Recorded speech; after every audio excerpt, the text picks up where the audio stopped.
Let them see your perfect imperfections. Don't hide from bad feeling, 'cause they just want your words. I won't let them take me. No, I won't let them break me. No one on this earth can bring me down. Now I'm standing tall. I won't ever fall. Concentrate on the tightrope. The hope that you make it through to the other side. Be who you want to be. Who do you want to be? Oh, oh, oh, oh. Be who you want to be. Who do you want to be? Oh, oh, oh, oh. Be who you want to be. Who do you want to be? Oh, oh, oh, oh. Be who you want to be. Who do you want to be? Oh, oh, oh. Let them see your perfect imperfections. Don't hide from bad feeling, 'cause they just want your words, words, words, words, words,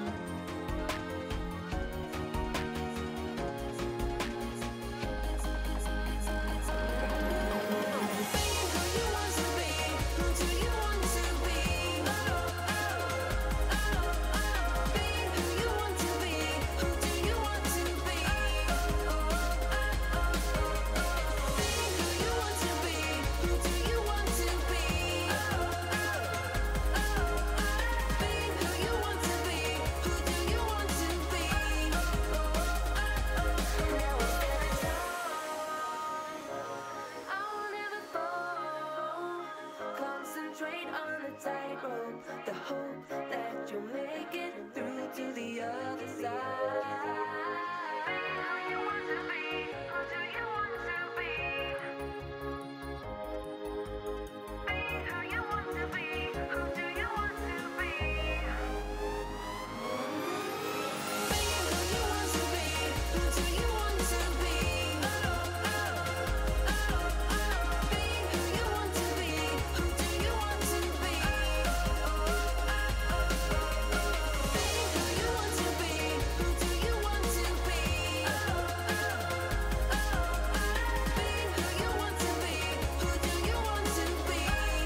wait so patiently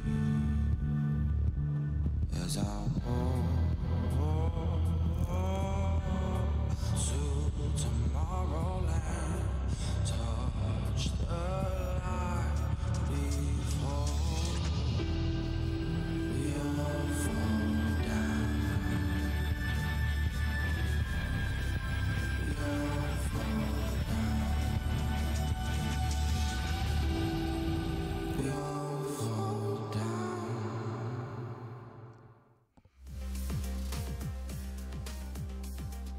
It is the return of the rivalries here at the LPL. Week number 8 is coming at you. We've got some hype matchups. The revenge clash between JD and Newbie. IMA taking on their big brothers EDG. And the grand rivalry, Invictus Gaming taking on WE, all return this week. But first, we get to see an even more exciting matchup. IMA taking on Dan for our first game of the day here on the LPL. And just after that, Snake are challenging IG as everyone is getting closer and closer to that all-important playoff spot.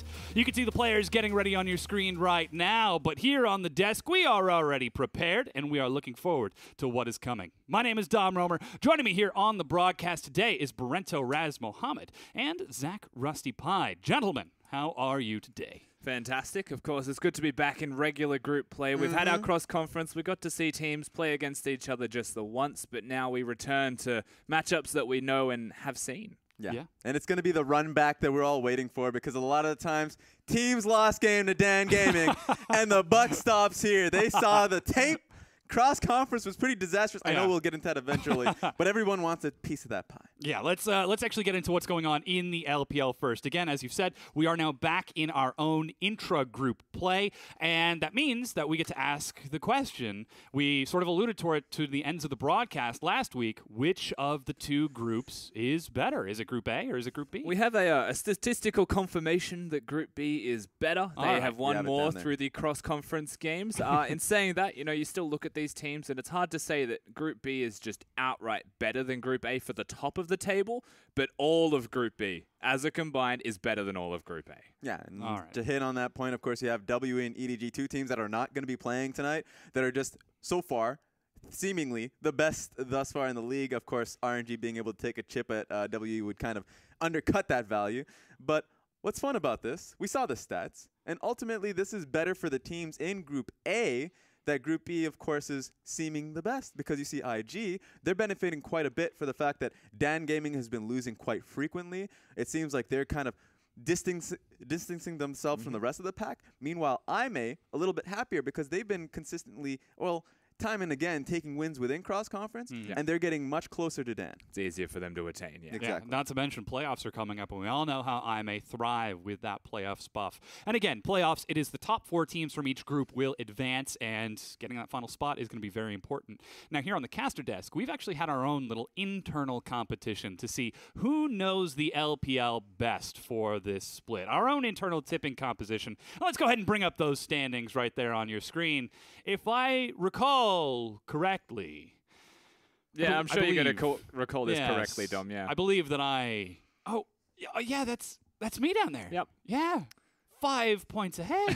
Gentlemen, what happened? I don't know what happened to this guy. What's going on? How did he do this? I took a journey down the belief route and tried to get some victories for Snake in there. You believe a little bit too much, you never get what you want with Snake. It's unfortunate. Yep. You know what? This guy's just doing something. I'm not happy with what he's doing.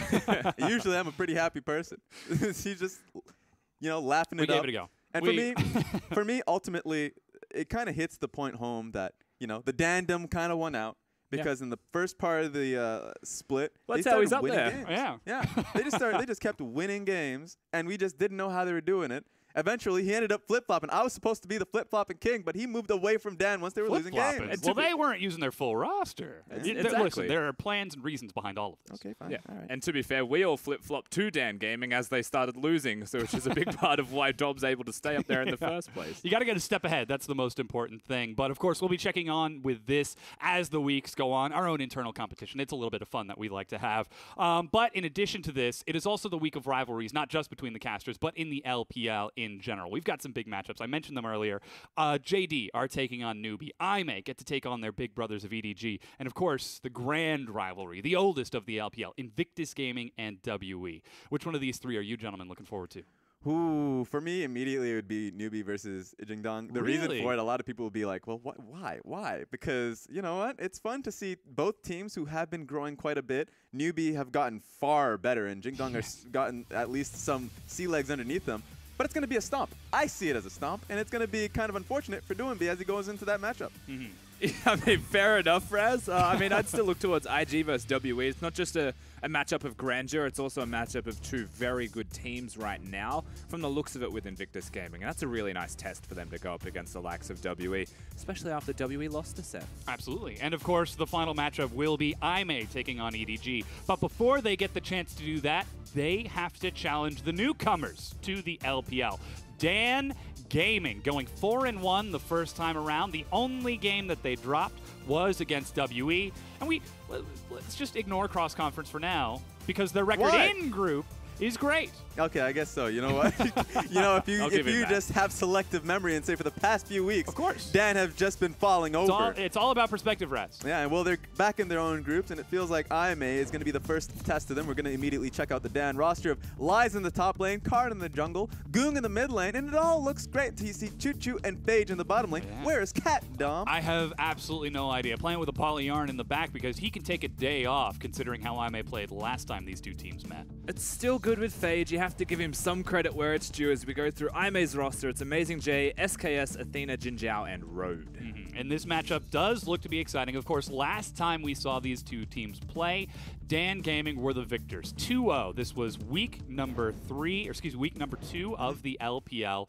And we've got an opportunity now to see, have IMA actually learned and grown? Because while I did discard the cross-group play for Dan Gaming, I think that's where we can really criticize them, because it did not look like they had grown enough during cross-group, whereas IMA definitely had. Yes, for Dan Gaming, it is two factors where initially their, I guess, motif, what Dan was a 20-minute Baron kind of team. They go towards the Baron, or at least the pit, in 20 minutes into the game, and they usually can't sneak it off because it's a bit of a, surprise, we've got you. That's how they got a lot of their wins early on into the split. And then, of course, you see the second bit where not only were teams kind of playing against that or playing towards that fairly well, but also they just weren't showing up their full lineup. And so there was no growth going into the cross-conference for a lot of this, for the majority of the team here.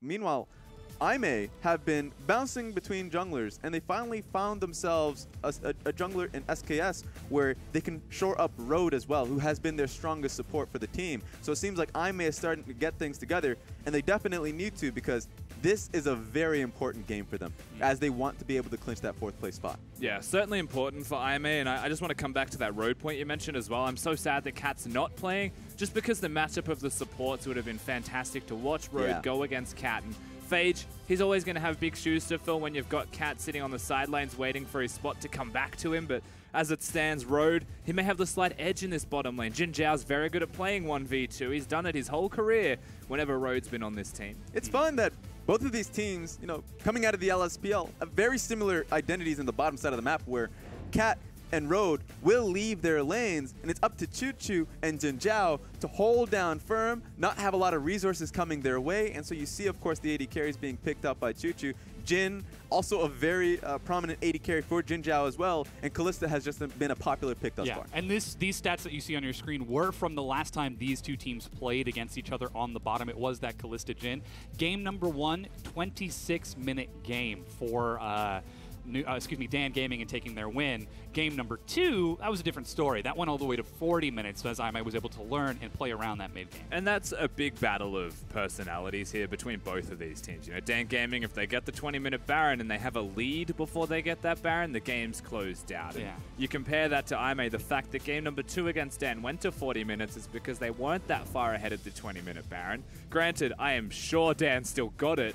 It's just that they can't win the game from that. They don't have the lead before it actually happens. And so that is the big game plan here for both of these teams. Dan is play hard and fast, get the early lead, accelerate that at the 20-minute mark. Because even if they're ahead or behind, Baron is still their play. They are just the best in the league at executing on, and they will get it. Whereas IMA, it's sit back, scale, get your team fights, get to 30 minutes, and win the game like that. And ultimately, that's been the case for IMA out of necessity because their early game has just been atrocious when they've had Ben 4. And you've seen improvements when they had Flawless, but there was no coordination, no kind of communication between the mid lane and the jungle matchup. This time around, bringing in SKS, you see concerted efforts from IMA to improve their early game. You see better laning phases coming out of Athena, and SKS being able to invade more often. So it seems like this is going to be a far different IMA than we saw in the first round of the group stages.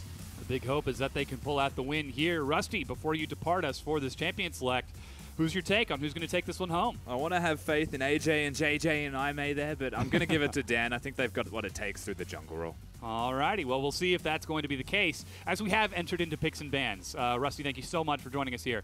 And now, Raz and I will be taking the cast. We've got Camille, Karma, and Kog'Maw banned away from IMA. On the opposite side, you can see Zach, Rumble, and Elise banned away. And for those who are curious, yes, we are still sticking on patch 7.14 here in the LPL. Yes. Maokai still huge in that top lane. Yes, that is the case. And what IMA has had to go through thus far in, let's say, the 30 seconds of pick ban is kind of really sad for them because, of course, you have to ban out the Zach. It is a frequent ban in the patch. Some teams have left it through, and you really have to get a composition around it. They don't want to deal with it. Rumble has been a top lane pick that has been sprouting out so often.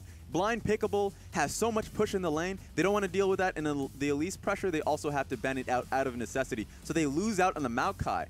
It could be a Maokai top, could be a Maokai jungle, and it's up to IMA to be able to deal with that. Yeah, and this is the flexibility from Dan on the back side. They've got their own Jhin locked in next, and Galio is the hover for the 1-2 combo. But IMA, they've already locked in Caitlyn for Jin Zhao in the bottom lane, one of the strongest AD carries of the patch. And Jarvan, he's been flexible since, what, 7-9, 7-10? That's true, but it's always been a prime pick for Amazing J, who's gone towards either Jarvan or Camille. With Camille getting banned out by Dan, it's only natural that you would think that it's going to be Jarvan in the top lane, which means that immediately you'd have to think that Dan could look to counterpick it, put Maokai into the jungle. Of course, Galio is going to be that mid laner, and you'd have to expect that Lies has something, let's say, like a Kled that he can play against it.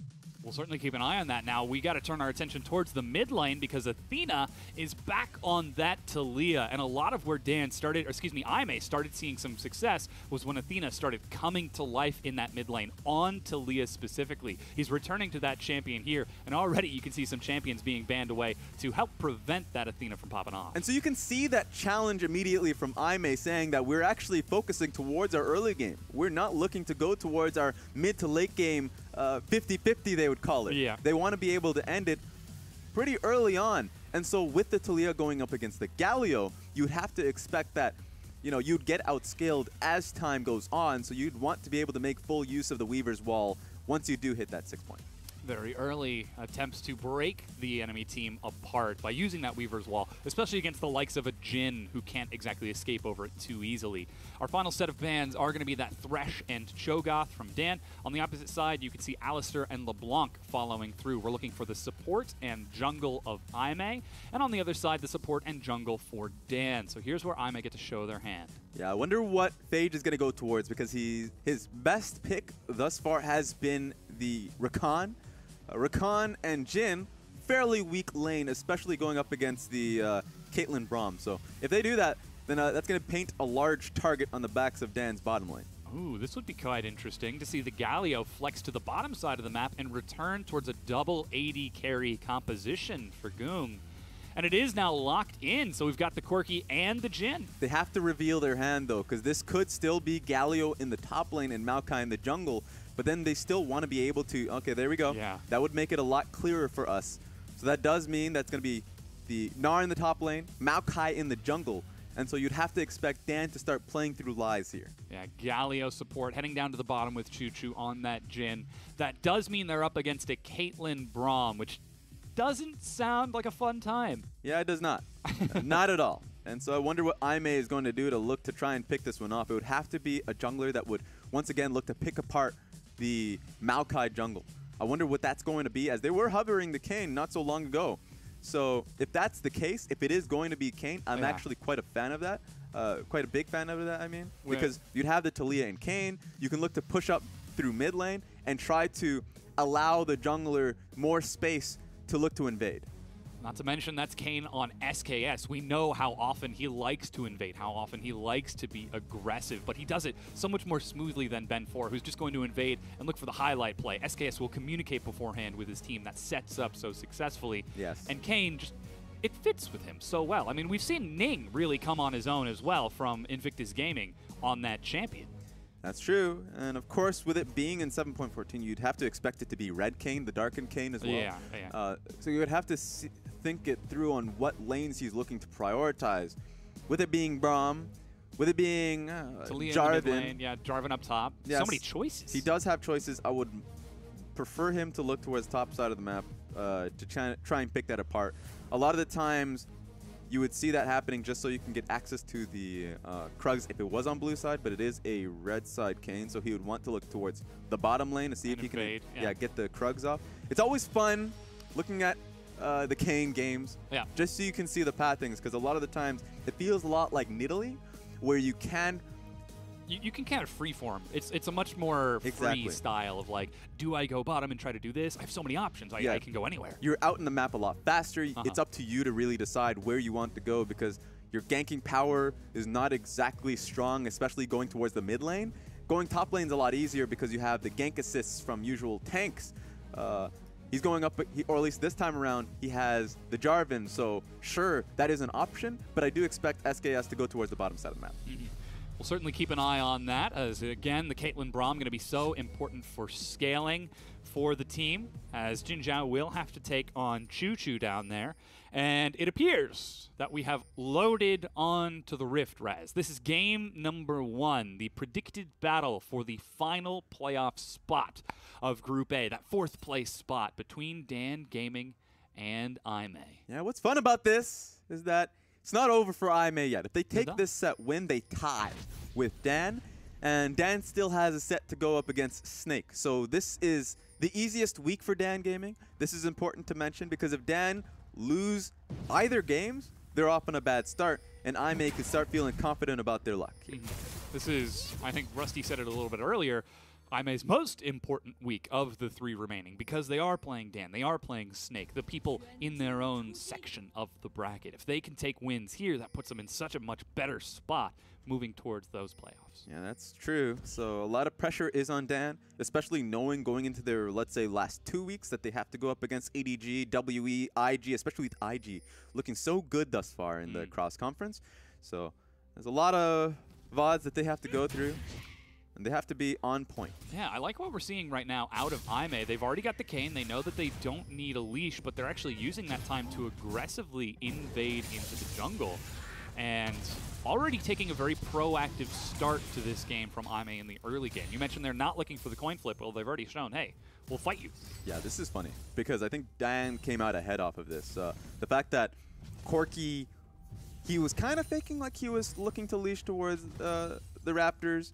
They at least warded the Raptors, but ultimately Karin said, I'm just going to take topside, go bot. Sure, I'm going to be slower to the pace of this game, but Choo Choo and Phage were able to get to the lane faster, of course, because Jin Zhao and Road were assisting with the Raptors punish. So ultimately, Dan's bottom lane got off to a good start. And I would say Karin is a little MIA right now, because he didn't go towards the Raptors at all. So IMA can only guess to where he is. At the very most, they could say that he is pathing towards the bottom side of the map, because they would have been able to see.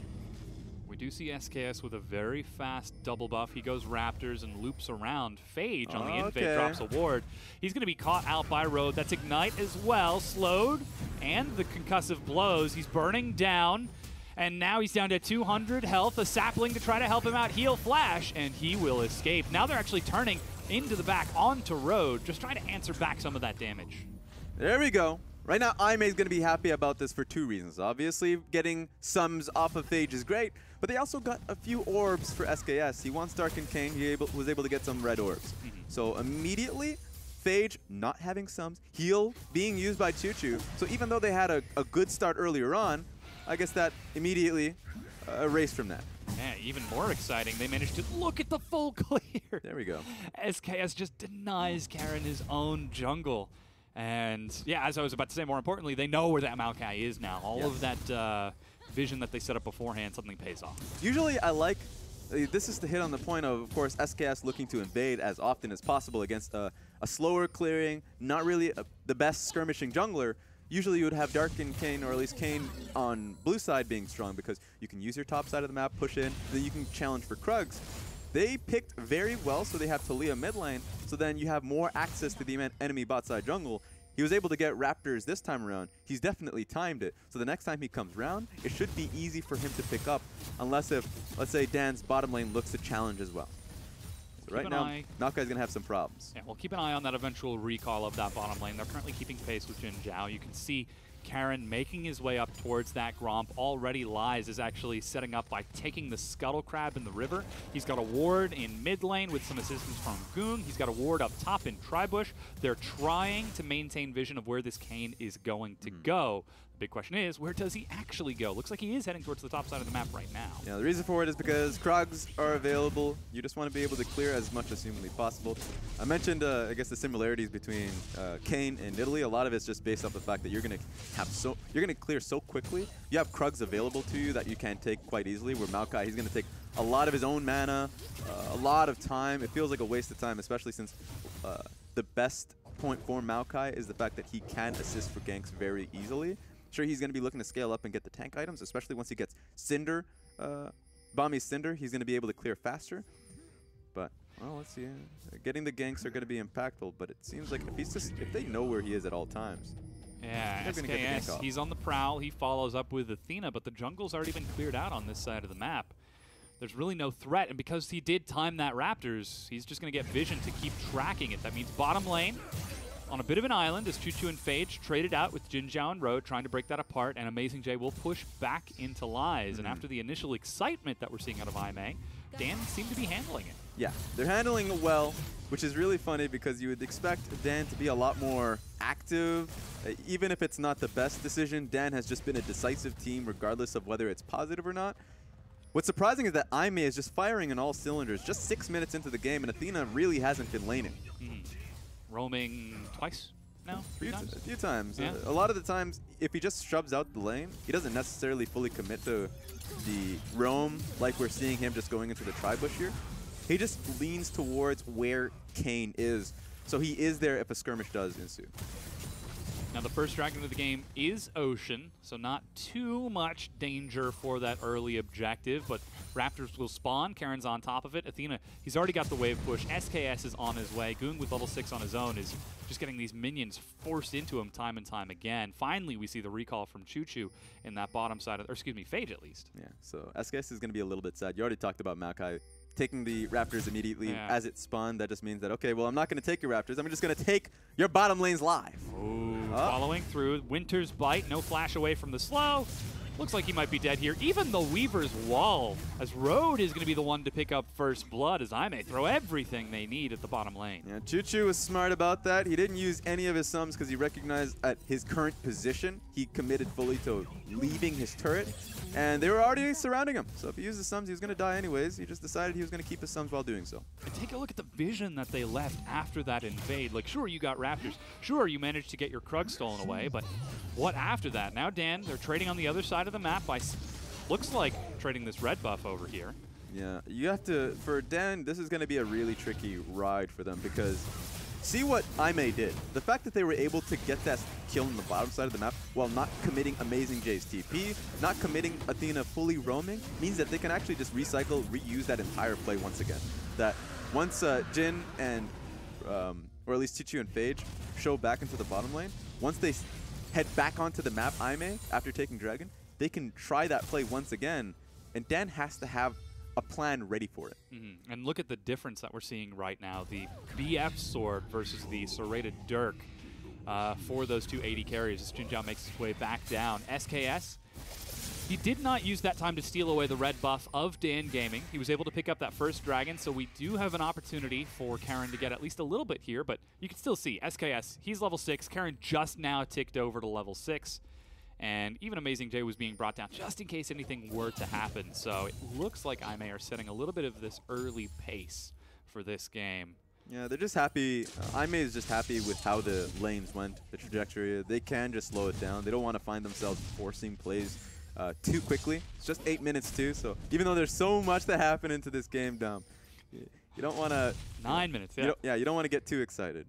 Right now... I'm a play-by-play. That's what I do. That's my job. At the very least, it's SKS's job to calm down. Okay, all right. So him taking Krugs is great because, you know, he's already so far ahead of Maokai, and a lot of that is just Krugs. So you look at the CS and you're like, what the heck? He's 20-something CS ahead. What happened? It's Maokai not taking any Krug camp. So even though it's still an advantage to SKS, it's not big enough where you can look towards it as a level advantage. So eventually it will be if Kane takes these 2 camps. But, you know, you got to give blue buff away, unfortunately. It's not solo queue. But eventually, of course, SKS is just faster at clearing, and then he's going to look towards bottom lane. I'm going to look for that dive. It's going to be up to Karin to set the vision really early on so that at least can respond to this dive if it does look to be the case. Yeah, you can see Athena now picking up his blue buff. He's nearly got that Weaver's Wall cooldown ready. Goong holding on to the package just in case anything happens, but the package will expire very shortly. Yes, this is what I love about right now Dan Gaming's response, or possible response, I'd say.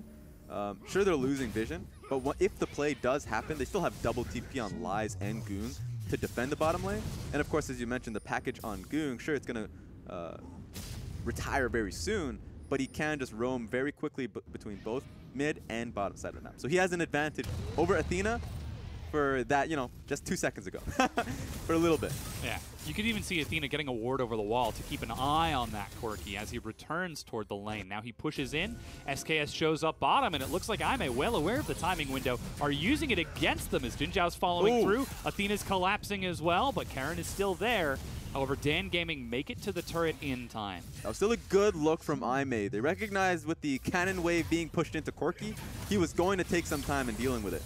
So right now, Aime don't have to completely move away from this play. They can stick around for a little bit to see where the poke is taking them. But ultimately, just look at how low this turret currently is. It's just half HP.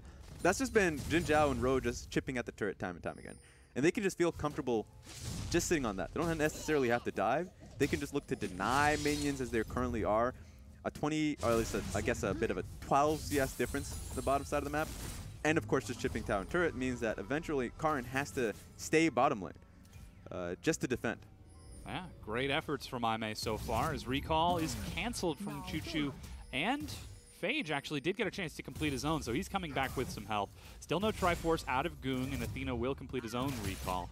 We've not seen any teleports from either of the two just yet, but with the next dragon being an Infernal and all of this pressure from Aime bottom, could very well translate that momentum into something a little bit more enticing than just a few minions. Ooh, I'm just going to see if this turns into a standoff. But, Dom, you know what I find funny about this game thus far? I do not, Raz. Tell me. Okay, so, of course, we set this up as, you know, Dan is the team that will, 20 minutes into the game, they'll strike fear into the enemy. They'll take so many advantages. Karin's bloodthirsty. Baron buff, Baron buff, Baron buff. Aime, oh, you know, they're just going to keep calm and wait it out because they don't have much faith in the early point of the game. This is completely the opposite. Yeah. Where Dan Gaming has an incredible scaling composition, especially with Galio on the bottom side of the map. And of course, Aime wants to pressure as much as they possibly can early on in the game. And what's stopping Aime from really just getting these dives really easily for them is the fact that Dan still are holding on to their TPs. Lies hasn't TP'd back into his lane. He's just walking it out every single time he gets that opportunity. And then, of course, as the game goes on, Phage has his hero's entrance where he can just join any fight. So any of the early game pressure that Aime, if they force it a little bit too hard, they will get punished for it. And so you do have the differences of comps here. You see a dive right now onto Amazing J up top. He's pulled away and makes it through the snare with his life, not even burning Flash. But he does have to burn his TP. And that's going to be probably more damaging than if he just died. So what you'll see here, oh, actually, unless if they can get first tower gold. Yeah, Aime trying to force the issue as Jinzhao uses the pressure that he built in lane to take that first brick. Teleport top from Amazing J, catches the minion wave on top of it. Dragon's up in 30 seconds, and Aime completely subvert Dan Gaming's attempts. Yeah, and I think that Aime played it as well as they could have, because taking down that turret meant that suddenly if the play reset, you don't have a TP advantage for Dan Gaming with a turret in the bottom side of the map. Dan doesn't have the options of looking for, let's say, a bottom lane dive. So I wonder what Aime are going to do. Being able to take that bottom lane turret, they can actually swap the dual lane into Lies and make it so the TP advantage actually means nothing. We can see Jin Zhao. He's still thinking about heading towards that bottom lane. He's actually going back down there now. Got his static Shiv. Yeah, but what I do think will be the case if they do go bottom lane, their focus is no longer push mid until the inner turret.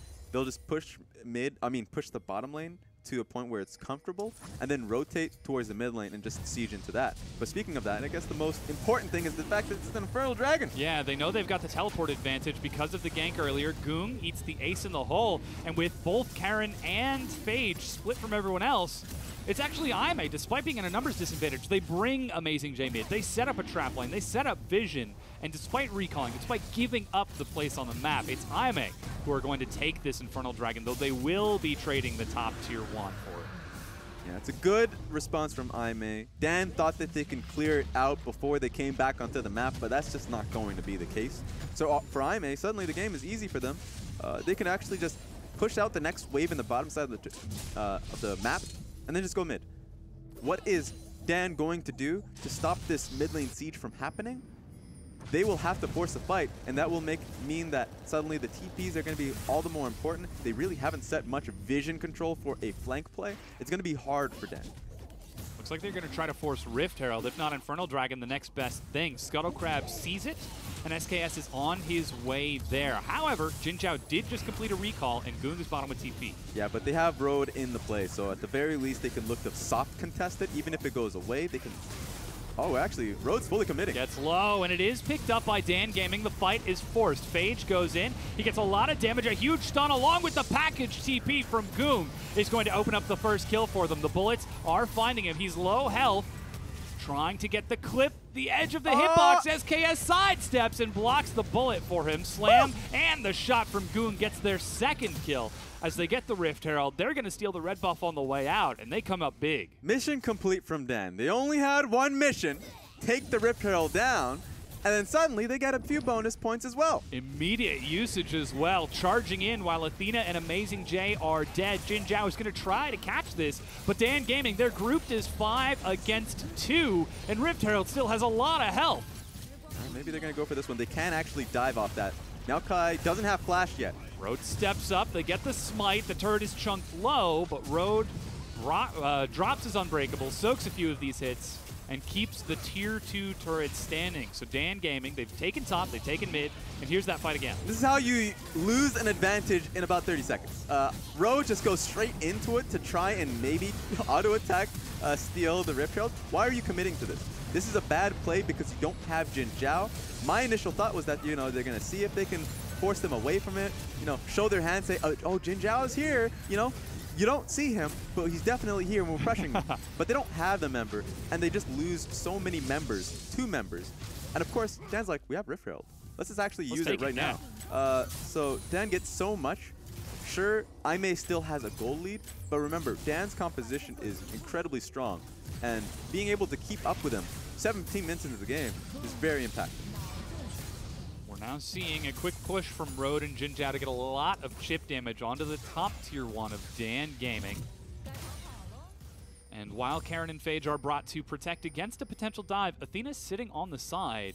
There are pings on top of him right now. I'm not sure if they know. Yeah, so they don't know. It's good because he's able to hide off the vision that he does have, and he doesn't have to fully commit to a roam. He's just waiting on opportunity for his Weavers. Well, if it doesn't show up, he just goes straight mid. Just walk their 10-second walk, clear out mid wave, and then just go back towards that position.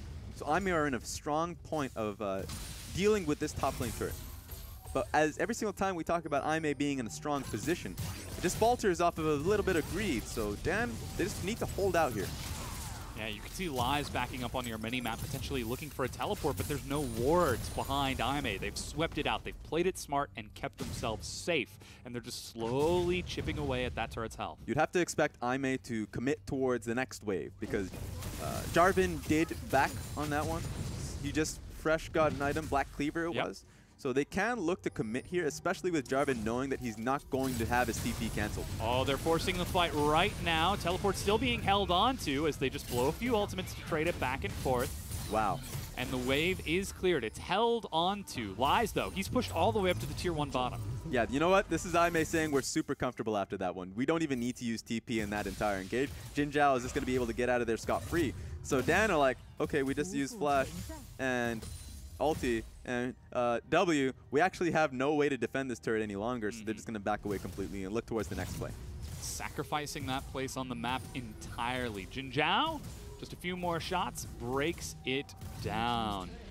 And every time, let's say, Aimee is in that position where they have to play reactively, which has been the Aimee, I would say, standard for the past couple weeks, they always are cognizant of putting down control wards as flank wards, or literally just having the flank wards down, so when you are put in that position, you know, Lies can look for a TP play. They didn't have that opportunity. They forced it with Karin just looking for a snare, a flash snare. It didn't work because ultimately they know how to defend you. The traps are there. There's no way for your carries to walk up. So that's a point for Dan Gaming after the game, after the set, to say, well, we have to have a stronger sense of vision control. We know Jin Zhao is going to be looking to siege up onto this turret, so why not just put the ward down? Certainly would have been helpful to be just a little bit more cognizant, just a little bit more prepared, but it is that time of the game. 4 seconds until the Baron spawns. Dan Gaming have got vision around it. Goong is split pushing top, Lies is split pushing bottom, while the AD carry of Choo Choo and Phage are hanging out mid. Now, well aware of this, Aimee are already grouping up towards this mid lane. They're spotted out by the wards of Dan Gaming. They will not fall prey to this mistake again. I think it's Dan Gaming that's actually learned here, because they have just said, you know what, we'll have a ward here, but we won't fully commit to it, because teams are kind of getting onto us. They're catching on to the games that we've had. Yeah. So they're actually playing fairly standard. It's going to be the Ocean Dragon that's drawing the primary focus from both teams. I'm not too certain that Dan can actually win this one just yet. Sure, Karin has ulti, but it looks like they're TPing in. Yeah, they certainly are. That's got to be the package as well from Goong, as they are forcing a fight over an Ocean Dragon. Aimee have already got one, they've already got an Infernal, and it looks like Aimee are just going to give it up entirely. Yeah, it's the point that you mentioned, the fact that he came in TPing with the package there. So Goong was the point of strength, and immediately Aimee had to concede it. Even though I would expect Aimee to be in a stronger position, Goong recognized that he had package at that moment, especially with the red buff. He was in a powerful spike.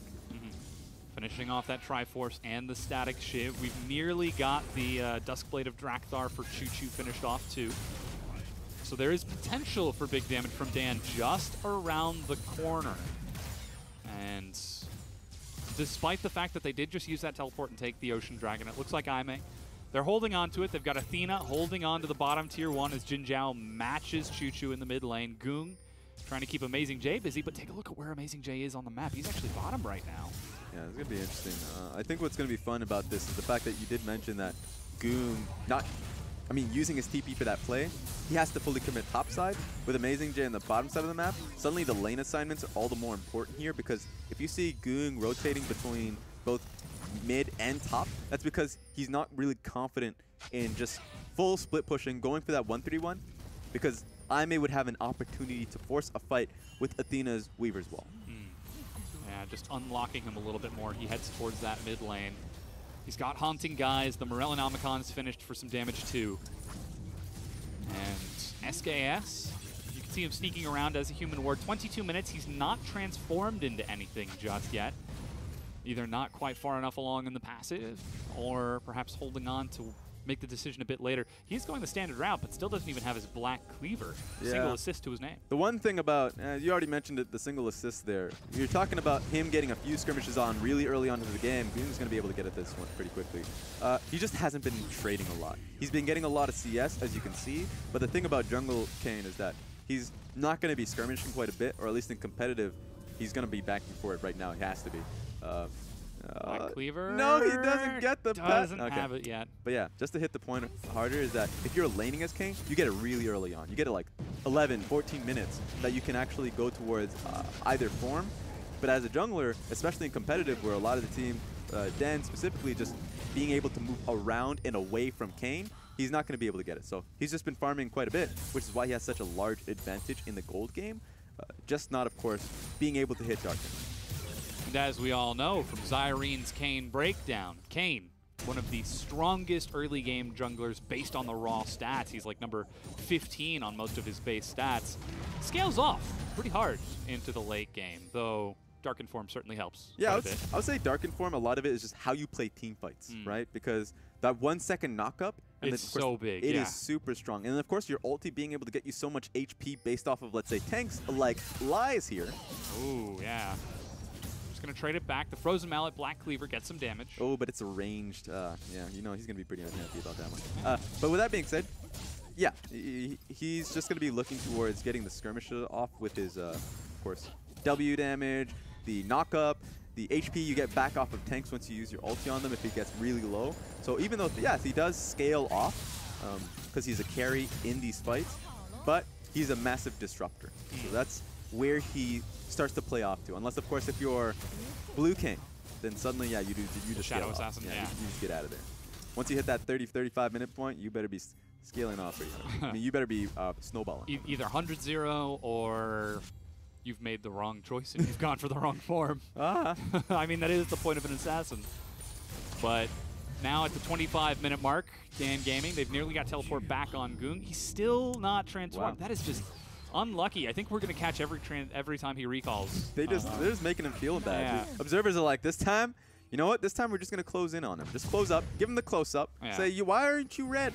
Why aren't you a different color? Dan Gaming, they're grouped up around the Baron. I may have got a ward in the pit. They're hanging out on that side of the map. Amazing J is holding on to his teleport. Yeah, I would actually say at this point in the game, even though you have like a 2K, close to 2K advantage for Aimee, Dan are in a strong position, right? You have the 2-item spike from Lies being able to take on any opponent that goes up against them in a side lane. You have Goong being able to hit those 2-item spike of Static Shift. We already hit that in the Triforce. He's been on that for quite some time, already moving towards the Infinity Edge. And of course, Duskblade finished off. Yeah, Duskblade being finished off right now. Dan wants to fight. Especially one thing that we didn't hit on actually was Karn getting the Righteous Glory. It's going to be very easy for them to force a fight around monster objectives. So that's why the Infernal Dragon coming up in a minute is so important.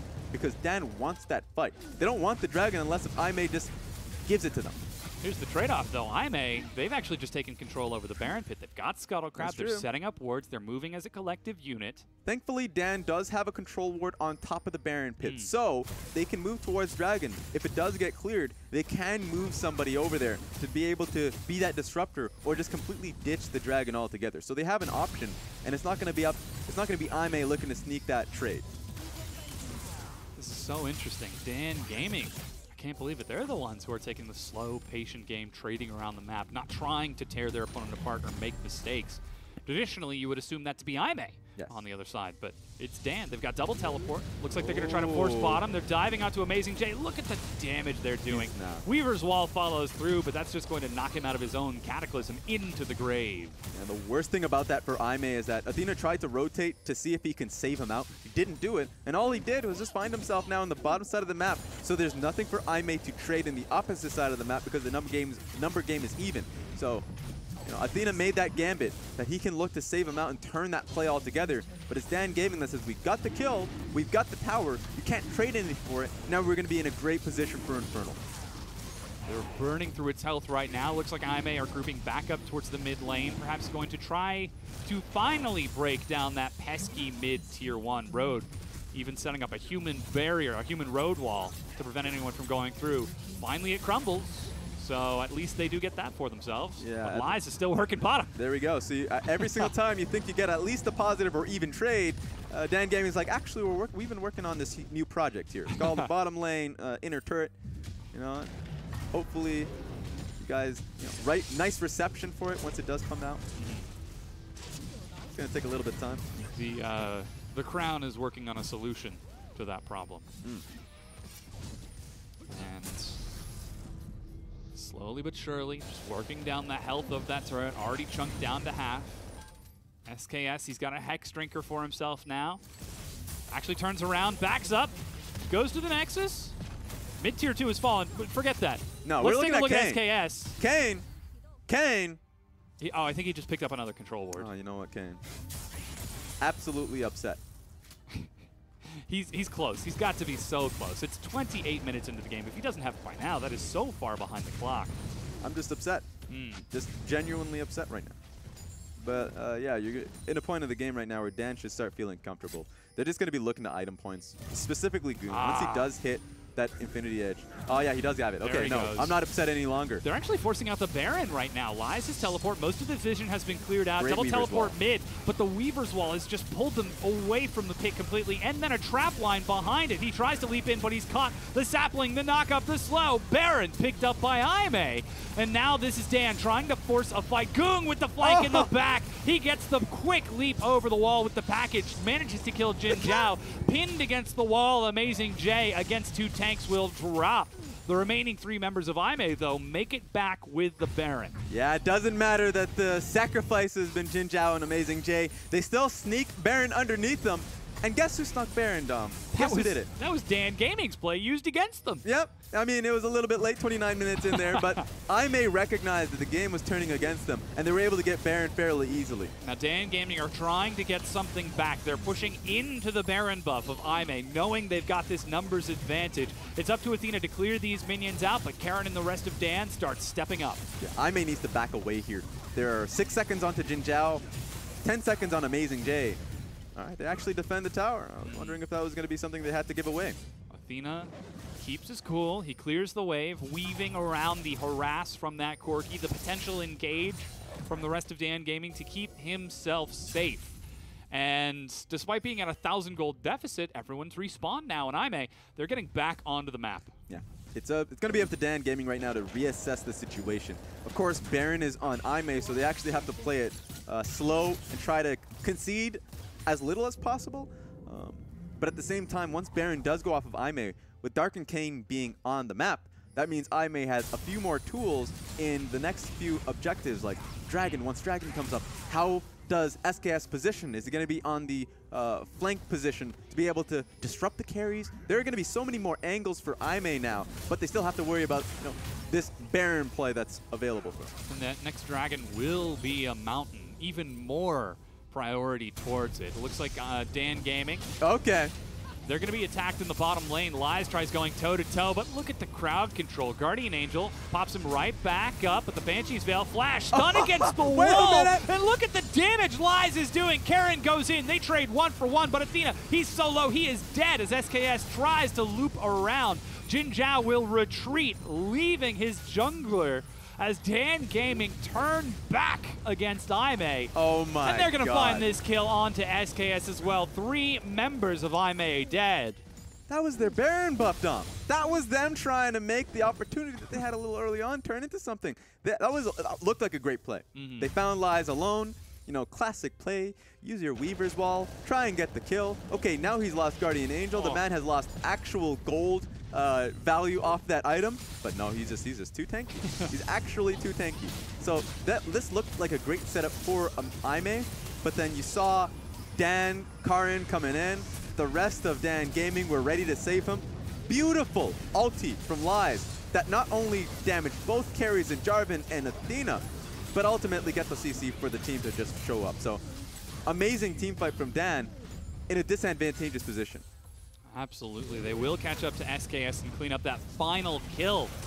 And Dan Gaming, despite the attempts from Aime, you know, before you were saying, Dan, they're going to have to take it slow, hold out against the Baron buff, the potential siege. But perhaps it was Aime who should have been a little bit slower. They saw an opportunity and were like, look, Nar's split, let's fight him. But Dan just turned and fought and won. That's a hard position to really criticize because of a lot of the times, right? That's active, that's great, you know. You use your mid lane push, you try to get a pick because Lies should not be there. And that's the case. He should not be there. But the fact that they were able to stall out so much and they didn't really gauge how close he was to Meganar, that was just a misplay in execution. Jin Zhao, you might want to watch out. Yeah. Corki's finished off his Infinity Edge. He is going to hurt. Rapid fire cannon and another BF sword on Choo Choo. Meanwhile, 20 seconds before this Mountain Dragon is Phage. Just his punch save keeps Choo Choo nice and topped up. Make sure that Jin doesn't take any damage here.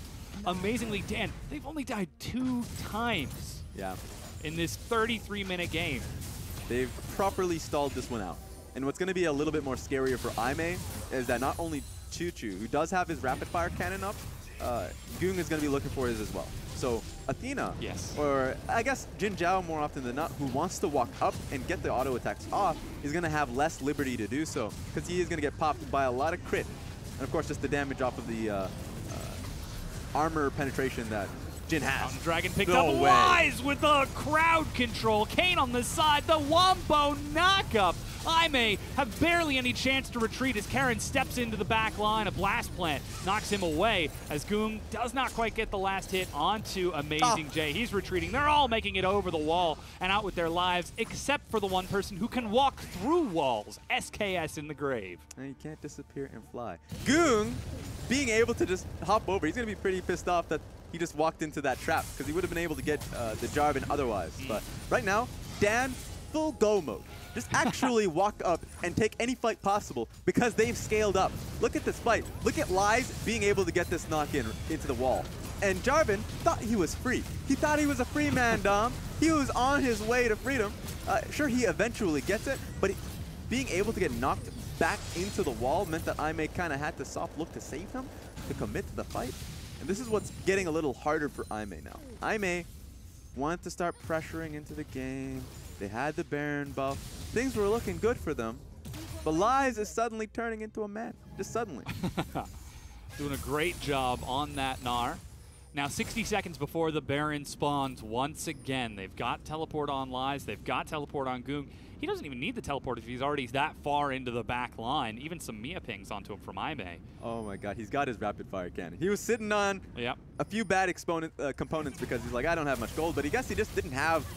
Oh, they're going to be looking towards base. Very tanky Galio. Look at the damage. Shield of Duran stalls it out. Goong follows through with the flank. Lies with the Mega Gnar. Follows in once again, but there's the crowd control. The tank line in the front, but Lies is dead. Still no GA. It's up to the carries. Goong flashes out, and Amazing Jay will follow through. Weaver's wall, and he managed to get one kill. The Foss Bomb is denied. Athena gets the shutdown. Goong, his first death of the game, but it's 2 versus 4, and Baron's up in 15 seconds. I was just about to talk up the fact that Goong had his item of like both rapid fire cannon and static shift. Yeah. The man seemed like he was God at that point. He had package at the time as well. It timed out, and you saw the poor engage coming in from Dan Gaming, especially with Baron coming up. That was the worst timing you could possibly have on that fight.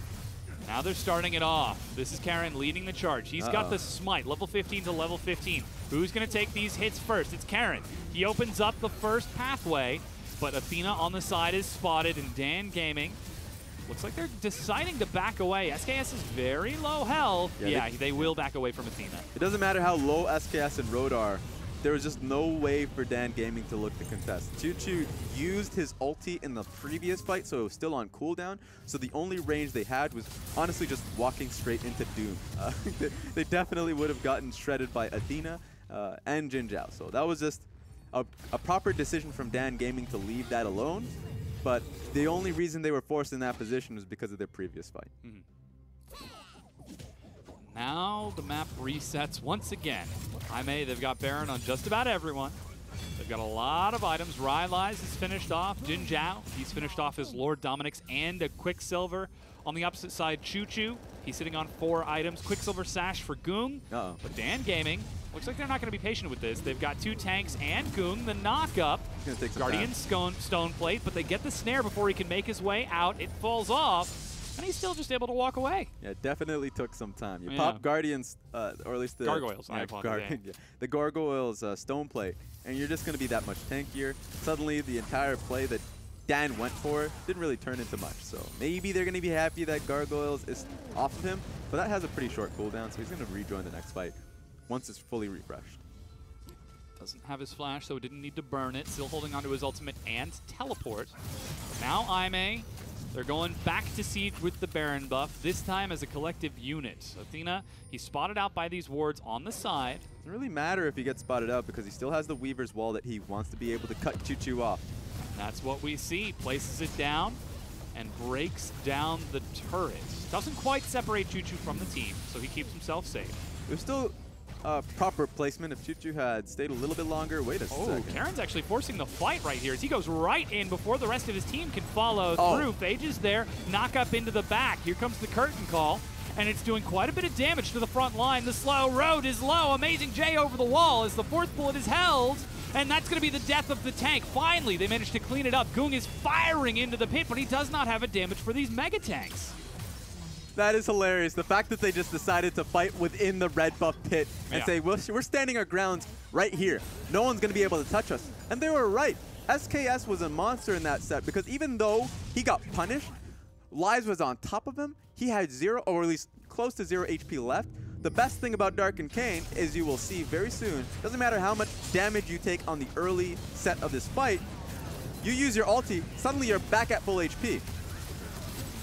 Whoa, that healing. That's 1,200 health. Yeah. That's a lot, right? That's a lot. And at this point, he's just going to be spamming his W, and he's in a great position, or at least the full team of Aime, to just go for a front to back, especially with Jin being nowhere near this fight. Channeling his ulti initially, and so he was just taking full use of the range, which means it's going to be take a long time for you to walk up to the fight. It seems like Dan Gaming thought they were further ahead because they won so many prior skirmishes beforehand, but the gold was never more than, what, 2,000 or 3,000 at most? Yeah, I thought it was a good pick off from Dan. The problem is you have to play differently when you go up against Dark and Kane. There's a lot of plays you see, and Lies would have had it in a different universe, in a against a different jungle champion. You're like, amazing ulti, great start to the fight, but SKS just wasn't picked off. So the number advantage was nowhere to be seen, and Dan Gaming had to fight a lot harder. The action isn't quite stopping there, though, as we do have Elder Dragon back on the map, or on the map for the first time. Trapline once again set up. We've got a 5v5 on our hands, Raz.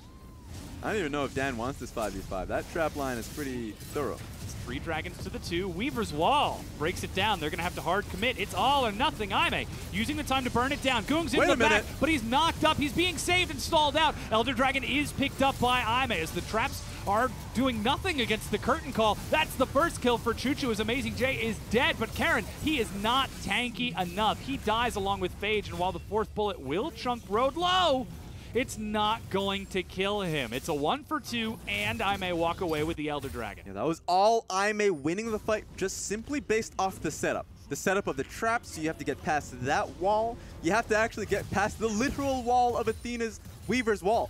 And then by that point, the Elder Dragon is already gone. So Goong made the proper decision, or I guess a hypey one at the very least, to just drive right in, and then you give Galio the entrance, of course, the heroic entrance, to try and join you, and he played that fight pretty well. The problem is it just doesn't matter how well you play the fight because it's already won based off the setup Aime had.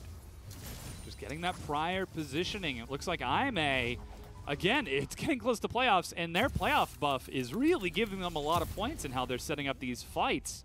4-1 and 4 from Jin Zhao on this Caitlyn. He has now 6 items. You can see 6 items also on Athena as he's picked up his Void Staff. Still, just the Quicksilver Sash for Goong as he's not been able to pick up too many more kills. And finally, the Mortal Reminder for Chuchu for some more damage. And here's the thing. Whenever we talk about Aime's playoff buff, okay, I hate it. You know why I hate it?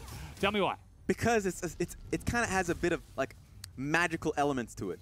That's what makes it so exciting. But it's wrong.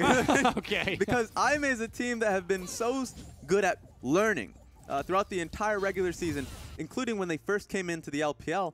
It's been all about learning. Their coach has come in.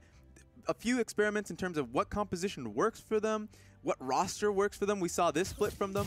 And as we saw throughout cross-conference, they stuck by SKS because SKS as a jungler really gelled with the team.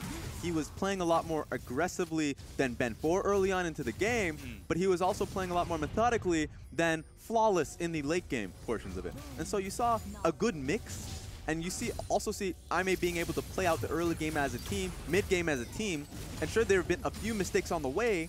You can see the progress along the split really paying off for Aime.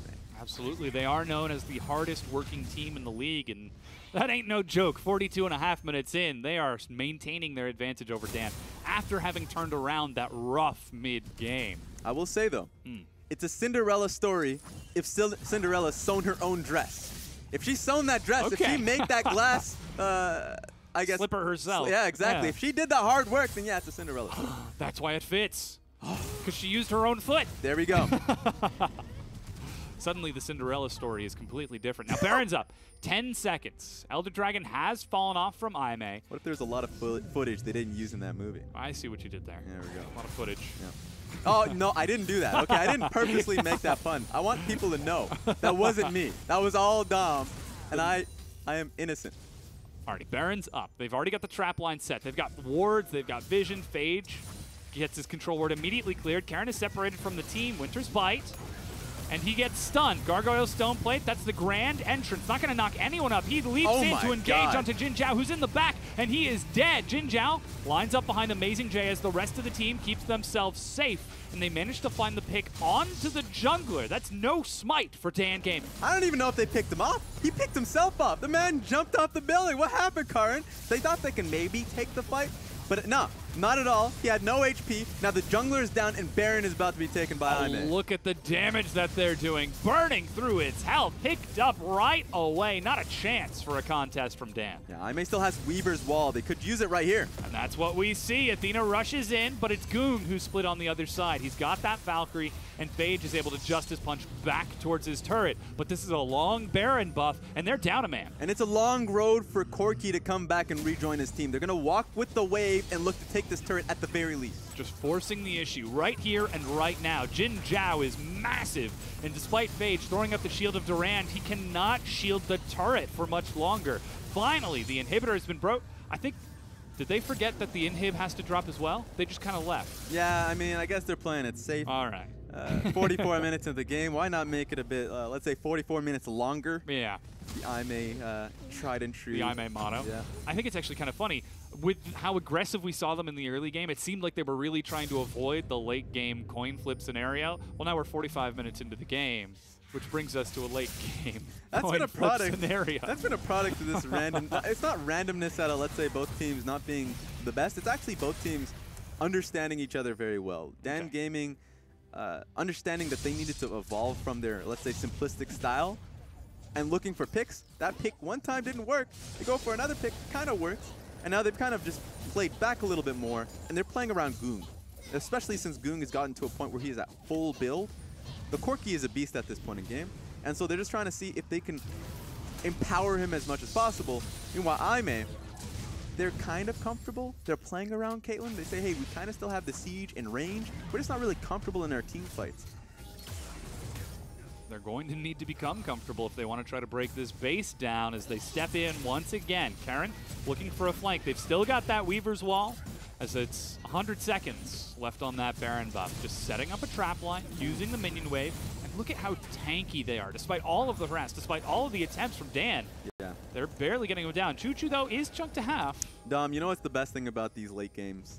Late game siege comps are the worst. Okay. Because you get these compositions 46 minutes into the game. We're like, we're not really comfortable in our ability to team fight. What are we going to do? We're going to take more these towers down. And we're going to use Weaver's Wall to try and make it harder for them to fight us. But the closer you get to the Nexus, they're going to be able to fight you. You're pretty close to them. Absolutely. So Weaver's Wall falls. It just feels like the game's going to go longer and longer. Aime is not going to have the confidence to move in and take this turret, or at least this inhibitor, because yeah, sure, they're going to be comfortable once they use their cooldowns, but they won't have the cooldowns for the fight, and eventually you're going to have to get to the closer inner towers, and you're going to have at least have that one team fight that wins you the game. I don't think they're confident for that one team fight. Well, they're going to have to get it if they need to finish it off. Again, the way to win League of Legends isn't kills, isn't dragons, isn't barons. How do you win the game? It's destroy the enemy nexus every time. Call me John Madden if I'm stating the obvious, but it's been a problem for both of these teams. I mean, Dan Gaming, they love using Barons early game. It's exciting to see them show some growth and that they haven't been so dedicated to it. Oh, no. Oh, it's a little embarrassing. You know what? The saplings. You know what? Remake. You're talking look at that Goong. Wipes his forehead. He was actually so happy in that camera 10 seconds before that play. So the mood change, yeah. I lost blue buff. The immediate swing back, yeah. But again, they need to get to the next. They need to break it down. They need to do it. Come on, Aime. Come on, Dan Gaming. You can make it. All right, they're moving forward for the turret. SKS gets a knock-up onto Lies. However, Jin Zhao leads the charge. 5-1-4. He's got the range. He's got the damage. He's got the touch. And he breaks down that turret. Yeah, that turret, that was going to be gone so long ago. And so, sure, now finally all of the inner turrets are gone from Dan Gaming. So this is where the hard legwork really comes in for Aime. At this point, they're probably going to play the safer approach and say, we're going to wait for the next Baron. We're going to wait for the next Elder Dragon. We're not going to still be confident once we get Elder Dragon that we can win the fight, but once we have Baron buff, we can actually just say that SKS, oh, I love that, and Amazing J can be on side lanes, and we'll just let the minions win the game for us. Just break open the map. The big scares, if you try to play it that way, Dan Gaming, we know they're not exactly too fond of, oh, they're just going to bleed us out and play the patient game. I guess that's don't do fine. anything. Yeah, no. No, this is Dan Gaming. They're going to be, are you going to try to bleed us out? We'll fight you. The best thing is, even though Cat is not currently playing, he's probably yelling from the room. From the sideline. Exactly. Fight! Fight down! Fight right now! Fight! They're going to hear him, whether they like to or not. Yeah. That voice nagging in the back of their minds. It's still 7 turrets to 5. They've broken their way all the way to the inhibitors, but have not broken it down yet. However, the big scare is now we've got 2 big objectives coming up in the next minute or 2, as Elder Dragon is up in 60 seconds and Baron just 45 seconds afterwards. Yeah, I mean, Elder Dragon at this point, for both teams, it's not going to give them much of a positive. Dan Gaming were winning team fights, or at least in a position with the comp to win team fights before. Them getting Elder Dragon doesn't mean too much for them. IMA, once they get Elder Dragon, I don't even think that pushes them further ahead in believing that they will win these team fights. So even though they're grouping towards this area of the map, for me, it's only because Baron has not spawned yet. It should just turn into, you know, ping-ponging until the 1 minute and 20 seconds gets there. But here, actually, as I say that, Goong has package, so they can actually force this. The duration is slowly ticking away. Last time we saw the Elder Dragon from IMA in this game, they used it to set up and secure vision around that Baron, which they used to take a pick and convert it. However, Dan Gaming, they are spotted out by some of this vision here, just trying to keep it clear. They've got waves pushing on both top and bottom. Yeah, this is a tricky game for IMA because they're going to be playing with the mid wave and forcing, let's say, the inhibitor. Inhibitor is up for Dan Gaming to say, hey, we can trade it. So I don't know if Dan wants to be able to go for this trade, because sure, if you get Elder Dragon and you trade for mid lane inhib, that's not a positive trade. Oh, this is such a weird position. Dan Gaming find themselves on the wrong side of the map. Yeah, they've got pushing side lanes, but IMA, they're going to force the issue as they step into the river.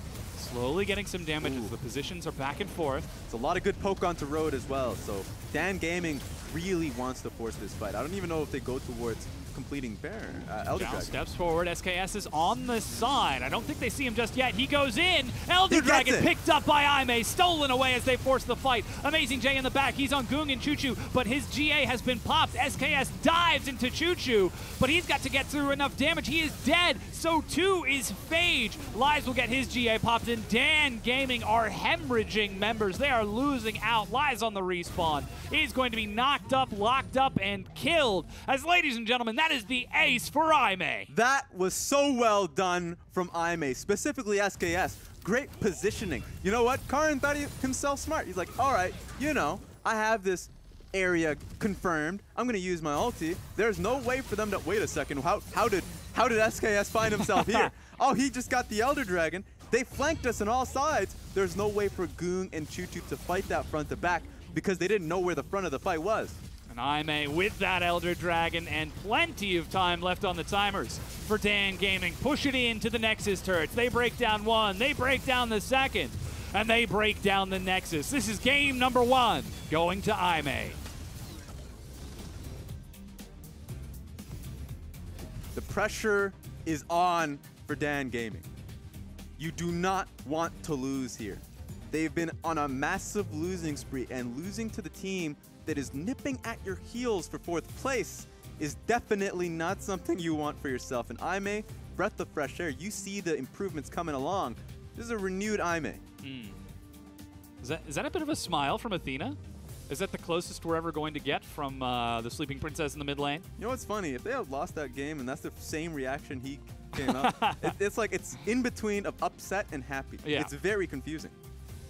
Well, the big question is, can they do it again? Because that's game number 1 going over to Aime. And joining us here on the desk to help break that down is Rusty. Welcome back. What went wrong with Dan Gaming? Dom, what went wrong? 50-minute game. That's not Dan at all. Nope. Aime exactly where they want to be, a 50-minute almost fiesta. I'm not going to lie to you. We were so close to calling it one, but it wasn't. It was still okay from Aime in the end. Dan Gaming, no 20-minute Baron. They looked at an Ocean Drake as a higher priority objective. I feel like they're trying to learn. They are. I wonder if trying to learn in the LPL not in scrims is the ideal scenario for them, because they were still in that game. And then they were so far out of it suddenly as IMA just completely took over. Huge presence of mind from IMA to drag that out. Look at the damage that Jin Zhao was able to get with those traps, with the rapid fire cannon headshots. Huge setup to help his team follow through and take that win. But IMA, like you said, if we actually saw the gold in the very beginning, they were in control for a significant portion of the game outside of those picks, outside of that mid game from Dan. I think a lot of the reason why IMA started to lose control was that Rift Herald contest. They thought they could look for the Rift Herald contest without Jin Zhao, and it didn't work out for them. But the fact of the matter is that they still had the early point of the game, and even after that, they were able to recover quite well. Yeah, the good things you have to note as well is the awareness from IMA, firstly being afraid of Mega Nars, and the fact that Dan were pulling the trigger very quickly, and they were hitting Mega Nars by flash engaging, and how quickly Dan were rotating. These are all really good things that we saw in this game that are to be commended, firstly by Dan, but most importantly by IMA, because eventually, when they died to the Mega Nar, they started to realize that that is the biggest priority thing on the map to avoid above all else. Like, they took the mid lane inhibitor turret, not the inhibitor, and then Lies ticks over to Mega on his bar, and they just back away. They have so much respect to him that they're willing to go to 15 minutes and have this super prolonged, protracted game, because ultimately, you can't give them the team fight. Dan want the team fight. They're looking for it. Maokai's flash at Wing just to engage, just to have the follow-up from the Gnar. It's a big trust fall, and like, this is good from Dan everywhere down the line, and then you get to the AD carry position, and you're like, oh, god damn it. What is he doing? Like, I watched a team fight, not just one, 2 team fights, where he sat there as Jin. He fires off his ultimate. Call, 1, 2, 3. Nothing. Then he holds then it. you just Where's hold the it. fourth? And you're just waiting. You just wait. Nothing happens. It's like, surely he's going to throw it sometime soon to join his team and actually be useful. Yeah. But he just held it so long and did nothing. And then he would finally fire the 4th bullet, and by the time he would shoot it, the rest of his team was dead. Super tanks or no. I mean, even Goong was trying to put out the damage, but one Corki can't supplant 2 AD carries. Yeah, and honestly, it was a tale of Dan Gaming wanting to look for these fights, and sometimes they would get it. Sometimes it was them starting the fights, but it was so hard for them to start those fights because ultimately IMA had the setup time and time again around multiple of these monster objectives towards dragons, Elder Dragon, Baron, that you see Maokai's like, I want to be able to get in on this fight. But the traps being laid out by Jin Zhao meant that it was so hard to get through the first wall. And then you see Athena coming through with the next one. So, of course, Jin Zhao getting the MVP. And of course, it's very easy to give MVP to Jin Zhao just for having the traps and honestly just playing the team composition well eventually. Like, you'll hit late game, Caitlyn gets through that mid-game trough and is able to come back out the other end super powerful, and then they started to set up for the objectives. And I may look towards the Barons and the Drakes, and every time Dan tried to contest, as you mentioned, the trap lane's able to prevent it from happening, and eventually you were starting to get that damage coming through from the Caitlyn, and that's where the difference was really made in these team fights. The Caitlyn, super relevant. So I guess then to come back to what we talked about a little bit earlier, the fact that we were seeing so much growth from IMA, they did look like they were in control despite that mid-game that we were talked about. This actually bodes really well for them because, again, this is their most important week here in the LPL because they have to beat Dan Gaming. They play up against, Dan Gaming. They play against EDG coming up next. If they can continue this momentum, of course, they still have to close out the set. That's great. Yeah, it feels great for them because throughout cross-conference, they had the same lineup throughout, right? They were learning for a long time. They get to the point where they look really good up against Dan in Game 1, so I feel like that growth could take them over the hurdle.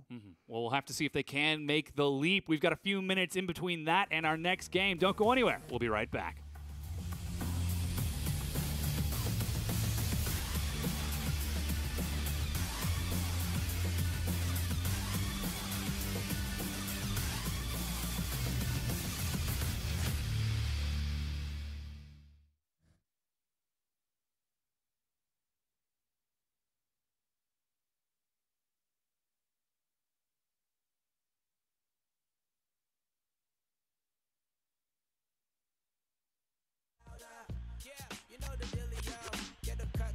You know the deal, y'all. Woo! Yeah.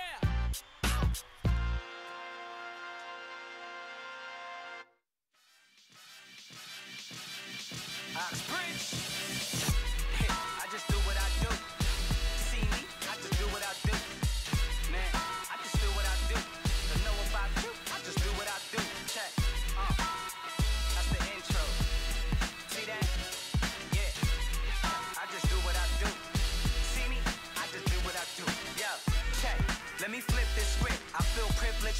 who can witness this. I am close to divine. Know the moment is mine, need an omen or sign. Oxbridge, providing a back sound to all the squares that ask around. We getting it, my skills pay me. Trying to get a million, baby, with an adopted flow that God gave me. Me now, tell whoever runners that they spot is temporary till I take it, it's mine. I'm selfish. Yo, will tell Miss I'm on my wealth tip. So when we cash out soon, I'm just investing. No yes men, I've been a legend since before mom and dad had me and was best friends. I chew through comp, don't test them. I chew on tracks, cause after that I bless them. I just do what I do. You see me? I just do what I do. I just do what I do. I don't know about you, I just do what I do. Check. I just do what I do. See me? I just do what I do. Feel me? I just do what I do. I don't know about you, I just do what I do. Listen to this rhyming exhibition. I'm something you ain't seen, like an honest politician. This ain't just head hitting. A lot of pinched nerves on necks are caused by bars that bless spitting. Wait, don't hate, I just move how I move. I can't describe what it is, I just do what I do. I am better than any rapper from here to wherever, and my legacy will harass my offsprings forever. I flow it right better.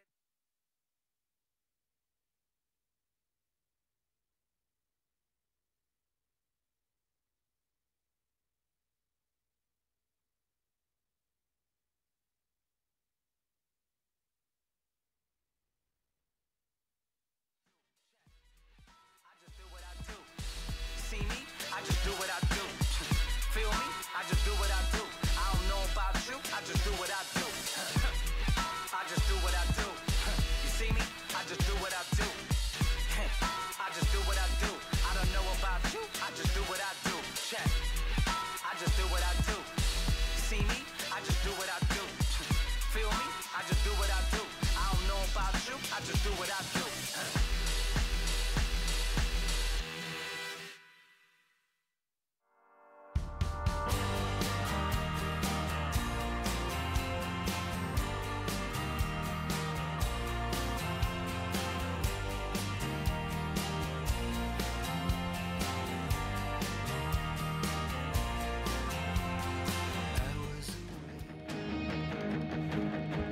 IMA versus Dan Gaming. 4th place versus 5th is going on here in the LPL. We just saw game number 1 go to IMA, the Usurpers, as they were able to take a rather decisive victory, though it did take a little bit of time for them to come around and finally close it out. Once again, my name is Dom. Joining me here on the desk is Raz and Rusty. Gentlemen, looking into game number 2, what are we going to be looking for? I certainly know what I'm looking for. Caitlyn, just get rid of it. Get out there. Don't let that go through. It's gone. I mean, no more Caitlyn, Rusty. I feel like no more Jin is a good starting point Okay, here. yeah. I don't think For different like, okay. Look, I mean, I don't think yes. the problems with Dan lie with their opponent's draft. I don't think the problems with Dan lie with anything other than themselves. And realistically, it's such an easy thing to fix. The Maokai was fine. Mid lane had a great performance. Jin's okay at killing carries. Corky's build was still okay at killing carries. No one's touching the tanks, and suddenly Jarvan just never dies, and Caitlyn is then free to hit. You can't get to the carries with the tanks in front of it. And ultimately, like, it's very easy to fix for either item builds or draft. You've got carries, you've got a scaling composition. Just build to outscale your opponents if you're going to play a slow game. I like that Dan tried it, and it's not going to work this time around because IMA are the slow team. Yes. So it felt like there was a misexecution off that point, too. Just to hit that even harder is just that Dan wanted to be able to force these slower fights, but a lot of the times you saw Karn actually just pulling the trigger too quickly with the Maokai. And there was no real setup for a flank play because they had it. Like, Gnar had some great ultis, but ultimately they couldn't really set it up properly for it. So now bringing in Cat, a stronger communicator, stronger shot caller, could actually be the difference here. We joked about it on cast, but really he is such a strong voice for the team.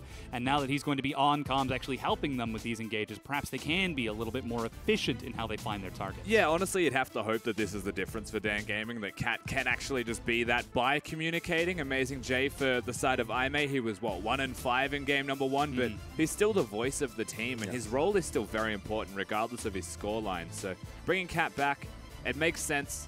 Doesn't matter how poorly or well he plays, even in comparison to Phage. It's the fact that he talks. Yes, and I wonder what is going to be coming out of his mouth, funny enough, because you get the last composition a lot more slower paced, a lot more, you know, try and set up towards the team fight. And of course, the proper team fight setup wasn't there. But you bring Cat in. The last time we saw Cat was incredibly aggressive and made a poor call on the bottom side of the map. So he's definitely decisive. You just have to wonder if the play is proper and if he's adapting and improving based off his shot call. At least he's consistent. There we go. Absolutely, yeah. Maintaining that consistency is so important here in the LPL. That's one of the things that both of these teams have really struggled with throughout the course of the split so far. But the one thing that they have been showing, wins and losses aside, is consistent growth. And as we enter into picks and bans here for game number 2, we look back at you, Mr. Rusty. Still sticking by what you said? I'm no flip-flopper. All right. Okay. I'm not here to change my tips. Are you sure about that? Yeah. All I'm right. not Raz. All right. Well, we'll see if we're going to game 3 or if IMA are going to prove you wrong, as it's Rumble and Talia banned away. Zach and Caitlyn, looks like Dan have learned their lesson. I'm actually really surprised that it's Rumble being banned out on blue side. So it just seems like Amazing J doesn't want to deal with any bit of that. And it's kind of showcasing, let's say, for the opponents to come for IMA, they don't want to play Rumble. Implying a certain Invictus gaming Yeah. down the line. They go up against IG, suddenly it's just a Rumble autonomy. Yeah, just practicing that ban in advance to make sure you can click the right champion in time. There we Another go. Elise ban away from Karin. As you can see, Zach, Caitlyn, and Kog'Maw banned away from IMA. What is available? It is the Maokai. I wonder if IMA are going to go towards the Maokai because a Camille first pick would be really bad. It would not be good. You know? There we go. I still think that Jarvan first pick is bad. Thank you. Thank you. Thank you. Don't hold back, Raz. I'm Let us know how you really feel. IMA really wants to give both Camille and Jarvan to Amazing J. He's looked pretty sad. He's like, just give me. I don't want Maokai. Maokai locked in. That's what it's going to be. Now Dan Gaming. They get to follow through with some champions of their own. The round 2 draft from IMA in game 1 was exceptional, picking up that Jarvan and Caitlyn. And Dan have got to push back with something of their own. Let's see how they decide to structure this comp. Oh. Still sticking with the Galio. Okay, okay. Gung is going to be on Galio, actually. Or I guess it could be Cat as well. He has a massive champion pool. So it could be Dan actually looking to flex their support pick, funny enough, going into second phase. So, Galio, that's going to be fun. We'll revisit that at some point. I wonder what the jungle pick is going to be, just simply because Karn has a really fun pool. He can still go towards the Rengar. So I wonder if that's going to be picked up in the first phase of pick and ban, or if they're going to drop that one to second phase as well. The follow-through, though, is going to be Xayah locked in for Choo Choo. Very strong, very good late game scaling, some powerful power spikes. And one thing about the Xayah pick is that it does empower Rakan. I wonder if IMA are just going to be able to take it away from them. They can here, but if they pick up Rakan, that means that Dan can just start firing off bans towards the AD carry, so suddenly IMA just has a very weak bottom lane. So IMA recognizes this, and they could actually just give up the Rakan. So picking up Tahm Kench is a good preemptive counter pick. Just kidding. They're picking up Rakan. I like the Tahm Kench. I dislike the Rakan pickup here. With no AD carry just yet, like you said, Dan will get the chance to ban all of that away as Gnar is now locked in, limiting a few places that Galio can go just a little bit more. We'll see if it goes toward Gung or Cat. But transitioning in, like you said, AD carry bans. Yeah, Kalista is specifically the pick you want to take away because it really works well with the Rakan, and it has a strong laning phase. The next pick you'd have to believe maybe could be Varus. Varus usually has a strong range over Xayah.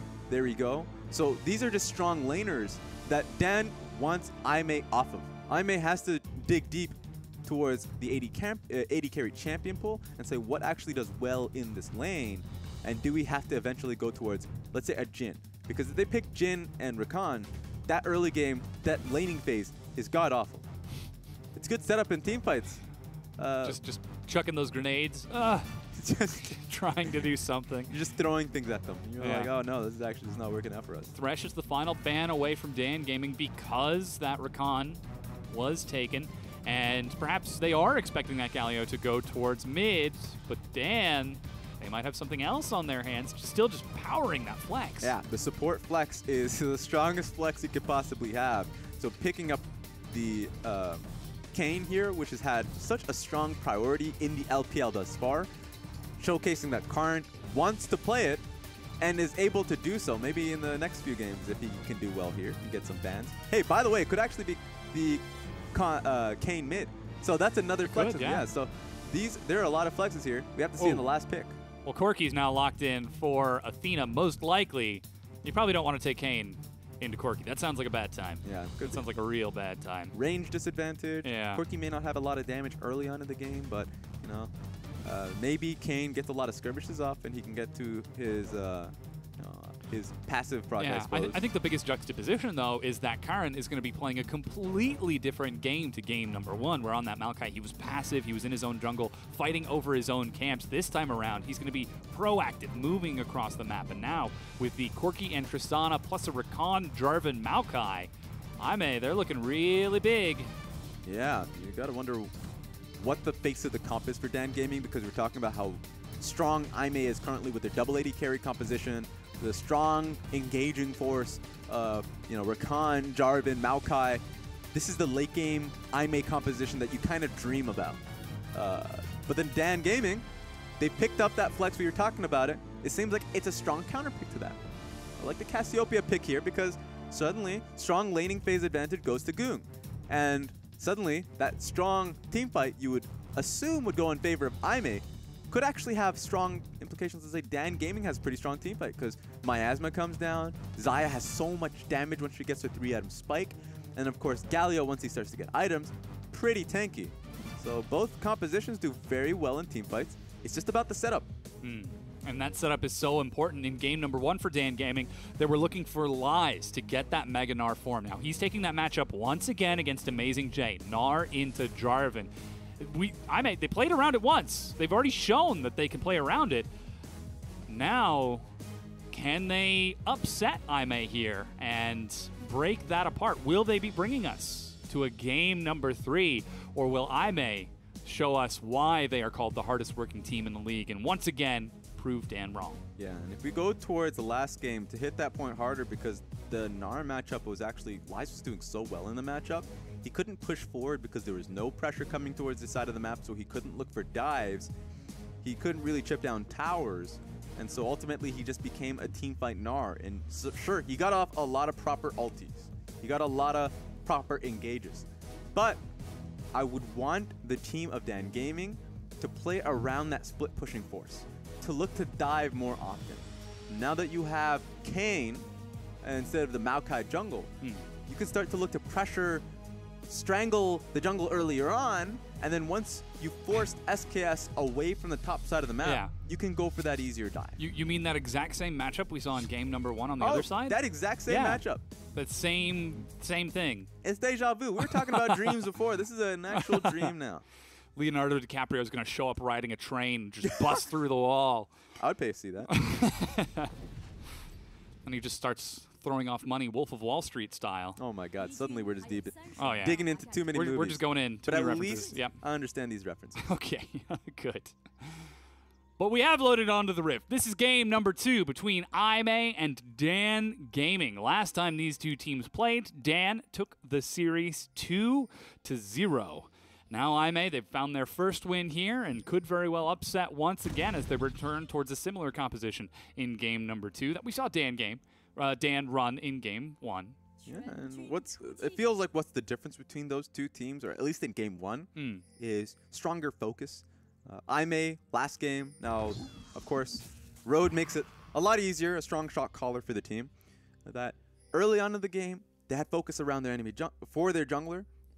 SKS had that Kane and was able to pressure the enemy jungler so easily and allow so much space for Athena. Oh, speaking of this. Yeah, look at how that Kane just enables everyone to invade into these Raptors. And early clear from Choo Choo and Cat to take some of that experience as SKS will finish off his red buff. Sees that most of the Raptors and the Raptorlings have been cleared out. Oh, wow. He didn't even auto it. He thought he autoed it. Auto cancel there. But I'm surprised he's actually looking to clear this camp. I mean, he wants it just so he can go back to it. But he's not going to get an extra level off of this. Sure, one of the best things about or at least the experience, I would say. Best thing about the Raptors camp is that you can get level 2 off of it pretty quickly, just off of the small Raptors alone. And so the fact that they took the 3 small Raptors, a lot of that experience has suddenly gone away, and you would expect SKS to go towards the Wolf camp, then the blue buff. Very quick engage. Oh Look my at the God. damage that they're dealing to Road. as Choo-Choo just pushes him right back and chucks even another feather at the two of them. And Karin, he actually went for a full clear top straight into his Krugs and is recalling right now as SKS prioritized his buffs, and now he's trying to go for a full clear of his own. Yeah, and with how strong I would say Dan's bottom lane is, the reason why he would go for this clear is just so he can get the full blue clear as well, and then immediately look to challenge the Krugs of Aimee. And that's in the bottom side of the map this time around since they're on red team. So it's going to be up to Choo-Choo and Cat to just pile this pressure on constantly, and it's going to be pretty easy since Xayah does a lot of damage, especially going into Rakan here. And take a look at how Athena is supporting SKS right now. He set up a ward on the side, SKS gets a ward in the river, and with the presence from Jin Zhao and Road bottom, he's heading down towards that Krugs to prevent that potential invade. However, it is at the cost of Road's health. He's down to 200 right now. Yeah, he ain't happy. And especially if you're laning against Xayah. Let's say if Xayah has strong lane, if she's able to take away her worst matchups like they were in Pick Ban, then suddenly you can't trade against Xayah. You can't even trade into her because she has those feathers that she's going to snare you with. And you're like, wow, I'm just taking a lot of damage. I can't take any positive trade. That's how it feels for Jin Zhao and Road now. And Karin, that's why he wanted to be on the bottom side of the map to look to see if he can get the Krug camp. But Maokai was able to sneak it underneath him. He's going to be pretty sad. Ooh, the recall. Oh, he decides to hold on to it and just play it safe instead. Doesn't risk the time. But Karin, he sneaks in. Everything else has been taken. Perhaps could look for a dive, but he's on top of a ward and sees SKS finish off his recall. But again, it's level 3 for everyone. We've got teleport on Lies, and he actually just now ticks over to Meganar, so no chance of a dive. He returns back to farming in his own jungle. Yeah, so you got a bit of confusion between both SKS and Karin. Karin sees SKS. SKS is like, I'm going to stop my back. There was no reason for him to stop his back because there was no way he could fight that or go for that 1v1 skirmish. He can pull his bottom lane early, but then of course Choo-Choo and Cat would come in. So he probably just stopped his back because he didn't exactly know whether or not his bottom lane was strong enough or in position to collapse. He figures out it's not going to happen. He's just like, all right, well, you know what? There's nothing for you to take here anyways. Nothing for you to do. Get out of here. Oh, can he take it? SKS is actually invading, but Karin gets a full clear despite the sapling. Yeah, he's complaining it cursing at each other, yeah. He's upset. He's like, why? How did this happen? I'm Kane. I'm supposed to be the one doing this. Why are you here? Yeah. You can even see the aggressive ward from Lies on the Grump as Karin now leaps over. Scuttlecrab's already been taken. SKS is proving to be the more efficient jungler, but he might have to sacrifice some health. Yeah, the only reason now SKS has to back away. It's not about efficiency on that point, just simply because SKS had that opportunity to look into challenge the Raptors because Athena had pushed mid, but Athena's off the map. When he pushed mid, he based off that. So there's no reason for SKS to try and further push into the enemy jungler or look to put in some offensive wards. He just needed to back away. That was his time gone of waste. Cat gets another Shield of Durand, knock up onto Choo-Choo, just trading health back and forth in the bottom lane. SKS, ooh, I believe he traded that as Karin did use his smite, so level 5 to level 3. And he's getting a lot of good damage onto SKS, which will help him towards that Darken form. Yeah, what SKS is doing pretty poorly, and what I will say that he's going to have to pay back. Oh, okay, you know what? No, this is not going to turn anything. I'm not going to get baited by this fight. Okay, so tell me what SKS is doing pretty poorly. He's trading against the King. Sure, he's thinking that he can take a small Raptor or a small camp and say maybe, it's, you know, I'm trading camps here, right? I'm not losing too much. But trading against the Kayn, especially since you're melee and he's going to get a lot of red orbs back, not only is Karin ahead in CS, but he's also really close to being able to get that Darken form. So SKS should just avoid him. Avoid the Kayn. We saw what happened last game. It took a long time for Kayn to get his form. That was just because, quite honestly, Karin was nowhere to be seen and SKS was having a hard time finding someone to trade against. Perhaps a little bit overzealous, like I can track him, I can keep aware of where this Kayn is going, I can prevent him and trade these camps. Oh, this is my camp. He's so excited that he could do it, but maybe he should actually stop to think, like, should he do it? Yeah. As now that's Karin with a very fast level 6, finishes off his Ranger's Trinket. The Tracker's Knife picks up 2 long swords and boots, and on the other side, SKS, he's down 2 levels. He's got a Ruby Crystal and a Control Ward. Pretty sad days for the Maokai. Sad, sad days. You know, Maokai's, it's really just any matchup. If you're not going to be able to win trades, if you're not going to be able to clear fast, we've seen those matchups before. You just go to the opposite side and try to trade as much as possible. That's the best thing that we saw from MLXG and RNG's game, because he played the Cho'Gath into a very, very hard matchup. He just played back. He just tried to trade enemy camps, even though they were rewarded. He's like, what? How much can I take? But I will still get less experience, but I'll still be able to keep up. This is SKS not really doing that here. So he's losing in a lot of ground. Perhaps showing a little bit of his age as a younger jungler here in the LPL, as he will return towards his own side of the map. Now, the first dragon is Cloud, so not huge priority for these teams, especially with all of the scaling from those mid laners and those AD carries. Cassiopeia, Xayah, Tristana, and a Corki. I want to look for some big item spikes before fighting Goong. He's got Catalyst and his Tear stacking up for him. Very early Sork boots from Athena, but he still doesn't even have his Sheen. So yeah, the item breakpoints are going to be all the more important for them, just because they're finding these lanes to be kind of difficult. Athena knew that this lane was going to be hard and pick ban. Oh, no. You know what? Accidentally resetting the blue buff. Gotta wait for it to walk right back. There it goes. Yeah, he was tilted in pick ban, and it's translating to that blue buff. But yeah, he's found himself a scaling matchup. It's just a hard matchup against the Cassiopeia. And then the bottom lane found themselves in a hard matchup just because they wanted the Rakan pick, and so they found themselves in a weak weak bottom lane. And then of course the top lane is also a weakness for Aimee. So in all lanes and in the jungle matchup, they're finding real difficulties. Karin continuing this invade, 800 gold ahead. Level 7 to level 5, and he has his smite for these Krugs. SKS is just giving it up. He's taking that Gromp. Jin Zhao will spot this happening, but he can only scare the Kayn away. Yeah, and what's hard for Aimee is that they can't even fully contest that and say, we're going to look to fight you, because you're just in no man's land. Because Aimee have no TPs. They've used TPs to keep in lane and not fall too far behind in their own matchup.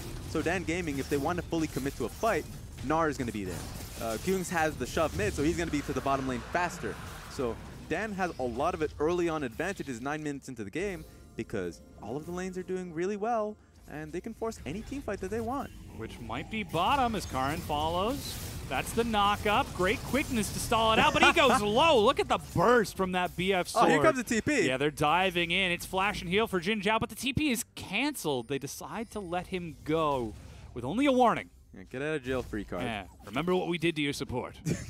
Take this back home. Tell your friends to fear Dan Gaming. I don't know why they sound like a mafia boss, but now Dan Gaming are trying to break down the bottom tier 1. Jin Zhao's actually stayed. He doesn't have his ultimate, but still wants to try to catch some of these minions. This is what happens when you give people warnings. You're trying to tell them not to come back. They always come back. Yeah. That's what happens in movies. It doesn't just end in the first 10 minutes of the movie. They come back with friends and the man's stronger than ever. Get the kill. Oh, man. Jin Zhao holds on to it. The turret is brought so low, but it's not broken. And though the Cloud Dragon, though they've got first blood, Dan Gaming don't get too much more off of this. Yeah, that's what I hate about these Hollywood movies, old and new. They just never learn their lessons. It's always, you know what, we're going to leave you alive. Specifically you. We could easily kill you in just 10 seconds, but for whatever reason, I've shown some compassion. And then, you know what, by the end of the movie, I'm dead. Because you've just grown up. No compassion in these sorts of trades. As SKS sees Karin and Goong and turns around. That's the package on Athena, but Miasma allows Goong to get a favorable trade and just chunk him a little bit low. Karin is still chasing. We don't have teleport from Lies. We do have teleport from Amazing J. Look at the damage that he's doing. Whoa, the turnaround. And the snare. Look at that. Hero's entrance. Goong gets the stun knock-up. SKS is low. The poison ticks, and he dies to Goong. Deathfire touch, and the poison is enough. Some Hokuto no Ken nonsense there. He just did not chase him down. He says, no, you're already dead. I have no time for you. So that's going to be pretty sad for SKS. Once again, challenging for no reason. Karin's getting free trades, getting closer to his Darkened form. And then he was able to say, well, I'm going to chase you down. I already have Galio following up. I already have Cassio pushing up the lane. So right now, Aimee are pretty lost. Yeah, we can see them swapping top right now, but the first brick goes down so easy. Choo Choo just breaks it down. He's got his Zerker Greaves, building towards his Essence Reaver, and already have the wave prepped. Amazing J will be able to catch and defend the tier 2, but there's a chance that Dan might be able to make it top to defend their tier 1 in time. Yeah, SKS, you are really looking for these kills. You actually might be able to get it. Karn heals up, smites. Yeah, there we go. Doesn't flash over the wall. Decides instead to hold on to the summoner's spell as Athena and Amazing J finish him off. Finally, Karn tastes something. At least punish the man. They finally did. They brought the entire family to do so. So finally, I may get something back. Not only do they get the kill onto Karn, but they get the top lane tower as well. They're able to trade it back despite the duo of Choo-Choo and Cat heading up there. Finally answering. Still down about 1,500 gold, but they're on the board, Rez. They finally are. You know, they got there. Now that they know Rift Herald is the next objective, they are setting up some vision around this. Rod of Ages finished off for Goong, so he has some AP and will be scaling. Karn finishes off his warriors as we're close to getting the Bomby Cinder completion for SKS. Cinderhulk, excuse me. And Teleport's ready for both top laners. So the teams, they know what they're doing. And they're looking pretty good in doing it. Yeah, a lot of it right now is just IMA trying to play this one, I would say slow-paced. They know that they're losing in every lane and that they need Triforce on Athena for him to be useful. Get out of there. And they need a static shift on Jinzhao, quite honestly, to be able to contest any sort of shoving game. So they're losing out on a lot, and they're just trying to get minions. That's their entire goal. You know, we're talking about the goal of League of Legends to win the game. Right now, they need to get to step 1. Get minions underneath them. Get actual gold. Farm it up. Because Dan Gaming, every lane is doing very well. They're already hitting really key item break points, with Lies getting really close to his Black Cleaver, Essence Reaver on Choo-Choo, and all he really needs is like a static shiv to just like walk any lane and be able to push it over the edge. So it's right now Dan Gaming very comfortable. Continuing to play around this Rift Herald. Karn and Goong starting to sweep out some of this vision. Road and Athena will contest it just a bit. Getting a little bit of harass, but again, Lies and the rest of Dan Gaming moving as a collective unit. Of course, the one name that I did say, Lies, he's actually on the other side of the map, so no part of that collective unit. Yeah. He's there in spirit. Making sure that they're safe. Yeah. And especially with how they're pressuring up towards the top lane turret, he's going to be very relevant in the fight, unless if Amazing J gets this 1v1. What is happening here? Look at the damage Lies just took. Flash is traded as Amazing J comes out on top. Yeah, this is interesting. Honestly, Lies needed to be healthy for that entire play because they were starting to pressure towards the top lane, and they could have used him for a TP play, but Road wants this. Dashes in the quickness knockup, but stun onto Athena. Prevents any follow-up damage. That's Road without his ultimate. Yeah, uses his ulti and then, of course, gets the cleanse off. So Goong, even though he was in a very difficult position, knew exactly what to do to get out of it. So at the very least, no sums and ulti on Goong, but he should still feel very comfortable knowing that Road used a lot to get out of to get a playoff that didn't really turn into anything. That Rift Herald is still on the map. You can see pings onto it coming from Dan Gaming. The next dragon has spawned. It is an ocean, and it appears as though they are setting up some vision.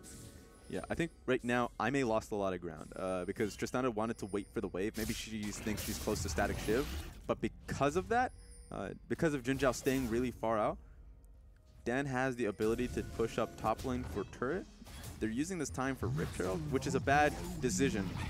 Just because, yeah, IMA is going to be able to push them off of that. You know, I was setting them up. Yeah, they were looking for it. They were thinking about it. They should have just went for the top lane tower.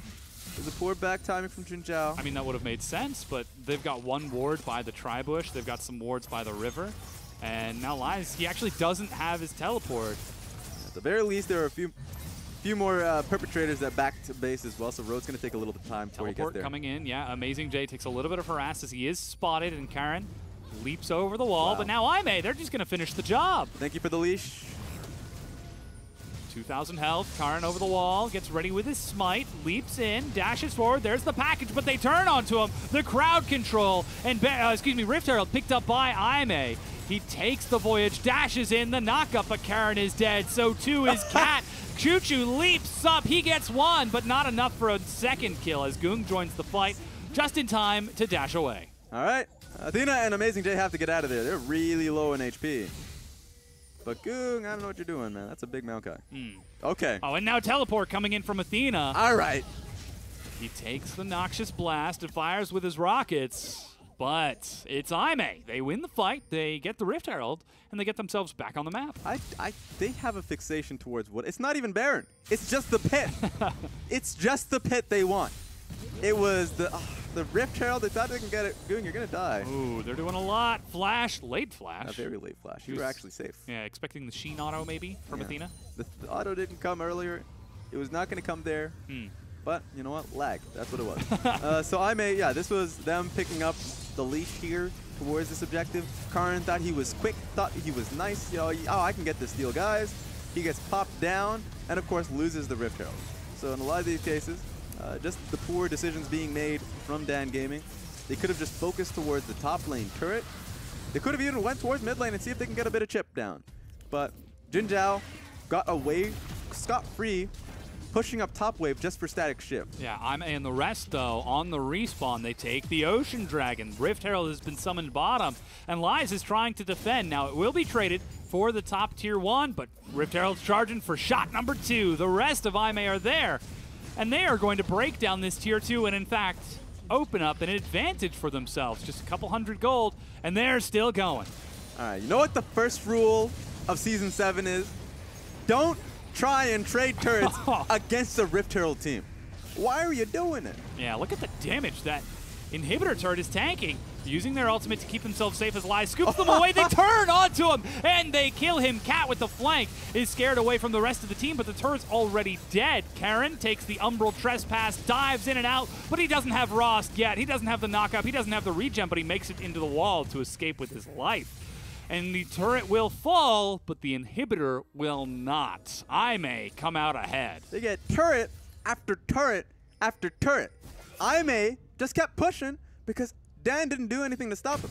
They tried to trade objectives against a Rift Herald team. What is happening here? You tell me, Raz. I mean, you set it up in the beginning. Step number 1 for Aime, minions. Step number 2, turrets? Question mark? Well, we're not at that step yet. We're getting there. Yeah, you know what? I guess they've moved that one up the priority list if it's right in front of them. If Dan is literally just going to concede turret after turret, yeah, you know what? Suddenly you move that up a little bit higher on the priority list. Alrighty, we'll see if question mark moves up the priority list as well. As now Aime make their way back on the map. 700 gold ahead. And ready to take control over that Baron pit. But looks like Karin, he's doing it first, setting up some vision there. As Goong, he's finished off his Banshee's Veil. He's going to be a little bit stronger in these upcoming fights. Athena, he's actually building for the fights as well, as he's going for his Infinity Edge second. I just love how he went towards the crit cloak first. You know what? He's taking that gamble. He's actually purchased a few dice. I mean, the Sheen crit, that's going to hurt. Yeah, I mean, it's still going to be a bit of a 50-50 chance. Statistically, that's false. It's actually much lower than that because he only has the crit cloak. But yeah, he's going to be throwing a few dice and looking to get, I guess, a pure 20. If he can get that crit shot, then you know what? It's all worth it. That gold was really well spent. All it takes is one. Other than that, usually you're like, actually, I should have just purchased a the pickaxe. Yeah, get the pickaxe More instead. consistent damage in the fight. Yeah. In fact, everyone just says get pickaxe, but this guy's like, nah. Now Karin using his sweeper and himself as a mobile ward to make sure that there isn't any chance of Aime being sneaky. Aime, though, they're playing the 1-3-1. They've got Athena in a side lane along with Amazing J back in his native habitat bottom. And look at how far and clean that bottom lane is, as Karin, he will get his Rast transformation well before SKS. Yeah, 8 minutes or so ahead of him. And you just see it running back onto the Rift. And it's just, it kind of hits the point home that all of those trades that Karin was able to get on top of SKS finally paid off for Karin. Yeah, it's a very fast Rast. 1 second knock up and a lot more sustain in these larger fights. As now we can see Baron actually being started off by Aime. They've got vision, and Cat will step in. He's being harassed. Should know that he's doing damage here. This is a desperation Baron from Aime. Cat sneaks around the side, but the snare will tag onto Karin, and the Baron is picked up by Aime. They use Dan's play against them. And they look like they're ready to fight as they turn it around, knock up onto Cat, Cataclysm into the back, but Cat, he's got the Shield of Duran to keep himself alive, but pops it too soon. He is dead. Though Road will trade his life. Karin with the Umbral Trespass into the back line. He's got no follow-up as Goong will finally chase down SKS. And still, Aime will back away. 2 for 1, but Aime get the Baron. And that could have worked out terribly for Aime. But Dan didn't know. It's one of those moments we're talking about Dan outgrowing their old stigma of saying, you know, 20-minute Baron, that's going to be what we do all the time. It's going to be Aime that uses that trade against them. But, amazing. They're Jay. still going. He's spotted, and he's racing forward. Slice casually sidesteps, knock up, and he's slow. You know, the best thing about Amazing Jay's long TP flanks, he does it so often, and a lot of times it works. This time around, you kind of need members to follow through. If no one's there, you get nothing. You just use TP. Amazing that Jay is the guy who's like, go long, and then he throws it outside of the stadium. As he's trying to break it down mid. Aime are actually counter-pushing now with their Baron. And they break down 2 turrets right quick. It's 6 turrets to 2, Raz. Yeah. And the fact that, I guess the TP came through, they're going to be able to get back onto the map really quickly on. And as we look towards the Baron buff here that Aime were able to pick up, nothing really interesting to see here. All it really was just the fact that Aime were able to get it super quickly on. And we're able to, I guess Dan was able to take the fight afterwards, but that's still 3 members with Baron. So sneak of the Baron, and they run. They think they can take the fight, but you know what? Aime probably should have just left immediately after they got Baron. They actually had the ability to leave that one through. Now, Mountain Dragon's up in 10 seconds. They've got vision on the map. They've got Athena split pushing with his teleport ready. This very well could be an upset from Aime. 4,000 gold ahead. Yeah, they had that late scaling composition. They were losing in every lane, and we were like, you know, this is pretty poor drafting coming in from Dan Gaming. But I guess you always have to have that asterisk of Aime being in this position time and time again. Yeah, a little bit more experience. Yeah, and a lot of it was based off necessity, but if you have the experience, you have the experience, regardless of how you get there. So Aime just know how to be able to cut losses. And so they find themselves in this position in the game. A lot of it was just off of Dan's misfortunes around Rift Herald. But you know what? They took that ball and they ran with it. Yeah, they definitely did. Opening up the map now in the mid lane. And, you know, you really would have thought that Dan would be the team that's more experienced around the Baron. That's true. It's Dan Gaming, especially at 20 minutes, if anything. Yeah. You said it, they ran with it. They definitely got inside of a 747. That is... It's 25 minutes into the game, Dom. They've actually just turned this one so quickly. Yeah. Dan are still taxiing on the runway while Aime are doing circles overhead, now trying to finish off the inhibitor that they set up minutes earlier, though they could be flanked here. Karin could chase them down. He's ready with that shadow step. He's ready with the reaping slash. Knock up onto only SKS. But he does waste out a lot of the time on that Baron buff. And just good presence of mind from Aime to back away the moment Lies gets towards his Mega Gnar. They recognize what damage it could do in game 1, and they just learned thoroughly, just don't deal with it. Back away. And Karin really couldn't set up the fight for them. So now Dan have to back away, especially with Lies exhausted, not going to be able to get towards his Mega Gnar all too quickly. Yeah, somebody get that man a power bar so he can turn around and try to go Mega Gnar again, because Dan's Gaming's chances are just being slowly stripped away from them. The inhibitor is broken. There's nothing else on the map for Aime to take, so they might as well recall, stock up on a few more items. And not to mention, that was a late inhibitor as well. That might still be down by the time that Baron respawns in just a few minutes. Exactly. And so I feel like it's a proper time to just kind of talk about how Dan Gaming got to this point, right? Because this is looking pretty bad for them. They're going to be, if it goes in this same trajectory, they might lose this set, right? And throughout cross-conference, we talked about the fact that they weren't able to learn. And you can see members like Goong performing well when he's on stage. But having that on-stage presence hasn't really been a thing, because Dan has been ping-ponging around with Chi, putting him in the mid lane, Moyu in the top lane. They've been giving these members chances, and so you haven't seen the experience. Ooh, Athena gets caught with a pick and is forced to flash. Oh. But Amazing Jay is like, no, we're fighting. Yeah, he wants in there. Lies is so close to Mega Gnar, though. Alrighty, calm yourselves down, Aime. Lies goes in. He ticks over to Mega. Flash, but Road is out of there, and Jin Zhao with the rocket jump. Forces that ultimate. Amazing J is still going, and the teleport from Athena into the team fight. They know they don't have to worry about the Gnar ultimate. The package goes wide. There goes the hero's entrance. Knock up onto Lies and Cat to try to turn around, but Athena's hemming them in. Umbral trespass, and he brings it right back. SKS with the flank as Athena and Jin Zhao are firing across. And Aime, look at the damage that we're seeing. That's a quadra kill. The penta is denied, but the ace for Aime and pings onto the super minions. Yeah, they have the wave in mind. They know what's the key, the ticket to ending this game. And it seems like somehow, some way, Aime are about to 2-0 Dan Gaming. They certainly are, flashing forward even to get to the turret faster. The Nexus turret falls, the second one crumbles, and with 10 seconds still on the death timers, this is Aime taking the 2-0 over Dan. Smile on Amazing J, and honestly, congratulations. That has to feel good. This is the road to playoffs. The last 3 weeks are going to be incredibly important for Aime as they've just tied it up with Damn Gaming 4-7 apiece. Running down the line, patting each person on the head, handshakes and all. As Amazing J leads the charge for his team. The fight looked reckless, but he had faith, and it paid off. As they run down and shake hands here. Hard to believe, just a few months ago, we would have been completely saying the opposite, but Aime prove us wrong with the 2-0, demonstrating time and time again why they deserve to be respected as the hardest working team in the league. Yeah. You know me, Dom. I hate puns. Do you? That's why whenever it comes to Aime and we talk about their road to learning, road to playoffs, I just hate that because I have to walk around it time and time again. And the only reason why it's difficult is because they always find themselves in this position.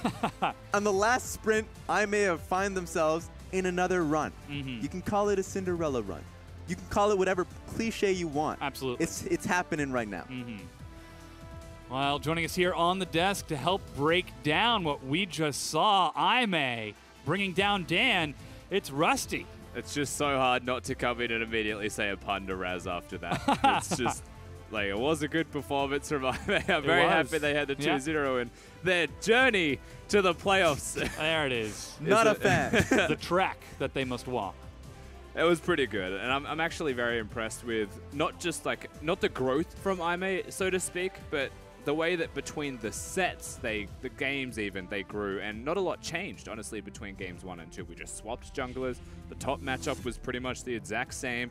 We've got the Corki in the mid lane, like, everything in terms of champions was there, and it's how Aime, as a team, just got more aware. I feel like this was a coaching thing from Aime, and I do have to give them credit for that, because Amazing J was a big carry in this game. Yeah. He actually handled Lies, where in game 1 it felt like the Gnar was handling Amazing J, but the same matchup, it turns back the other way. And I feel like the reason I say the coaches is if I look at Amazing J after game number 1, it's like you do realize that when Mega Gnar hits Mini, he has a cooldown timer on becoming Mega again, that you can hit him. Yeah. And that's exactly what Amazing J did, and started bullying out the Gnar, and just like that, Aime make the plays. He bullies out Gnar, teleports towards the Rift Herald. These small things start to add up. Yeah, it's always like it's always easy to miss the micro points of these compositions in these games because a lot is happening. But it was Amazing J going above and beyond and handling a matchup that is poor against him and understanding what he needed to do to make it easier for his team. There was one point where suddenly, you know, Dan was looking to siege up top lane, but it was going to be much harder because Gnar had taken a poor trade, had to go back to base, and they had to reset the play once again. And that communication all starts and ends with Amazing J. There was no change for Aime between the communication in game number 1 and game number 2, but taking those tiny lessons and taking these growths forward. They have shown us why they deserve to continue to move forward. Yeah, they certainly have, and as a result of winning this set, I believe that ties them up in the standings, Raz. Of course, Aime not very good with points, just the head-to-head is okay. Now it's matched, and what you really look towards is their win-loss record. So they are going to be tied and behind Dan still whilst they are tied, so they need to win more games. But this is the really important first step for them. Yeah, it's an important one because people have to recognize, you've already hit onto it, but I may have to be ahead of them in wins. They just need to be going into playoffs because they've lost a lot of games, obviously, and they haven't got a lot of 2-0s, and that's how the point system's working. The fact that every win they've had has come to a 2-1. So they've only been getting 1 point of a lot of these victories. So Dan still has the point game, so I may have to go an extra set further and be able to, I guess, maybe they have EDG next in their eyes. Yes. Maybe. EDG have had a few upsets. Can't Dan even keep a Gaming straight upsets face. them. I know you're laughing, Rusty, but it could happen. Yeah, look, it could. Lightning can strike in places you don't expect it to. Could happen. But that does not necessarily mean that it should. Yeah. And again, the formula that we saw from from Ime in game number 2, I just want to go back to it, Raz. I've got step 1 written down, minions. I've got step 2 written down, turrets. I've got step 3 written down, Amazing J. 4, 1, and 7. As he just set up so many fights, turning those question marks into check marks. And turning being caught out of position into engages, Yes. I think is the other thing you take away from this. Because, yeah, we could say Amazing J was step 3, but I feel like the most important part of Ime in this game was the step 4, which was Athena. And, Wow, and okay. realistically, you know, it's a deserved MVP. I'll give it to Amazing J for that performance. But the way Athena played team fights, the way he was able to separate the side of Dan or just conflict them by using his package, Yes. being at the right place, roaming well before Goong, like it was a really good performance from Athena. And this fundamentally to me comes back to the point when you look at Ime of they look good when Athena looks good. And that's really hard to do. But there was a period last split where he just had 3 crazy sets in a row and Ime won 3 sets in a row. It almost feels like when he performs well, the whole team performs well around him because he is the central point of the team, not just the mid laner. He's the pivot point. You've got your reliable jungler that's going to map your opponent. You've got your top laner that's good at teleporting to deep flanks, good at shot calling, good at roaming, and team fighting. And that's exactly what your bottom lane is as well. And that bridging point's always been missing for Ime. But Athena is that bridging point. So if he actually shows up and performs well, just like in this set, then suddenly you do have a more refined team in Ime. Yeah, and a lot of the times throughout this split, why Ime was failing was a lot of the times the jungle mid synergy just wasn't there. Athena was losing lanes. A lot of the times it was based off of his own losses, but it felt like he was in a 2v1 position at oftentimes. So it's great to see SKS come in, not only have proper early games, but he's just more cognizant of his lanes. And so you could suddenly see in bad jungle matchups, he's playing more respectful, or at least not. Actually, that last game is a bad example of that. But as a whole, he's coming up as the better jungler of Ben 4 and Flawless, and that's exactly what I may need now going into playoffs. And to be specific, it's the better jungler for Ime. I still think the Flawless is the best jungler out of the 3 if I was to draw comparisons, but he doesn't mesh into Ime as well as someone like SKS just seems to be doing. And we've got to look towards Ime to continue this chance at a run because, again, they've stated multiple times their goal is Worlds. They want to go to the end and run as far as they can. That starts here with this game that we just saw, the 2-0 over Dan Gaming. Now, next step for them is they need to get that 4th place spot. That's where they move into playoffs. That's where they start looking for promotions and beyond. But their next opponent's EDG. Just after that, WE. And then they have to play against Invictus Gaming. Like, it's not going to be easy. At the very least, once they get to the IG set, they've already been primed and hardened that they can actually deal with them. So, yeah, it's going to be a hard run for them. But they have had their upsets in the past, and the best thing about going into the last few weeks is that it does get a lot more competitive, and you start to challenge WE and EDG whether they're going to still be on their A game, knowing that the only thing they're going to be fighting for is first place. And sure, they're going to be really going tooth and nail for that, but we're in the last few weeks, and we'd have to see if that's going to still be the case. I mean, right now, if you are Ime, that's the win you needed because that puts you up equal to Dan Gaming. But if you're a viewer, that's absolutely the win that you needed because now we've got a tie for 4th place, and it just gets that little bit more exciting because Dan Gaming, they're up against Snake next. They should be able to get that victory realistically. Yeah.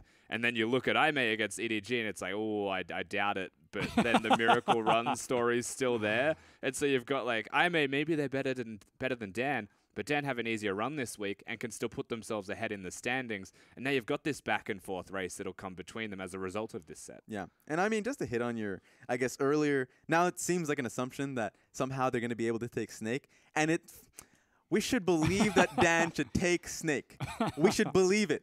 Everyone should believe it. All right? It should happen. Where's the but? Yeah. But Dan has still not won a set in God knows how many weeks. Week 3? Week games. 3, they won a set. Week 3. We are in week 8. That is, they need to start winning. And if they go up against Snake, and obviously if they lose that set, that is actual disaster mode for Dan Gaming that were once upon a time first place in Group A And it's once upon a time because that happened too long ago, Rusty. So what are we looking for Dan Gaming then? Because it still seems like they're looking for something themselves by swapping out in the bottom lane. They've only got a few more weeks to find it because with playoffs racing up, they're running out of time. Speaking of time, though, we've actually got a quick break coming at you. Our next match of the evening, we've got Snake taking on Invictus Gaming, and Pulse is going to be helming the desk for that one.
身边抢开这确实是一个最后的一个时机。Scar 那边靠了一个虚弱进来，想强杀这边的有一个闪现，而且给了一个盾还在拉大，狼琴插一下想要被竹妹给打晕，这边没有，就是卡大丁连续的图点，最后是把女警给收掉了。伊尼的双击已经打开了，这波团战实力 gaming 是可以打赢的，没有问题。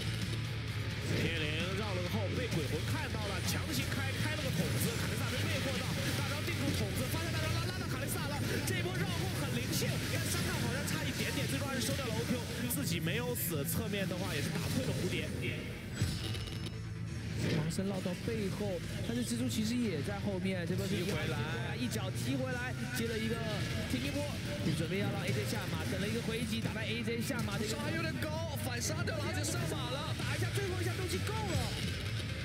小元猫摸上来，点塔的这波开团开到飞机了，而且 W 被断了，飞机这边只能交一个闪，交闪过来，身上有虚弱天风这边坐住他，甚至这边长风闪现有点失误，但飞机还是被第一个伤害灌死了。石化凝是凝住了球球，这个时候已经打成了一个0换3了。看队友怎么选择了，先过来打一套，海德威最后终结放了一下，钩索跑路被晕到，中妹交个闪，秦昂也战术后方减速到了，很漂亮啊，但又挂到了一个减速。高温鱼叉加疗英雄登场，能救下来吗？触发了一个护盾，这个被动的护盾很关键。哇，杜朗护盾在嘲讽了，那没了，那这亏大了。把他给大了，没打到，打到，杜朗闪现大招，把团队开了起来。这里发大招裸男还不错，风神宝直接被秒了。这里小虎可能要被大嘴喷死了，这边黄金桃挡不住大嘴的输出，这波司令打得非常的漂亮，这里的回血阵也是打了出来，一波0换5。姿态的一个天秀时刻，先交闪，然后在 AB 过来的时候再交一波魔影迷踪。确实草丛跟乐芙兰的象限也很契合，对，特别是在上路这个地方，而且第一段被动没挂到也很关键。这个在这边大招被魔影迷踪回去，回头还秒了一个辅助，是的，交 Q。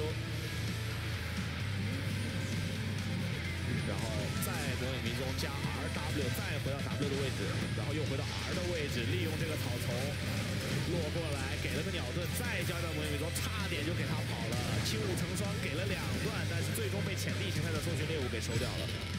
这波混战1000的血，不他妈拔毛，但是皇子上不去了，但是皇子直接被秒了，不然大家是拉到一个再被秒。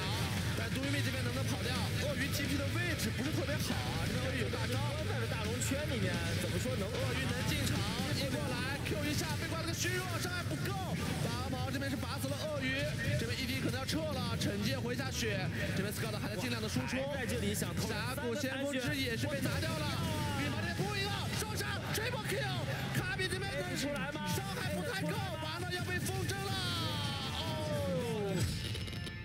OMG 是把 W 的人拉到这个狭小的空间里，我们看到兰博大招是有用的，是一个绕后的位置，然后 Icon 先消耗一波 W 定住，对，先把加里奥第一个大队用，但是武器进场了，是穿着兰博闪现过来进场，我们看兰博的大爷没有丢到一个狭小的空间里，不错，兰博的大招位置还可以，但老鼠的输出好像更高，而且加里奥还有前面操作到了3个人，金身逼了出来，猪妹把司马老贼给斩掉的话，那金身结束的夕阳也是瞬间被西野给击杀，西野拿到了一个 double kill。那这个拿到位置手够长，回到2个。哎，这个反手来看一下这边的一个团战进场了。如果反手控到了对方的2个人，下一局得到了一个解扣，小刀被小刀倒了。大舅子这波的一个羽毛非常的一个致命，再一次看到贝的一个平面起舞进场以后，这大队长虽然自己死了，但是挖掘机也殒命，自杀，夸抓 kill， 大舅子帅。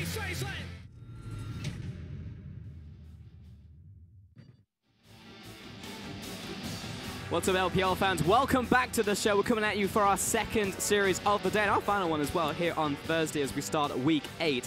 I'm looking forward to this one as well. My name is Paul, so I've hijacked the desk, and I'm alongside FLICKR as well, who's joined me as well from the depths. We get kept in the cage as well, so we just pop out, and then we're ready for the cast. But Rusty's still here as well. How you doing? Fantastic. I mean, you guys are the ones who should be asking how you're doing because I've been here the whole night.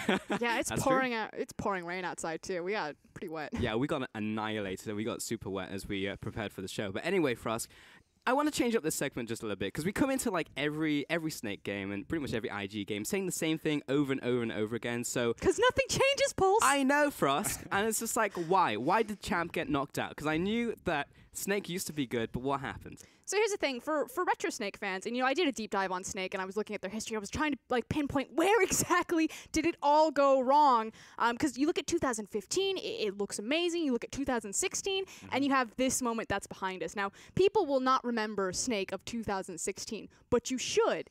It was really the IMA show where IMA made their meteoric rise. They were struggling in the LPL, and they just shot up in that grueling 10-man game spree. And the thing that people don't remember is while you have an incredible picture like this one on your screen where Amazing J, they've just gone the distance, from LSPL to Worlds, is that people don't remember FLICKR. Snake played 10 games back-to-back. They started it with Vici. The arena actually had to close down and let everyone out because of safety curfew. Then they resumed the game. Snake played Team WE, went to all 5 games, and then cut short at the very last second.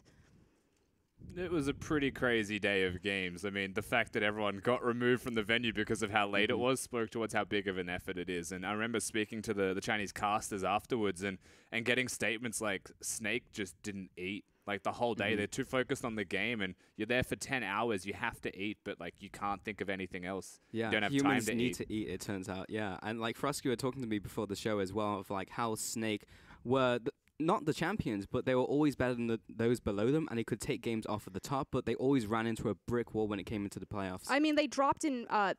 Snake, other than last split, have made playoffs every single time that they've been in the LPL, and they only dropped in quarterfinals. But if you looked at their group stage performance, they were either 2nd, 3rd, or 4th. They were always incredibly well in groups. In 2015, they dropped to LGD and EDG. That was the year of LGD, so only the top 2 teams took them down. 2016, they lose to EDG and IMA. And then, coming to 2017, at the end of 2016, we're like, wow, Snake look amazing. They got so many fans when they made this crazy run. And then everything falls apart, and we're just left scratching our head because this was the team of prodigies. And if you're a Snake fan, that's heartbreaking. You talk about that history is written by the victors, but if you look historically at Snake, they are the woulda, shoulda, coulda. They could have very easily been the 2015 LGD or the 2016 IMA, superhero story. They just couldn't go the distance. And it's almost bittersweet as well that IMA did what Snake were meant to do when you really think about it. They were the team that came from LSPL, got all the way in one split. Snake couldn't do it. And that's the thing. If you contrast this photo to the IMA photo, they're taking at the exact same event. That's FLICKR walking away from the stage after playing for, 14 hours that day in just a hyper competitive match. That's their manager standing next to him. And it's just, normally when you see esports, you see this. You see the glitz, the glam, the camera, the crowd. You very rarely get to see the defeated, broken player just kind of limping away from what should have been. If nothing else, I hope this just adds context to what we've said before about Snake, because coming into spring, we had them at the top 2 out of regular season, because that's what they've done before. Heading into this split, 2017 summer, we had them at the bottom, and for all of those reasons above, right? And it's just, it's a long road that they've trekked, and it seems like they're not getting back up.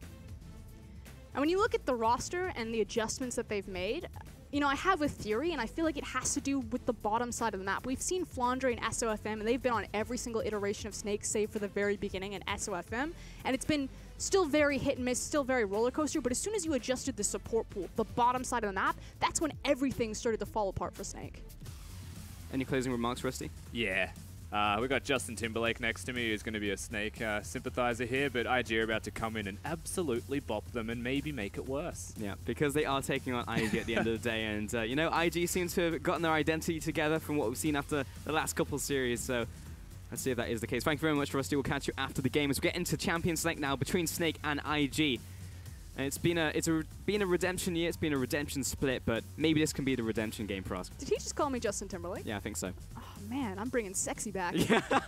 All right, let's take a look at these bands. Let's bring it a bit more upbeat because, that was a sad tale for Snake, and we can only hope that it turns around. So the bands were Rumble, Zach, and Thresh coming in from Snake, and it was Cho'Gath, Caitlyn, and Elise from IG. And first pick of Kog'Maw. When in doubt, go Kog'Maw. Yeah, but there's also Kayn and Galio both left open and available, and we know that Invictus Gaming have really favored the Galio. More so recently, it has been the rise of Ning on Kayn, and I'm super happy to see Ning prioritize that champion. The other big Kayn guy in our league is SOFM, and when you think about SOFM as kind of the essence of a jungler, everything that Kane offers teams is everything that he thrives at. The ability to have high mobility across the map, the ability to farm faster than pretty much any other jungle matchup, and the ability to skirmish super heavily. So I absolutely applaud Ding for taking that one away. It feels like IG just got a bunch from this champion select already in their first rotation. Snake are going to respond with this Maokai, and they will look probably towards an ADC next, it looks like, for them. Also to note that Crystal is not starting. It will be Hootie in support and an OQ and AD carry right here. So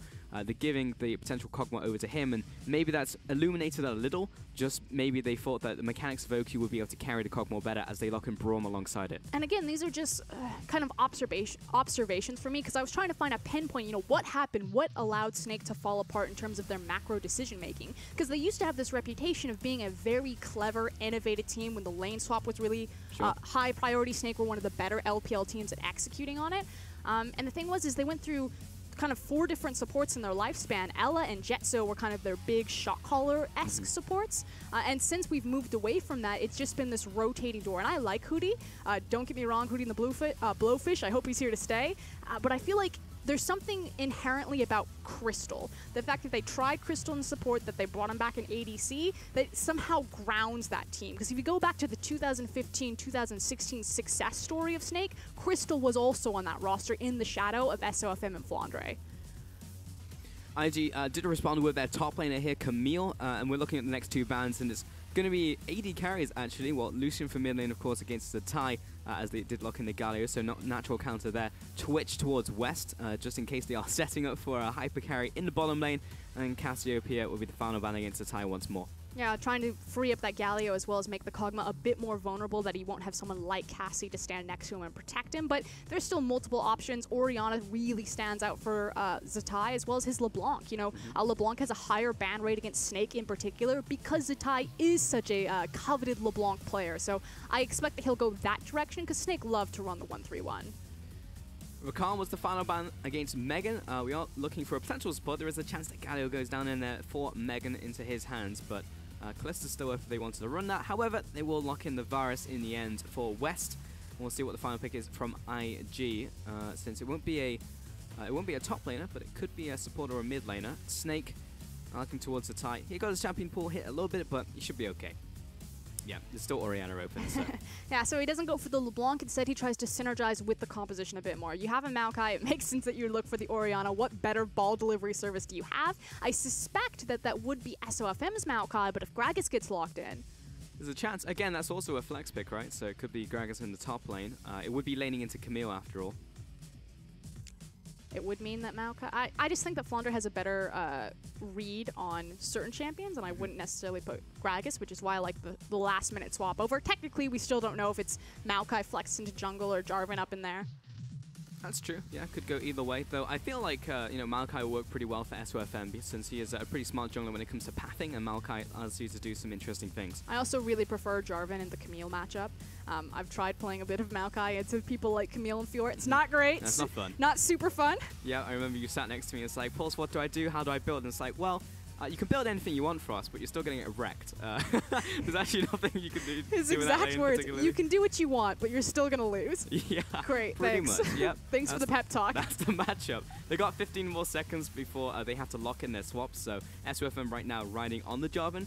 And they have half of the basketball comp. Of course, Galio is sat on the side of IG, so at least they have the hoop and they have the ball.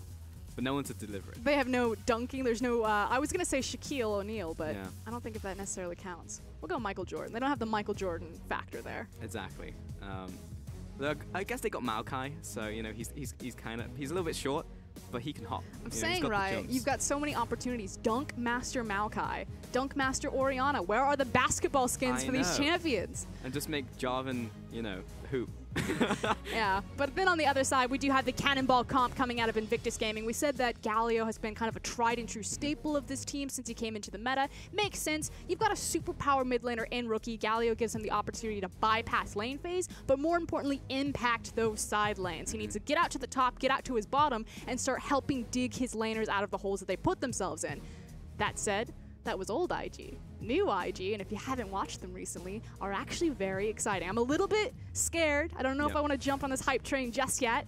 We'll see how IG come flying out of the gates against Snake, but recent form of IG has been very strong. I can tell you, Frost, that I've bought my ticket, though I have not boarded the train yet. You know, it's final call. It's leaving shortly, but right now I'm hedging my bets, and I think this game is going to be part of that. Is the Shy or the Duke standing on the platform for you? Why saying not your both? last goodbyes? Why not both, Frost? I see how you roll, Pulse. That's a bit spicy. You gotta have that, you know, that love triangle, right? I do strive to be an anime character after all. As we head into game here against Snake and IG. Snake, let's see if they can finally make their redemption run, because better late than never, right? Because they still have their fans behind them, and they'll stick with them to the end, and that's great to see. I don't care if they stick with their fans, just if they stick the landing. That's all their fans care about. Is it? I see a lot of fans still there. I saw the Happy Snake sign out there last week, so they're still there. They're still waiting for that triumphant return from Snake. I'm waiting for the prodigies to show up.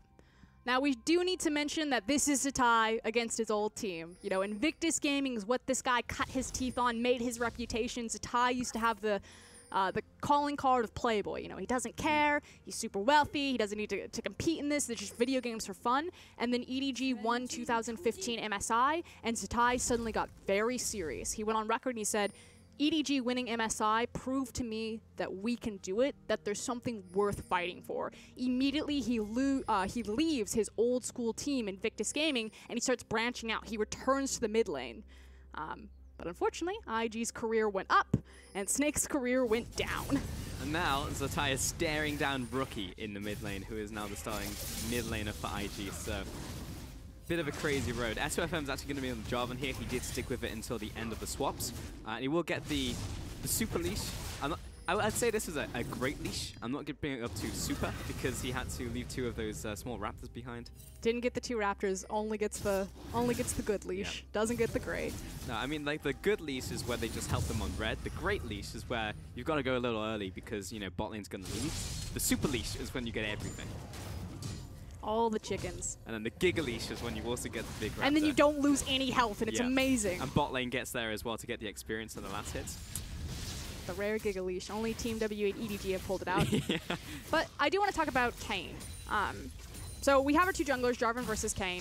I find Kayn a very interesting jungler. I haven't seen him globally used very much. I know that Caps, you know, brought him out to the mid lane, was maybe abusing some of those mechanics there.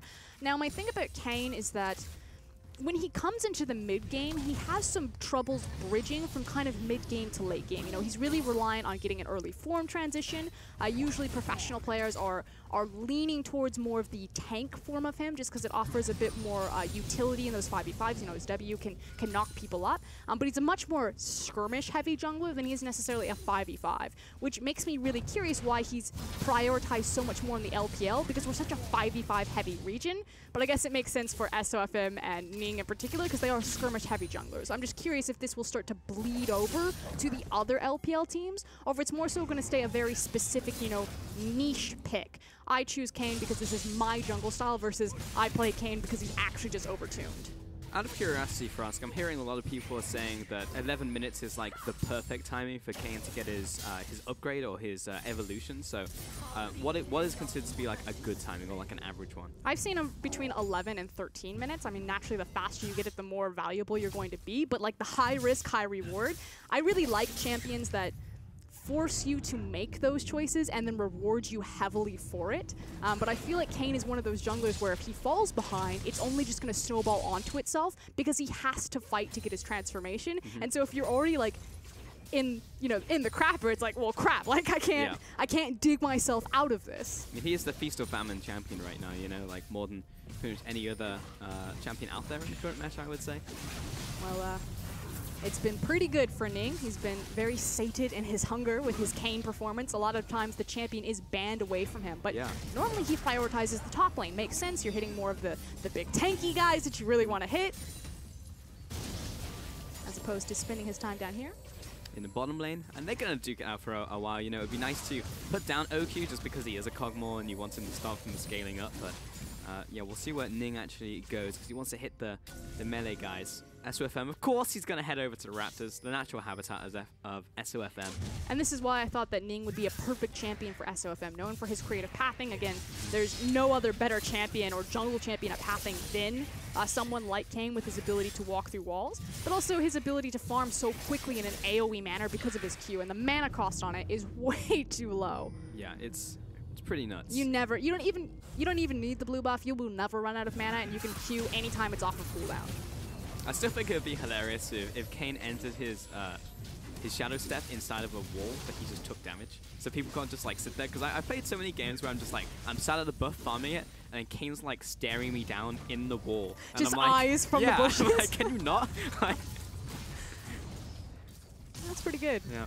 I think it's ridiculous that he gets health from being inside the, like, what? Yeah, why are you getting health from being inside the wall? Surely you should I have take so many damage. questions, Pulse. You know, why does he have so many movement abilities to get over walls? He doesn't have just one, but two, and they're both untargetable. I'm just talking about the physics, and I get that this is like a fantasy world, and like, you know, Runeterra is like a different thing from You literally RBRC, have but a dinosaur who spits acid, who also has a skin as a puppy, and you're drawing the line at walking through walls. You're like, my suspension of disbelief ends here. Yeah, pretty much. I've drawn the line for us.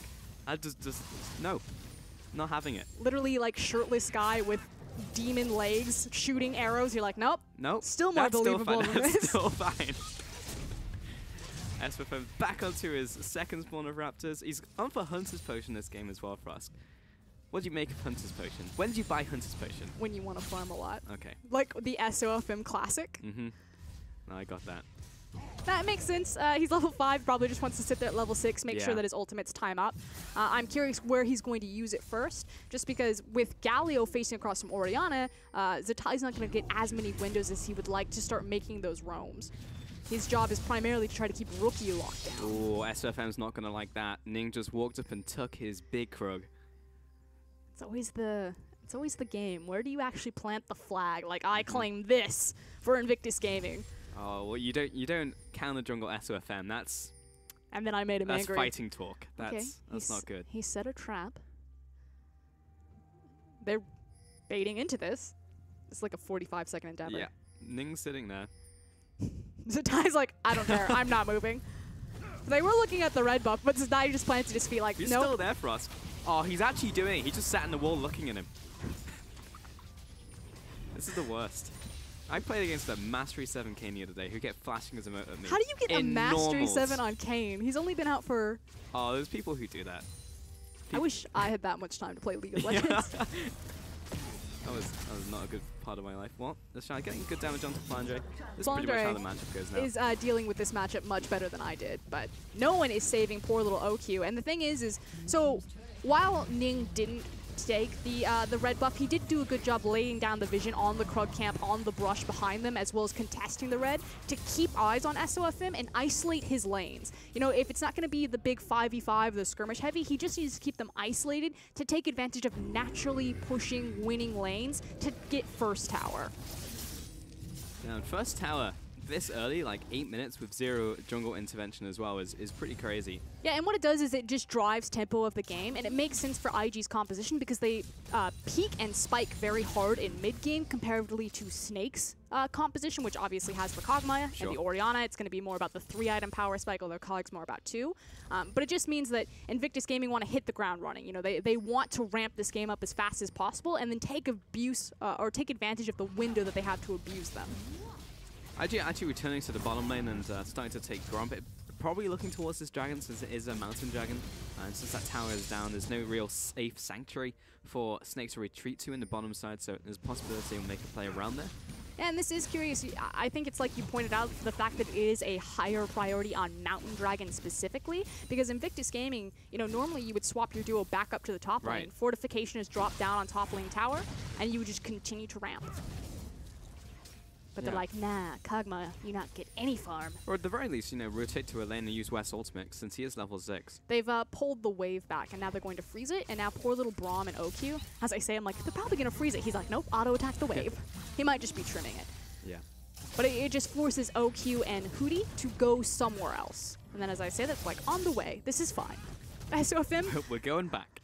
We're going to overextend. Please hold our hand. But that means that Ning will probably just stay around bottom side. This is a good preemptive ward, though, on Blue Wolf to know where Ning is, knowing he is on bot side. As well as a good one behind the buff themselves. So both top laners do have their teleport.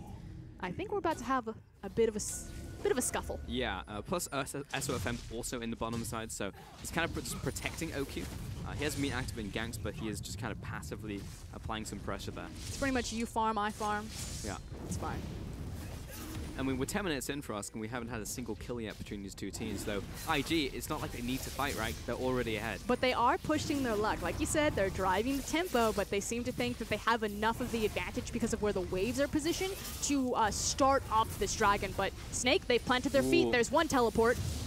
Pulling the trigger on that one. He's actually going to complete it. FLICKR coming in with the trees. It's going to lock down everybody from IG. In with the ultimate from Rocky, and he'll get the knock-up down onto Brom. Shockwave only onto Rocky. He's tanking this like a man right now. We get the flang and drag. And FLICKR, he can't get into the circle. But first blood is claimed by SOFM. Meanwhile, the Shine, the 1 versus 3, not going so well for him. He'll fall as well for the 2-for-1 trade. And Snake get the positive trade out. A bit lopsided though, because IG do manage to take the Mountain Dragon and walk away. So Snake, right idea, just a little bit hesitant on when they decided to execute on the teleport coming down. Still, it was the Mountain Dragon secured by IG, so you could still say the net game was over to them, at least in terms of like investment banking for later on into the game. Though Ning is actually chasing down into the tie, doesn't land the knock-up there, so he'll back away. Not just later on, Invictus Gaming are ahead right now. They've got the Mountain Dragon, they have the completed Blade of the Rune King on West. They should really start rotating their duo around, or rotating some of these pieces around and taking advantage of this, you know, this lead that they've acquired in the early game. Yeah, it's about 11 minutes in now, and Ning has not yet decided to go one way or the other.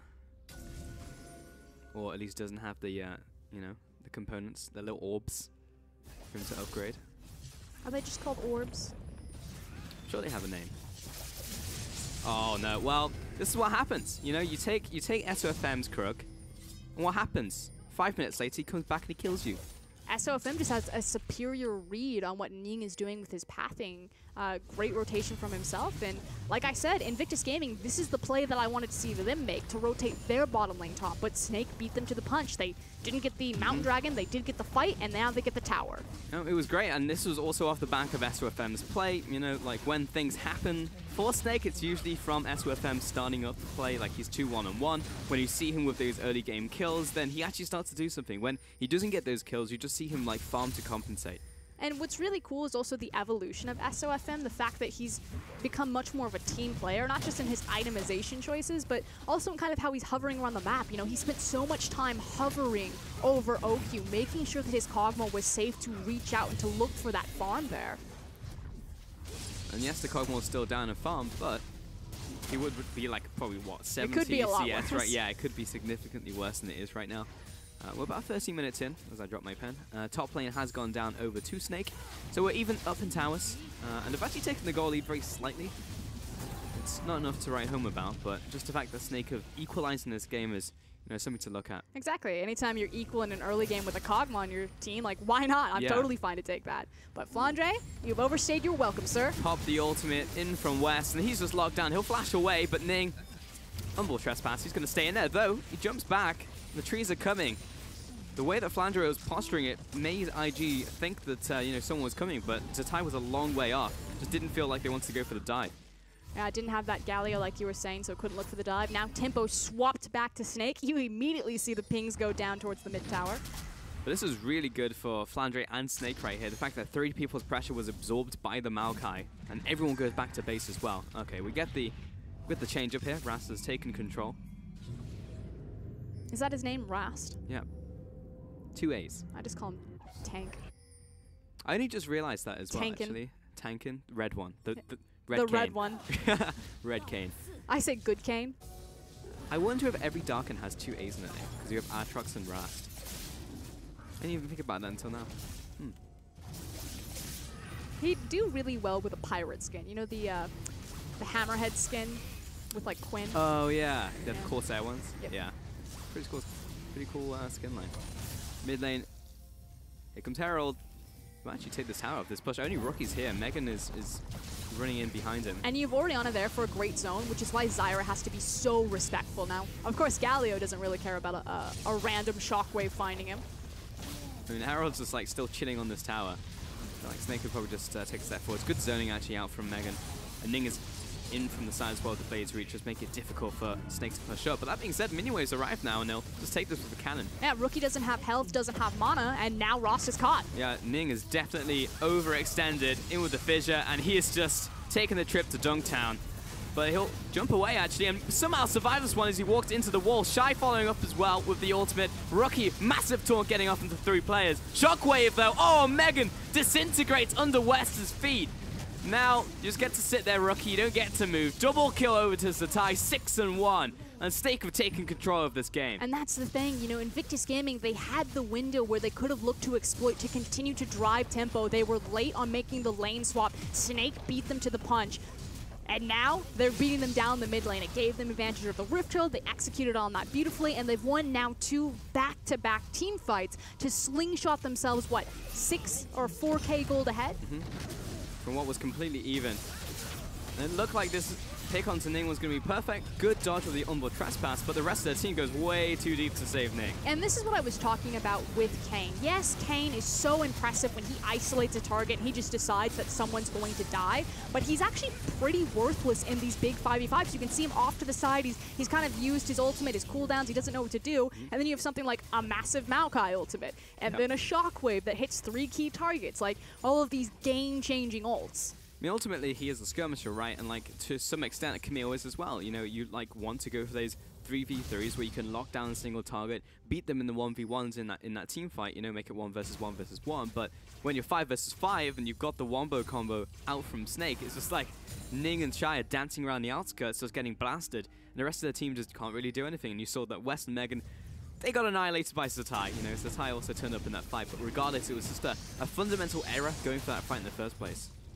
But it's so surprising to see Snake fly out of the gate. And they've had good early games, but they just look so much crisper and cleaner on their map reads, as well as their ability to 5v5, which has also been quite lacking for a lot of Snake's, 2017 split. It's one of the reasons why they are literally the last place team in LPL. Yep. That's why we've seen, like, as games have gone on as well for us, we've seen some very late game matches from Snake where they've had really good early games, actually, you know, somewhat decent mid games as well, but just cannot close. And that really sucks. It's just like, man, if you could play like exceptionally for a full 40 minutes and you just close it out, and then perfect. But then IG, you know, there's a chance that they pull this one around. They're all collapsing down to FLICKR, but FLICKR is very, very tanky, knocked up from the Blade's Reach, and that'll finally be the kill there for Ning. But on the bottom side, similar play from Snake and the rest of the team. Both teams are actually just going to pull out of this game of chicken there. They're not going to push too much further. Yeah, so inner for inner now. That said, it is top lane control for Invictus Gaming, bot lane control for Snake. So we'll see how this translates into epic monster control, either off of the corresponding Ocean Drake or when Baron eventually spawns at 20 minutes, and how both these teams will play the long lane. Yeah, Rookie was actually pushing in the mid lane as well, so you know, IG were down a single member, but they were also pushing an extra lane in the mid lane. That is also the nice thing, the fact that they have double teleport on the Galio as well as the Camille. So Invictus Gaming, if you want to play these long lanes, they do have more options and a lot more versatility about how they want to match these lane assignments. Yeah, of course, means that FLICKR will go bot and then you shove someone top from Snake, but Zatai generally wants to be in that 3. So we're 6-2 now. It was a bit of a trade, but it hasn't really changed the goal totals too much. Snake is still in the lead. You can actually see, take a look at those goal totals right now. Now that we're in mid-game and kind of the outer towers have broken and it's more about this vision game, this is kind of where I have questions about IG's composition. So with Zyra, it's much harder to find kind of that warding line because she's so fragile. It's really scary for her to venture out into dark jungle to start placing down these necessary wards. But Kayn might change that a bit just because of how safe and mobile he is, but he doesn't normally carry a lot of wards with him. So I feel like it's so important on this composition for securing vision that Ning actually needs to be teamed up with Megan to help lead the way or light the way for Zyra through these dark jungles. But if he's split from her, IG are going to consistently just get kind of cornered on their map with the vision collapsing around them. You have to look out for that over the next couple of minutes, because right now it's just stalling a little, you can see. You can see it exactly on the map right now. There's so much vision from Snake's composition, but you know, they have the big meaty members. They have Maokai, they've got Braum, they have Jarvan. They can walk into any dark corner and not fear. Yeah, I mean, if there's too many people in that Dark Alley, they're going to die. But generally, if there's like, you know, 2 or 1, then they can just walk away from it. You know, West is just going to pick up his red buff as well. Baron's going to become an objective very shortly. Next Dragon is going to be Ocean, so trading over that is not as important, obviously. So IG will be thinking about that one at the back of their minds. And the biggest thing I took out from those Go Tortoise Ross while you were talking was that OQ is actually ahead in gold. Despite being below in CS, he's got all of those kills, those assists as well that have gone over to him. So he's in a pretty good place. And that's obviously late game insurance for Snake. Yeah, and he's, only a single buy behind his counterpart in West right now, but he's on the Kog'Maw, so he has the superior reach. Again, Megan is just so influential and so important for this composition.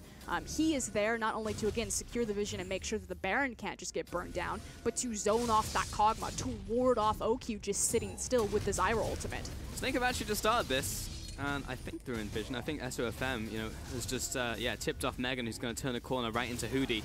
Teleport has been burnt, and I think that's all that Snake really wanted. It was on top of a ward from Snake, so the Shy no longer with his teleport. If they go over that wall, he does have Righteous Glory completed on Maokai. They can run Camille down quite efficiently.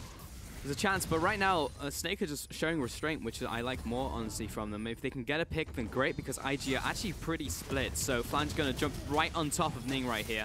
Going to turn around and get that knock-up onto Hootie, but I believe it was Red also secured from SOFM around the side. Yep, indeed he did get it. But this has just been clinical from Snake. I say you just rinse, wash, and repeat. Now, a ward was placed onto the Baron pit, so they do need to go back and acquire a control ward to deny that vision over Baron. But you can still see Zyra is really struggling. She's, you know, have they gone back yet? I can't quite see into the river. They're not doing the Baron, so I don't think I need to step up. But he's just constantly hovering, ping-ponging back and forth around Baron pit. Wouldn't you wash first and then rinse? What did I say? Rinse, wash, and repeat. Don't you wash it so it's like, you know, you soap it's wash, rinse, and then repeat. and then you rinse it. I don't know if you know this about me, Pulse, but I don't wash my hair often. That's the secret to good hair, by the way. I do the same. Everyone always asks, like, how do you get your hair to stay like that? Well, you just let the natural oils build up. And it's like, that's so gross, but actually if you bleach your hair, no, it doesn't. It is a conspiracy theory. I am positive the shampoo companies sell you shampoo to strip your hair so it makes more oils, whereas if you don't do it, it like evens out, and then you never get greasy hair. Alright, I didn't think we were going that deep. No, some conspiracies are true, Pulse, and that is one of them. I thought we were just looking hair tips, and then we went to full conspiracy theories. It's been bothering me. It's fine. Alright. Anyway, Rookie's going to get his flip buff right here. I picked up his adaptive helm as well against Snake, and I'm looking at Snake, and what is the adaptive helm for right here? Command attacks from Zatai? I mean, you're also against Kog'Maw. Some mixed damage there. Not a lot, never mind. I'm not feeling it, Frost. Yeah, I tried really hard to reach. Adaptive helm isn't... Because I like to give players like Rookie the benefit of the doubt, so I want to look at the item and see what it's for. But I'm also looking at Ning, who's getting caught up by SOFM, slowed down from the Winter's Bite. But SOFM didn't really want that. Though Zatai is getting murdered by the Shy. Just kidding, he's turning it around. Hootie will follow after. I don't think he's turning it around. I think he's getting out. Yeah, Snake are probably going to collapse on this one. And Flandre, really good knockup from Ning. That may save the life of the Shy. Just kidding, SOFM has his ultimate, follows after with a twisted advance. And the Shy still living for now. Hook shot drags him away, and the ultimate from Flandre, burn. So many cooldowns used for the Shy, but what can Invictus Gaming actually get in return for it? They managed to walk the creep wave into mid-tower, and that's about it. And the collapse looked good, you know, and from SOFM and Flandre, but the knockup was so fantastic from Ning, slowing down Flandre, and then the Shy popping his ultimate at the right time to get the knockback, and the hook shot was just beautifully played from 2 members of IG. I feel like it was just multiple plays, not just on IG, but also on Snake. Zatai with the fancy footwork in the Orianna, he sat confidently on his shockwave, his flash, as well as his cleanse, when he's got a Camille right in his face. There's so many times in that I was just like, the Shy's dead. No, he's not. He's definitely dead. He has to be dead. But he got out, and again, the Baron attempt was there from Snake, or at least just clearing out the vision, and IGF thwarted it. But again, the feeling at the back of the head right now is like OQ. There's still a Kog'Maw in this game. You're IG. You wanted to get that early game advantage, the snowball rolling, and right now they've stopped the bleeding, and they have continued to do so. But that's not getting ahead. The front to back team fight is lost for Invictus Gaming. But the thing is they have so many tools to circumvent that. You know, they have the cannonball composition. They have someone who's so mechanically gifted, like the Shy with that recent display on Camille. If he gets into that backline and just offers that giant target for Rookie to smash down, they have options. They just can't, you know, decide to run into Snake's tank line and just let Kog'Maw sit in the back. Sure, and of course that's, you know, what Snake want to do. Just form the Death Wall comp and just run it IG. Bulldozer. Yeah, pretty much. It's like, what is the turtle from the Roman maneuver where you bring up the shields? It's exactly what Snake want to do. And OQ, you know, he's the crux of it. 2 items, and has actually picked up a QSS as well. And really does not want to get taunted by Rocky. Taunted, snared. He's got a couple different CCs that he wants to sidestep. And theoretically knockups as well via QSSs and flashes at the same time. That one is so difficult on the timing window. Yeah, it's because by the time you realize you're knocked up, you've used it and you could have just not. But if your reactions are on point, which these guys are, then it just makes sense. And there's the classic Zyra support. Yeah, I mean that's necessary. If Flandre hits his W button, then you're basically dead. But what Invictus Gaming need to do is just create space and time for this, where they start ripping Snake around the map and pulling them away from their big 5v5 death wall comp. Someone's going to have to answer. SOFM's actually coming down to answer here for us. Well, I guess it's just because the Shy's on his crook, so. To be fair, it also means that there's not real danger of Invictus Gaming immediately turning on Baron because you're still competing across from like Orianna and Kog'Maw in the area. And while they won't be able to smite contested, they definitely can threaten to kill you in a pit. He's going to put a bit of damage onto Zatai. He's actually going all in for this. There's Rookie following after with the ultimate, but he's so far behind. Almost Trespassers up, Blades reach, but you'd be going real deep for that Ning if you wanted it. Now they are very far extended. Hootie, what a fissure, and that's going to line them right up for OQ and Zatai to knock them down. Ning falls, and Rookie, this is going to be a slow and painful death for him as Hootie is staying in front of him and leading him down, allowing OQ to get the kill. And this is not the first time that Ning's over-eagerness and over-aggression have punished and cost Invictus Gaming massive. Oh, no. But now mid. Shy gets caught out by Flandre, though the rest of the team has turned onto Baron instead of collapsing mid lane. Seems like SOFM just keeping them interested, and Flandre definitely keeping them interested with his own life, but he's buying so much time. Flash away, forces the flash from West. Meanwhile, the Baron, all of this time has just allowed them to take it pretty much as a freebie, and SOFM just turns up not even for the smite. And again, that's Ning saying, we've got this. Rookie trusts him, follows through on it. They don't manage to catch the tie. He turns around, kills the jungler, and now it's a free smiteless Baron. 8-3 now, and this is the first time in the game that I'm really saying that Snake have pulled ahead and will stay ahead for the long haul now with that Baron, able to consolidate the lead that they've gotten for themselves. I mean, they've made 3 really crisp plays. The first one is rotating their bot lane, you know, taking the advantage and sieging tempo back when Invictus Gaming kind of dropped the ball. The second one was in their initial Baron bait. Yeah, it didn't bear any fruits of having them get the Baron earlier, but it was the right call to make and open them up to some 5v5s. And now capitalizing on Ning and Rookie's mistakes. You used the word, I believe, controlled or patient, and I think that's exactly what this iteration of Snake looks like. And it's about damn time. And it's good out from Snake. They just need to close. And that's when I can fully be sold on that, because so many times we watch Snake with the early game, even the mid game. This is another great example of that, but they've just been unable to close against better teams or teams that are higher than them in the standings. I don't want to say better teams because I know what Snake can be.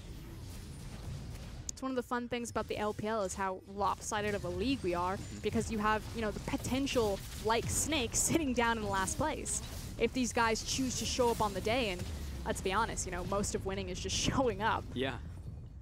As we've seen across, not only League of Legends, right, but across like traditional sports as well, like that is half the battle. Flandre will push in this mid lane as well and has set up his sapling brush, as you can see. Thank you, Observer. You know, I feel like the Shy is also on a timer right now because he took SOFM's crooks, and that means that, you know, he's coming for him. It's like Garen's passive. He's now become the villain. You've just been targeted. Yeah, because he's taken that camp, so I'm waiting for it. I know SOFM's just like itchy on the trigger finger, just wants to cataclysm. Just let that guy know. Right now we do have a prep from Flandre though bottom, and if the Shy wants to hang around, he does have hook shot, but I told you, SOFM's hungry. He wants him. They're just staring each other down. I know. Yeah, the Shy knows that he can get out with the hook shot and can open up a lot of distance. It's just playing around these waves. But instead of hunting, what Snake need to be doing is pushing, and pushing in multiple waves. They really want to make use of the fact that they have double ocean, so they can sit in these elongated lane phases for as long as they want. Top wave is pushing away from them, however, so if they want that to push, someone will have to go up there. Varus and Zyra cannot protect this tower because a single shockwave will rock both their worlds. They need to have the Galio and the Camille in front of them. Looking for the engage though, the Shy jumps right on top of SOFM, who's caught inside the base, but he's not winning that 1v1. He flashes away as FLICKR is looking to follow after. Ning just sending them on their way as well. And a lot of valuable damage lost on the structure. I liked what Snake were doing beforehand when they decided to split push, you know, 2-3, middle and bottom. But I think that they feel confident enough with most people backing to refresh their health that they can burn it down as 5. No, just take this. Actually, IG pretty much give it up, even though their health bars are high. Still a couple ultimates on their side, but they choose not to fight, knowing that if they lose it, it would straight up beat the game. So they just drop the inhib in the mid lane. And Snake pull away with a pretty hefty gold lead, and they will now move to the side lanes. I don't see how much Baron they have left now. I think it's only on SOFM now with the mastery. But this was controlled, methodical, and just clinical from Snake. You know, they backed up as soon as they had the inhib. They didn't get over greedy or overreach and find their hand caught in the cookie jar. They immediately disengaged to the jungle, took out some resources, made their backs. It's just an Ocean Dragon, you know, no reason to overstay on that one. Yeah, IG will get a consolation prize here. You know, it's something. Table scraps. But yeah, it's essentially what it is. We're 8-3, still Snake pull ahead, and you saw the Baron power play was around 800 gold, so it's not gigantic, but it's still a lead. You know, they're still pulling ahead of IG. And all these small victories mean you win the war in the end. 31 minutes. Especially when you now have a 3-item Kog'Maw with QSS. Kog'Maw was always going to be a big factor. He's actually just gone full damage as well, right into the Guinsoo's. And this is Snake's game to lose, and I feel like we've had that statement said a couple of times. Yeah. It should almost be their mantra at this point. I feel like in this one, there's no feasible or conceivable way that Snake throw this one back over to IG. And you know, talking with the organization, they've had so much confidence in kind of this core group of players. You know, they knew that they had the talent and they just needed to find the direction. We hear, you know, backstage how well scrims go for Snake, but they've never been able to translate their super powerful scrim record onto a competitive stage. So we know that they know how to play League of Legends. We just haven't really seen much of it. But we have though, you know, before this split, an ancient history for the LPL. It's a rough world for Snake fans. It really breaks my heart for them. They are literally the Team Liquid of the LPL. Right here, this is the time to sink or swim. It's going to take a long time for FLICKR to get into this fight. For that time, it's a 4 versus 5. FLICKR pops the ultimate. And the Shy knocked up. He's just taken in the bounty castle as Rocky jumps into the back line, gets a massive torn off, but we're looking towards Ning right now. Megan turns the corner. He's got some damage, and somehow his mid lane is still alive, but OQ is just tearing through absolutely everybody, and it still survives the entire ordeal. A 5-for-1, and this will be Snake's game. OQ falls below 10% HP 3 times over the course of that 5v5, and just no panic. His team kites around him, they create the space, and Snake looked to win. 33 minutes, and it was clean, it was methodical, and this was a good game of League of Legends for Snake. And perhaps this is the beginning of their story, the next chapter for Snake, as they take game 1.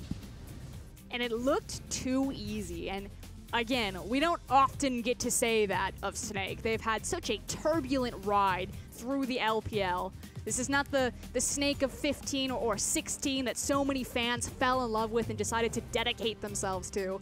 This has just been a relegation after relegation type of team, but to see them pick themselves up here shows they still have some fight left. What's interesting to me for us is the fact that they didn't run Crystal in this game, and you know, we assumed it was maybe because of shot calling issues that he was in, and they tried to ham-fist him into the lineup so much, but they popped away, took him out of the lineup, and this felt like pretty good pretty good League of Legends in terms of the micro and macro game from them. And the other guy that they've really been kind of prioritizing and trying to fit into this roster juggle has been Hootie, the new support. So, you know, whether this is Crystal trying to pass over leadership or Hootie stepping up and saying, you know, I can fill this role, something is now going right or clicking for Snake because they're getting more performances like this. Bit of a surprise, but welcome back, Rusty, to the desk. And was it a surprise to you what we saw in the last half hour? I mean, it was definitely a surprise. I can say that as someone who tipped Snake all of last week, hoping to see it then. So they just happened to do it a week later after I get both of my tips wrong. And this is only one game out of a whole set, to be fair, but it's still that inkling, or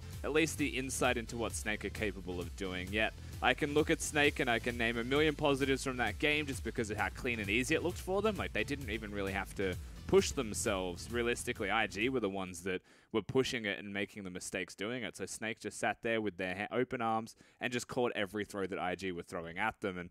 And realistically, that's what's still good from Snake is they did that. But IG, I feel like the draft needs to maybe shift a little bit here from them because that did not look comfortable.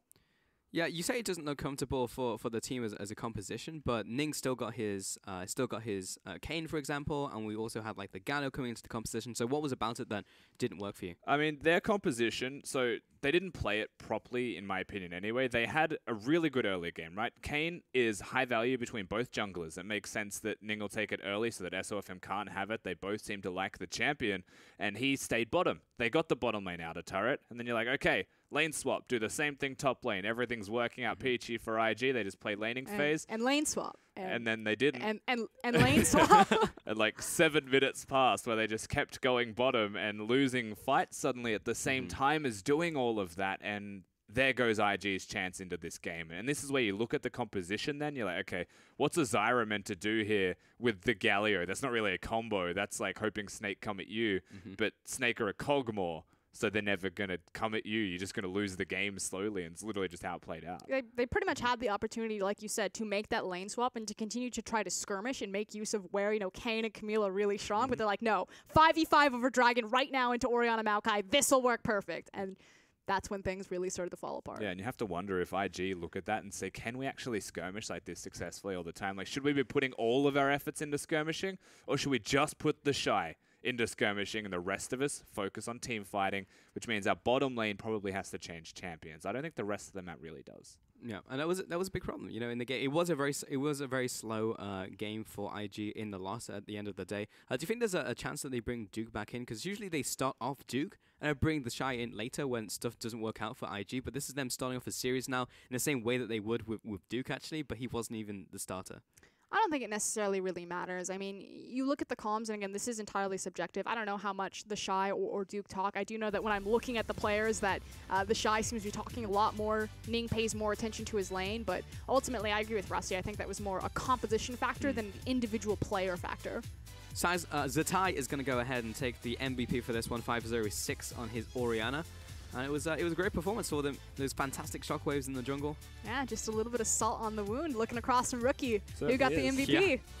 I mean, true. one of them got to play an Orianna. The other one was stuck on a Galio in a losing game, and I feel like maybe that's where it gets exciting in game number 2. Perhaps Rookie has something to say about Zatai getting an MVP and being able to handle the laning phase. How this will be shortened, though, for the history books is, hey, Rookie, remember that time that we faced you and I got the MVP? Yeah, me too. Yeah, you know, I made the move over to Snake, and clearly it worked off because look at this MVP that I had that you don't have. But, I mean, overall, you know, Rookie has just shown himself to be, overall, as a mid laner, just like the best in the LPL. So this is still a series. There's a reason it's best of 3 for a reason. But I am looking towards Snake and saying that was a better game for them.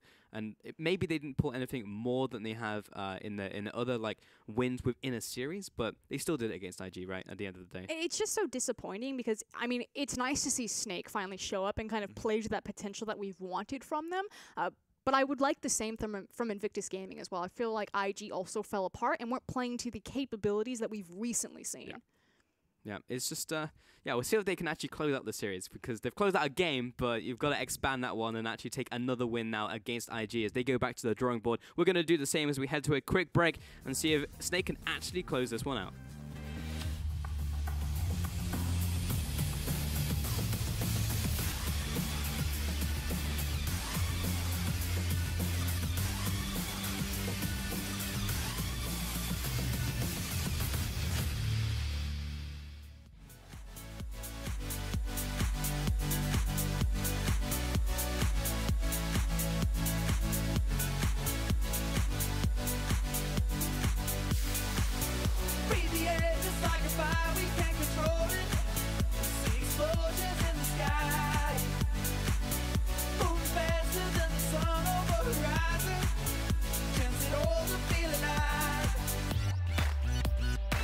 Body's moving slow,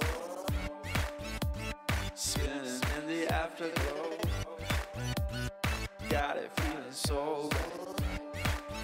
'Cause this love is all night. This love is all right. This love is all night. This love is all right.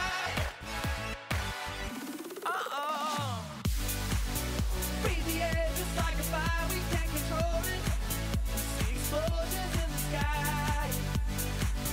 Boom faster than the sun over the horizon. Chance it all to feel alive. Breathe the air just like a fire, we can't control it. See explosions in the sky. Boom faster than the sun over the horizon. Chance it all to feel alive. Body's moving slow, spinning in the afterglow, dancing till the daylight. 'Cause this love is all night. This love is all right. This love is all night. This love is all right. Breathe the air just like a fire, we can't control it. See explosions in the sky. Boom faster than the sun over the horizon. Chance it all to feel alive. Breathe the air just like a fire, we can't control it. See explosions in the sky. Boom faster than the sun over the horizon. Chance it all to feel alive. We feel the air. Whoa. Chance it all to feel alive. Welcome back, guys, to the LPL. We're coming at you for Game 2 between Snake and IG.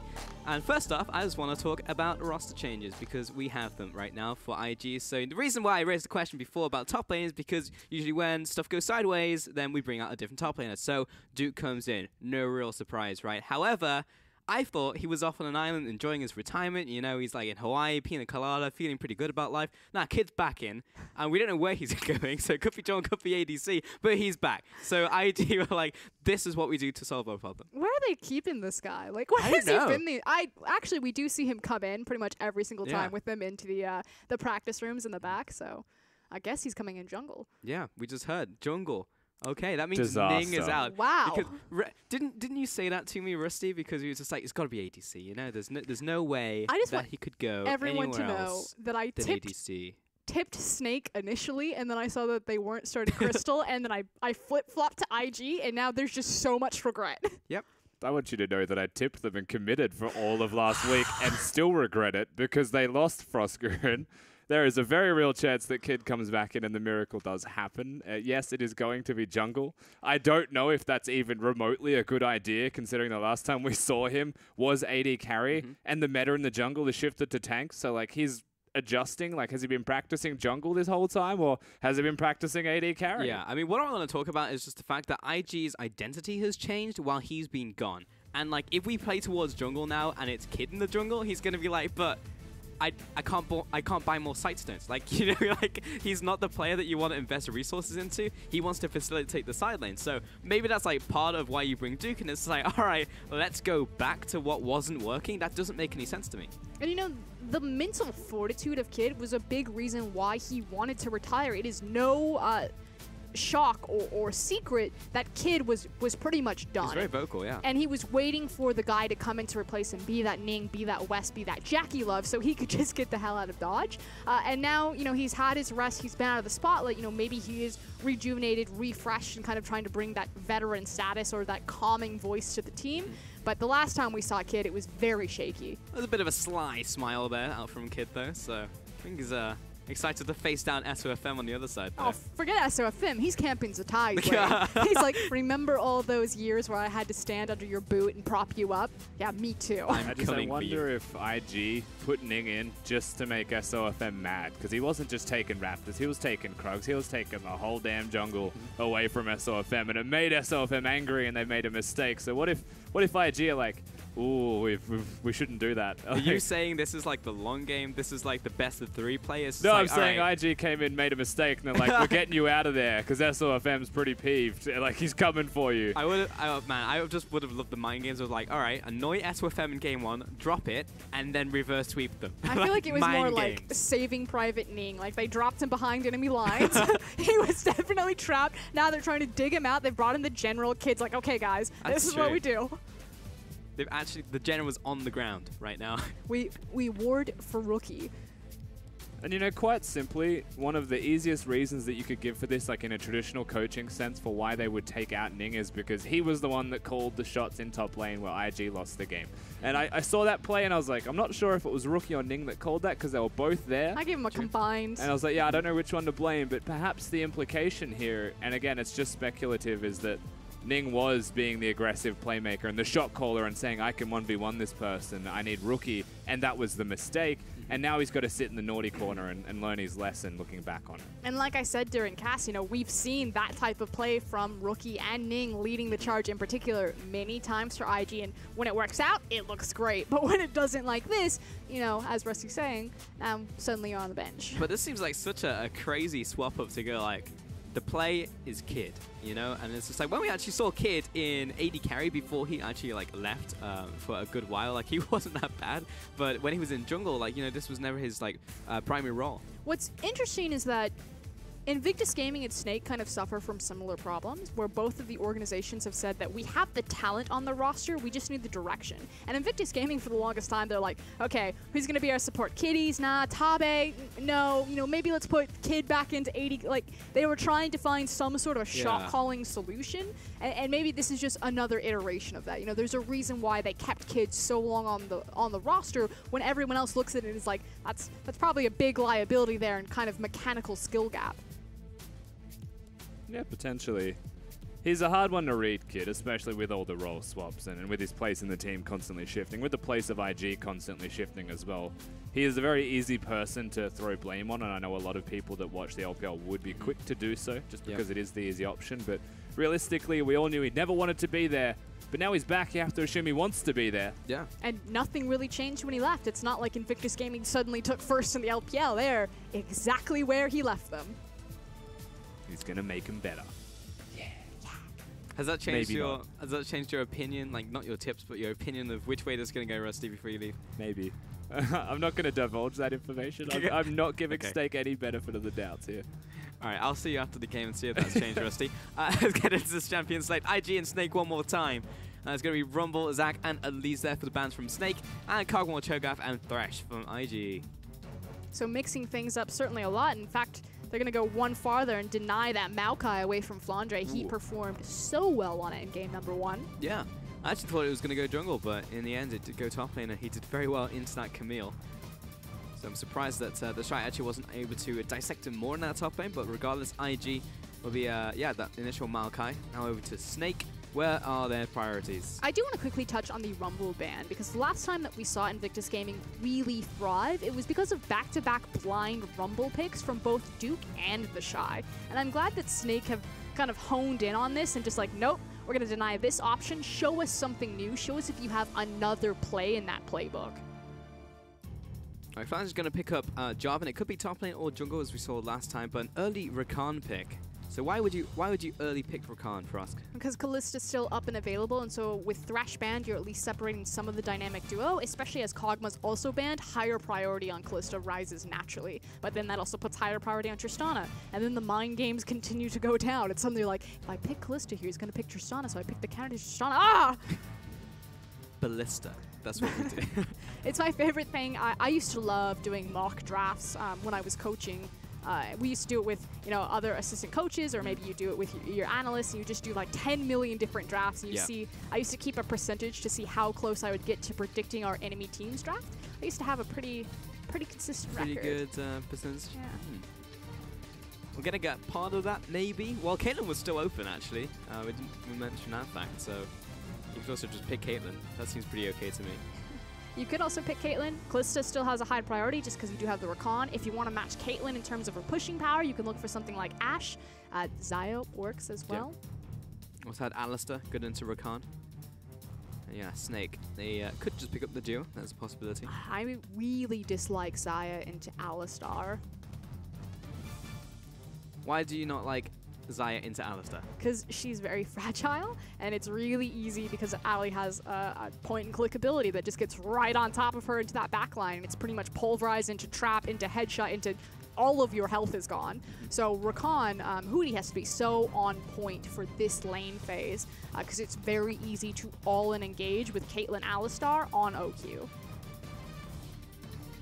Well, they've done it. They've gone all in anyway. And also, Snake didn't make any roster changes, so they're actually keeping it with game 1, which makes sense since they won. Syndra for Rookie. They're probably actually thinking that Rookie is not going to move towards, you know, like the Galio, which is open right now, and actually wants to play a carry, which could be Syndra, which makes sense since Zatai got the MVP, so it's just like, yeah, I'm not going to let you up. Even if I lose this game, I'm not letting you have the MVP one more time. I think Cassiopeia should be the other champion that's really looked at for taking away from Rookie. Again, you still have a hyper carry in Caitlyn, so she also offers power to West. But also, Rookie is just such a phenomenal duelist on that champion, and then it makes way for a more confident, you know, Ori-Cassie matchup. Which, if you ban Orianna, then the other side. Yep. I think so. Snake also had the first pick as we go into the next couple picks, so let's see if they actually do that. Final ban. What's it going to be? I'm just shocked that they banned Orianna from their side with the Jarvan pick. And it will be LeBlanc. So that leaves up Cassiopeia if Zatai wants it. Gally, Cassie. LeBlanc is banned. Thank you, Pulse. No worries. Nailed it. Yeah. The coach. That's what we call a pivot. Right turn. Seems to be having a hard time finding the right champion. There it is. That's the one. We found it. It was Gragas. A sheepish smile from OQ. To be fair, they play on the Chinese client. It's naturally ordered differently than the Korean client. Yep. But fun fact, when they go internationally, they play on their natural language client. So if you have a mixed team like Chinese team, which is Chinese-Korean, the Korean players will be playing on the Korean clients. So you should never have this type of problem at something like MSI or Worlds. But it does happen domestically. We've been actually very good in the last, but I can't remember the last time where we had to have like a remake because of that happening. That's because they definitely cracked down, and they're like, if you remake one more time, you're losing bans. And suddenly, they stopped remaking. Whoa. That's Cassiopeia. It's almost like we said Rookie would play it if you didn't ban it. But that means that Zatai does have something in the back pocket. You knew that it was going to be an answer there, so he must have some sort of comfortable matchup, otherwise he wouldn't put himself in this hole. And kids, it's like, okay, so is Rek'Sai still relevant? Okay, good, lock me in Rek'Sai. That will be the final pick from IG. And with Gragas has a pretty decent matchup into Rek'Sai. I know a lot of LPL junglers like it because of how you can separate Rek'Sai from the rest of her team. When she jumps in, you throw the cask behind her, and then she's kind of all on her little lonesome. Try to burst her down. So they also saw that coming. Maybe have a good read on what Kid has been practicing. Yeah. And that is a Victor. What do you think about Victor? I think it is the split push Victor Zatai special. It's not often that you see a split pushing Victor, but welcome to the LPL, where this guy will spend more time in a side lane using his laser than he will in a 5v5. You think he's going to take teleport with that? No, probably not. He'll take Ghost. He's not that crazy. He's still on Ghost. I know you keep glancing over there. Yeah. But he's got time. He's got 23 seconds. This is a specialty of Zatai. We said that, you know, he had something that he was going to be comfortable taking into the Cassiopeia matchup, but it's also just very interesting how Zatai plays the Victor, how much time he does spend out in those side lanes with his superior pushing power. So I always like to see how Snake used that side lane management to set up, you know, inside track on objectives like the Dragon, like the Baron, and that vision game worked out for them really well in game number 1. It did, and as we said when we were going to break last time around for us, we need to see if Snake can actually close out a series. You know, they got that win, and, you know, they've gotten a couple wins, like, here and there, but they've not been, like, series wins, which actually gets them, like, points. So they need to actually clean this one out. And that's the thing, you know, coming into tonight knowing that I had Snake Invictus Gaming ahead of me, I'm like, I don't even know what to predict here. I don't know what type of form we're going to see the teams on. You know, recently, Invictus Gaming, they've been going up. They've been looking stronger. Snake's starting to slide back a little bit, but I don't know. It's just a coin flip. Well, I definitely was not expecting to see Kid tonight. That was a surprise. IG were like, you think you've got us figured out, but we've got one last trick. Yeah. Forgotten about this guy? Oh. At least the graphics team was on point. They knew he was coming. Here comes Kid. Back into the roster. And he's on Rek'Sai. I just have to wonder how much League of Legends that Kid plays nowadays. You'd have to assume like a decent amount for them to put him in on the stage. But last time we saw him, I'm pretty sure that was pre-Rek'Sai rework. Yep. Yeah. We have not seen him play the new competitive Rek'Sai as we now head into game 2 with Snake looking for their kill point. I will say this about the Rek'Sai. Invictus Gaming's composition shores up a lot of vision problems that they had in game 1. Again, when you have someone like Zyra, she's so fragile, she can't check into Fog of War, you easily lose control over areas like the Baron Pit at 20 minutes. But now that you have Tremor Sense, now that you have the Alistar, that shouldn't be a problem. So IG's vision game should at least be much stronger just based on their champions alone as all of these outer towers start to fall. There's also the old meme of, Kid being in the moving ward, and he's literally playing a champion which is a moving ward. It's too easy, Pulse. That wasn't the joke. That's what Kid became. And I would say like 5% of the time Kid would get some early game kills, and then Kid would go off and win you a game. But that's like 5%, versus I don't know, Condi getting some kills, and that's like 40% of the time. It also is why there was a higher priority on Gragas as well, just because Gragas was one of the few champions that Kid was so comfortable on. Speaking of comfortable. Yeah, oh, okay. Whoa. The flash away from Rookie. He thought about it. He didn't think about it for very long. I feel like I need to look at that scenario one more time, because I don't know why Rookie wouldn't just keep running down Zatai at that point with the Twin Fangs. Since probably a Twin Fang and Auto Attack would have killed him, and he had mana. He was probably tracking the Q cooldown, knowing that he had the window, so as soon as the Q cooldown was down, because you get the bonus shield from it, and then he tried to just all in, or at least assert dominance off of that cooldown window, and then as soon as he knew it was about to come back out, had to get the hell out of dodge. He was also chasing into the creep wave. Yeah. So, I mean, Rookie still got level 2, so at least won that trade, but it is a flash for nothing. Yeah, that does make sense. As I said, it just feels like one of those trades you have to look at again, and slow down to 0.5 speed, and maybe it is the cooldown or it was something else, but that's the only feasible reason you'd think that Rookie would back away, unless it was the posturing of Zatai tipping off that there could be a SOFM around the corner, something like that. I would love to see it with the cooldowns. Unfortunately, we don't have the client in front of us. That would have been one of the immediate things that I would have gone back and checked. And if so, then that's just amazing that Rookie would have, that cooldown in the back of his mind. And that's the other thing actually coming from the supports of old. It was like, what makes this support so good? I remember it was about Pumandu, I actually think, and it was just like, he tracks all of the summoner spells from everyone on the map. And we'll tell that for everybody. Kid, welcome back. Just going to get bodied there by the Gragas. Meanwhile, in the bottom lane, Hoodie's taking a bunch of damage out from Megan and headbutted back over towards the tower. The West pinned in place from OQ. Kid has arrived. OQ's going to have to back away, but this is a dicey trade. Correct me if I'm wrong. Did West caliber net? Does he have it? I don't think he placed any traps, right? So he must have it. Because I swore I saw Caitlyn was starting to orb walk after Rakan, and on the corner of the screen suddenly shot a different direction and back into Xayah's snare. Yeah, I didn't see if she caliber netted. If that's the case, then he lost himself a kill. Yeah. I mean, OQ... Yeah, I mean, West lined himself up for the snare there. Alternatively, he could have flashed or burnt Hoodie's flash, but AD carry for support's not that great. And damn, he's level 3 now, so we won't be able to check. There are so many micro trades happening in this game that I'm just like, I wish I could go back and see. It's one of the beautiful things about the LPL is just the target selection, target priority, and kind of the windows that they play around. You were talking about the amazing windows or the tracking that Pumandu used to do. Samsung White, very similarly, Dandy was responsible, for the jungler, and he would feed that information to Imp. Mata was responsible for the support, and they would just be like, Imp, you have 5, 4, 3, 2, and Imp knew exactly what line that he could step on before he would be in danger from another CC or another ability coming at him, and it was part of the reason why they were so incredible to watch. And without knowing that, you're just like, man, it's ADD carry's knowledge of like some of the spells It are looks so amazing. good. And it's actually always the support, the person standing behind them, giving the information. How does he know? But yeah, it really just separated like the supports from the world-class supports. And that was such a big thing when supports were very, much less interactive in previous seasons. You know, like now that you have so many buttons, you have your 4 buttons, and you buy some active items, and you have like 10 buttons to press, and you're like, oh, it's too many buttons. People keep telling me that supports aren't a hard class to play. I don't know how many, you know, I got like 6 active items. I'm playing with like double the buttons right now. Exactly. I got shields, I'm flying around. Yeah. Gotta think about cooldowns.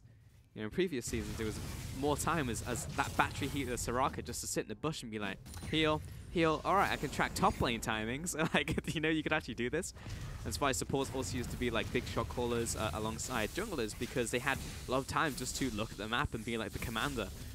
But now, you know, obviously the game has changed significantly, but it's just interesting how a lot of old habits die hard. And it's also really cool to always, you know, look at the game from the player's perspective and how it, you know, interacts with player tendencies. One of the big things that I always love is, you know, the ability to tell the difference. If you cover up the nameplates and you see, you know, 3 different players playing Orianna, that you can tell that's FLICKR's Orianna or that's Rookie's Orianna. Yeah.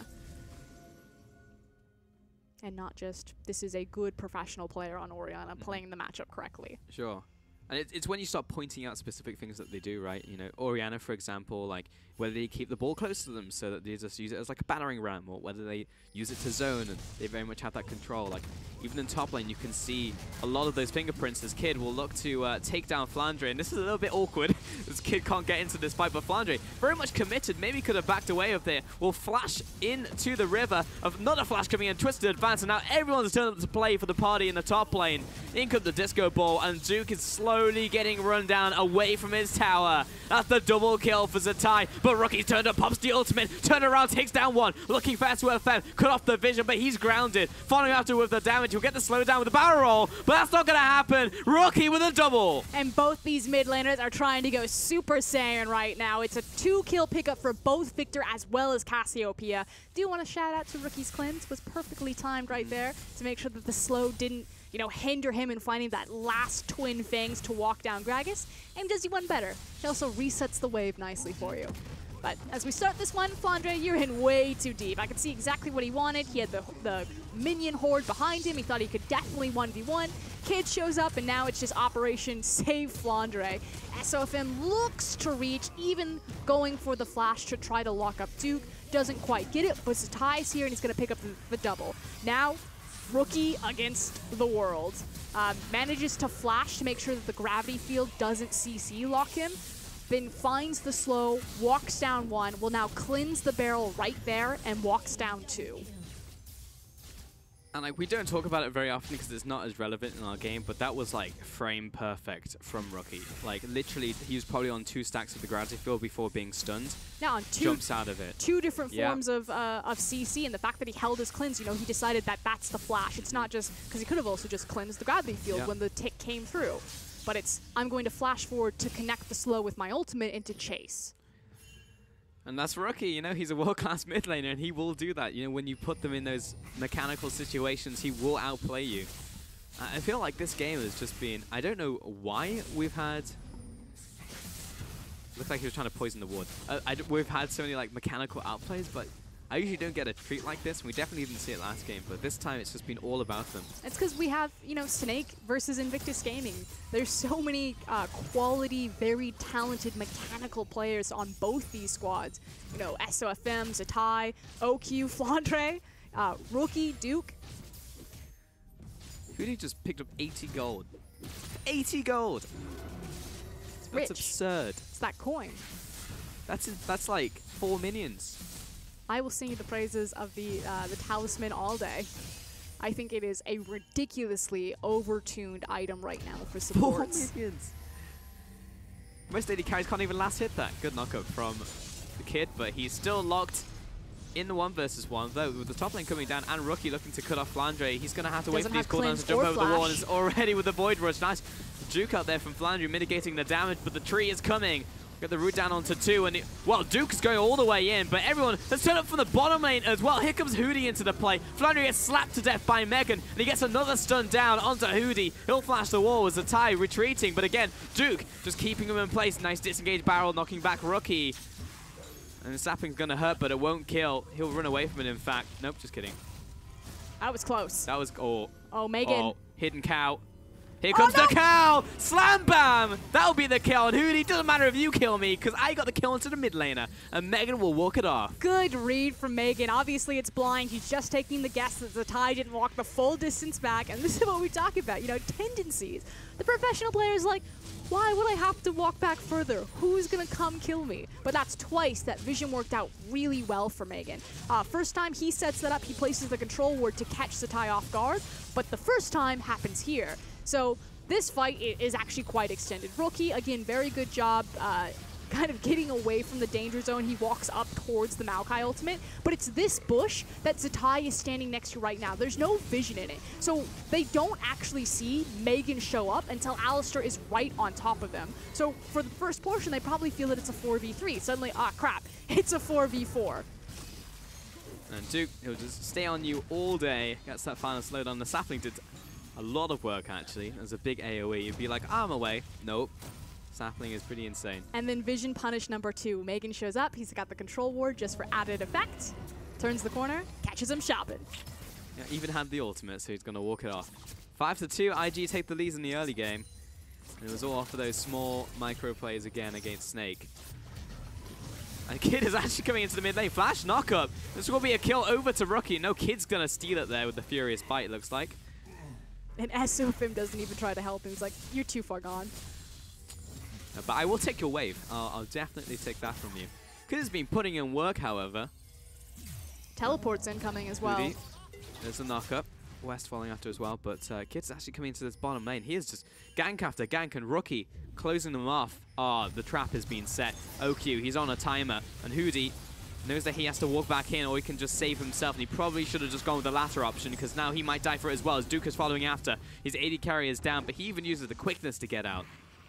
And this is just an absolute slaughter right now. Invictus Gaming are running Snake over the map, and it doesn't look huge in terms of the gold lead, although it will increase even further now that the tower will fall. But what, 3K at 13 minutes of the game is quite significant. Yeah, that was real big, and I really feel for Hootie right there. There was nothing really he could do. Went full Theon Greyjoy on that play as well. But ultimately, he just had to get out alive. Does that count as a spoiler? Not really. What's the cutoff date there? For like a new series, like 2 weeks, really. For like a TV series, for like a film, it like extends to like a year or whatever. Really, a year? Yeah, or like a good amount. Oh, 6 months, you know, something like that range. Like you're looking at midterm. But that wasn't really a spoiler. Like you can infer something from that, but it's what we call a reference. I'm just saying, you're cutting pretty close. Wasn't that exactly what he just did? It was. It was one of those things where I felt like Captain America. I was like, I understood that. Normally I don't. I saw you tweeting. Alright, we're going to take Herald here, 13 minutes in. Oh, Infernal is the next dragon as well, so IGO to set that one up.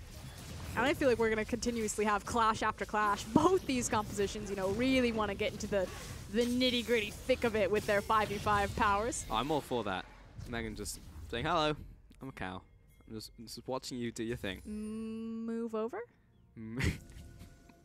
That's exactly what he was saying. Alright, pushing top lane now. Only one tower has gone down in this game. It's just been all fighting and no objective taken. It's been a lot of skirmishing. Yeah. And like I said, it's led to a pretty significant gold lead this early in the game in favor of Invictus Gaming. But pretty much all of that gold lead is on Rookie. And normally you don't see a Cassiopeia, you know, as involved in these side lanes as someone like Rookie, but he's just been so quick, sharp, and on the ball to respond to all of this. And it starts with this, you know, making sure that he has these pathways cleared, that he can get up top or get down bottom and not be spotted out by vision.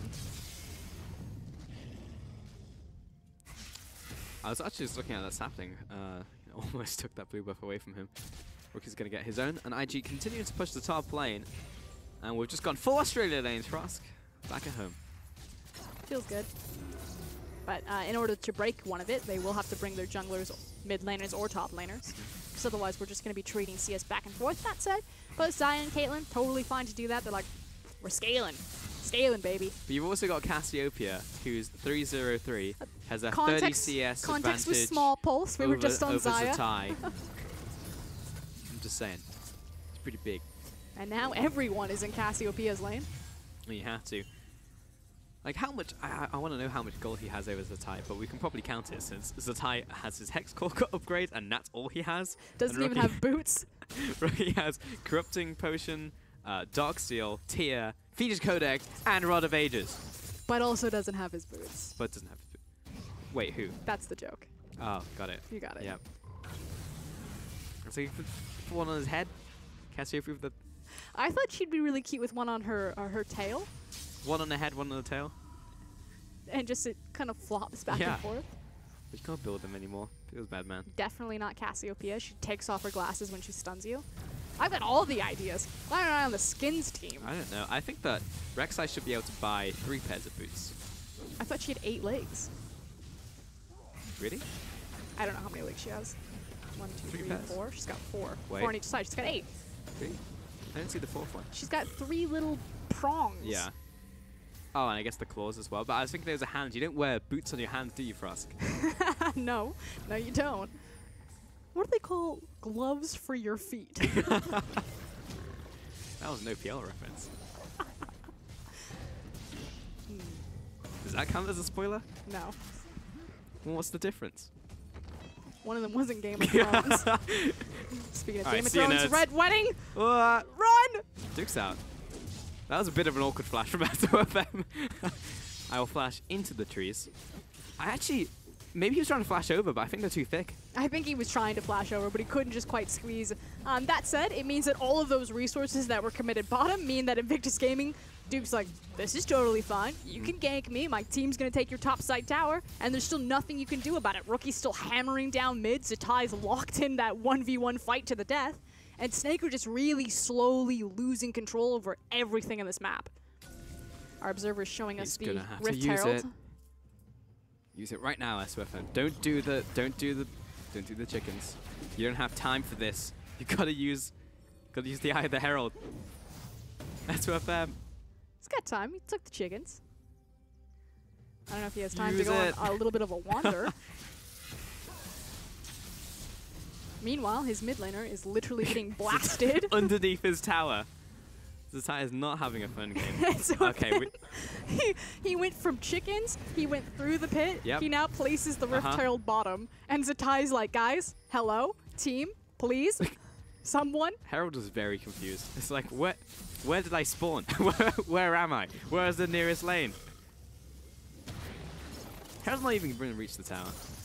But don't you think this is just like exactly what we said in Champions State? It's like, Zatai, well, you got MVP, and now Rook is going to give it to you. Now I can just think of the song. Yeah, I know. But he's definitely given it to him. I don't think you could give it to him any more than he's given it to him in this game. It started, level 1, but did Zatai really win that? I mean, he forced Rookie to flash. I'm going to say Rookie, who hasn't died and has 3 kills and 3 assists. Okay. And 40 CS over his opponent. Right, but that wasn't just Zatai. That's true. That is true. Well, Duke's surviving. Flandre has a good amount of farm over him, however. He also has his Black Cleaver, which means the 1v1 is okay as long as it's isolated, whereas Duke has his Righteous Glory. So naturally, these two top laners want very different things right now. Also, Duke just has a crazy amount of health for Flandre to punch through, so that's not really going to happen in a trade unless he gets some help from elsewhere. It's one of those things where, technically, a certain top laner can win out, but ultimately the other top laner has the choice to pick, when they plant their feet and fight. Like, Maokai can say, we're not going to fight over this. I'm next to my tower. Well, SOFM's coming in for the gank. This is going to take a long time, but they need Zatai as well. Flan's going to jump in. And they really need Zatai's damage, but he's being slowed down by the ultimate from Duke. In comes Hootie. We're throwing everything at Duke, and he's still alive. Gets more health back from the sap magic. and only now does he fall. The rest of the team from IG are getting their chance to mobilize. And that's twice now that Duke has had huge benefits for his team elsewhere on the map, which, again, credit to the whole team, not just Duke, but for IG recognizing that they can take advantage of Maokai's health bar. Yep, this might be a second tower in the mid lane. Oku's going to step up, but this is risky for him. Bottom lane was shoved in, but there was no tower there. There's no reason for them to try to pressure for that. They should have just focused on this. Feeding their waves into the towers, grabbing blue, and falling back into the Infernal. That's exactly what they're going to... They got good damage onto the mid lane tower on top of that, and Rookie got a full wave to himself. My only concern is, it's a little bit difficult because you look at Snake's composition and it's not the best at taking Baron, but if you were against like a Cassiopeia, Kha'Zix, Kalista comp, by pushing forward into the mid lane, you're delaying your back by about 45 seconds, and that comp would shred the Baron, which has spawned.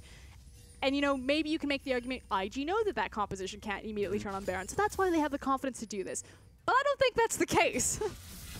I'll give them the benefit of the doubt. And so far, this has gone very well in the early game, and this has also been a scrappy game, which I would never look toward old Kid and be like, you know, this is his forte. This is what I would bring Kid onto my roster for. But Kid has done very well in this early game. We can't see his stats right now, but the amount of times I just see him like coming from lane to lane and looking for ganks and setting up his team. Like, yes, this is actually IG going back to their previous style, which was so hit or miss. You know, like sometimes we would see a game like this and we're like, damn, IG are one of the best teams in the league. And then they would have another game we were like, IG are one of the worst teams in the league. And that would just be IG, you know? And it would even out to them being somewhere in the middle of the pack. But it would also mean that like maybe they just don't turn up on the day, and we had that big disappointment in playoffs where IG walk in and it was like, yes, we took X seed and now we just got eliminated. And this is like, what, you know, you need to be more consistent. And we thought we got the start of that, and then Kid comes back. It's just, it's so interesting because if you look at the standings, Invictus Gaming are a solid third right now. They're doing great in the standings. The recent performance has been strong, but they just feel, there's a very famous ice skater. In the Olympics 2002, Salt Lake City, his name is Stephen Bradbury, and a lot of Australians know that name because he was literally in last place in the short speed skating, and then everyone crashed in front of him, and he cruised on by to get the gold medal. And that's actually how he has his gold medal. It's a hilarious story. Invictus Gaming kind of feel like they Steve Bradbury'd their way into third place. Like, Dan, Aimee, and Snake all just exploded simultaneously, and IG were like, oh man, this is great. We can continue just flipping this coin. Cruise over the finish line. But I need more. You showed that clip to me earlier, Frosty, and it was hilarious. I didn't know. I mean, I'm not Australian, but I never heard about that. And we had our own, you know, in the UK. We had different like Olympians do different things, but that was so perfect. And it's just so true. That's exactly what IG have just kind of done, right? They're just coasting a bit. But they are still inconsistent, you know. We never really saw that consistency ever. He still made it to the Olympics. He's still an Olympic skater. That's true. But, you know, does a win by default, you know, I guess he still got the medal. And, like, I guess IG, you know, could still get a medal. So he said that when does it really matter? He stood on that podium and he heard his national anthem, that nothing else mattered, and he got to have his moment. And IG, I want you to have yours. Ooh. Yeah, you flashed. That's a tie. That is not worth. It is not worth fighting. Rookie is hungry though. Rookie is like hard stuck Diamond 1, and like he wants to get out real bad. Trying to hard carry. He's like, guys, ping and tower. This is our objective right now. Shadow underneath me, zone them out so I can't just get flanked. And we're gonna kill this guy. I mean, like, where else does Rookie really need to go? Because he can just go into a side lane and no one can duel him. The person who has to meet him is the tie, so he can clear out the minion wave. And just the confidence on Rookie, you know, that is Gragas. He has Flash as well as Cask available, and Rookie just will try to find the cheeky twin fangs and the poison on him. But one wrong misplay there, you know, if he doesn't time the Flash correctly, he's out of luck. Actually, started off the Baron, then realized they weren't taking it very quickly. Kid was hunting for it. He probably would have continued if he realized it was traps there. He was like, oh, I didn't realize. Meanwhile, Rookie's still 1v2. As you do. Flash forward, pops the ultimate. Good turnaround from Zatai. Might secure the kill. Oh, nice knockback as well from SOFM. And Kid will also fall in this double kill to Zatai. That was just a straight up overextension. And that's literally one of those moments where you see the opponent do that and you're like, what? Who do you think I am? I guess I will just take this kill. That was That was an OMG play. Disrespect. Yeah, from to the Rookie. maximum. Massive there. He flashes into kites forward around the gravity field into tower, then gets ulted into it even further. Kid's like, I guess it's all aboard the Rookie train, and literally Zatai's like, is this guy kidding me right now? Like, we're in a professional game. Calm down. Rookie was actually in the pinball machine right there, and he was the pinball, and it didn't feel great. Snake gonna turn onto the Baron. Megan is hopping around. Oh, you get in there, Hootie. Because we'll pop the ultimate from Maokai. It's slowly gonna root everybody. Megan jumps in again. It's gonna be OQ getting the Baron. West is caught off to the side. Flandre, the 1 versus 2, knocked away, and it's just a lot of damage coming in from West, but he's slowed down. And unfortunately, Victor caught on the backside with no one to help him. 2 kills over to IG, but it is the Baron secure by Snake. And this is the thing. You know, we saw in game number 1, Ning makes a super aggressive overextension, dies right before the Baron. We're like, is that Ning or is that Rookie who's making the call? You can't really tell. Both of them are in it, but it's Ning who gets replaced. Now we see Rookie makes a hyper-aggressive play, pulls his jungler with him, and immediately loses Baron. Yep. That's on Rookie. We found the culprit. Okay, let's look at that one again. This is something that I want to check. I want to see if Megan W's the Baron. What did he flash in? He flashed Pulverized?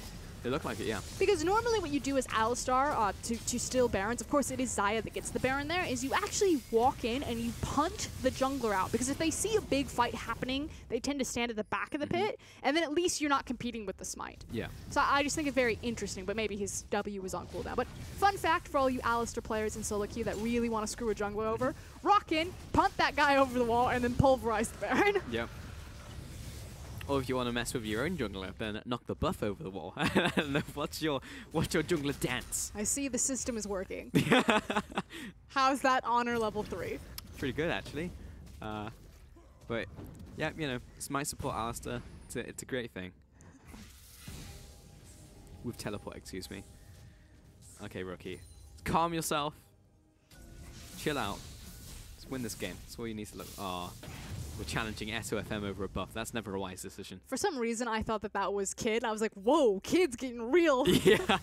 It makes much more sense that's SOFM. I was like, damn, that really got intense. Yeah. No, but again, Kid is a notorious, Gragas jungle player. So I just saw Gragas and I just immediately... like, oh, Kid, smited he doing? He's just smited blue No, buff. Kid, don't. I knew you so well. You were so young. Fond memories. No, but just salt in the wound for Rookie. It was going so well. He was 3-0-3, and now he's only picked up a single extra kill in the last 12 minutes of this game. So things have certainly hit the break point, and Snake have done a wonderful job, controlling, getting back into the driver's seat, and punishing Invictus Gaming's mistakes at every opportunity. And honestly, if Snake can actually pull out a win right here, it shows that not only have they grown, but they can play from ahead and they can play from behind, and that's what actually makes like a good team versus a team who can only win from ahead or weirdly does well from behind. Like, I don't know, but if you can do both, then there you have it. To be fair to Snake, though, they should be really good at playing from behind at this point in their careers. I mean, they got a lot of practice, but it doesn't necessarily make you good, right? It's all about that identity. There's a great StarCraft pro, and he says that I'm not the best because I know what to do in every situation. I'm the best because I've played every situation. And I have a muscle memory to do exactly what needs to be done. And I find that a very interesting, sometimes you can just grind it out. As a League of Legends player once said, hard work beats talent. That was amazing. He said that.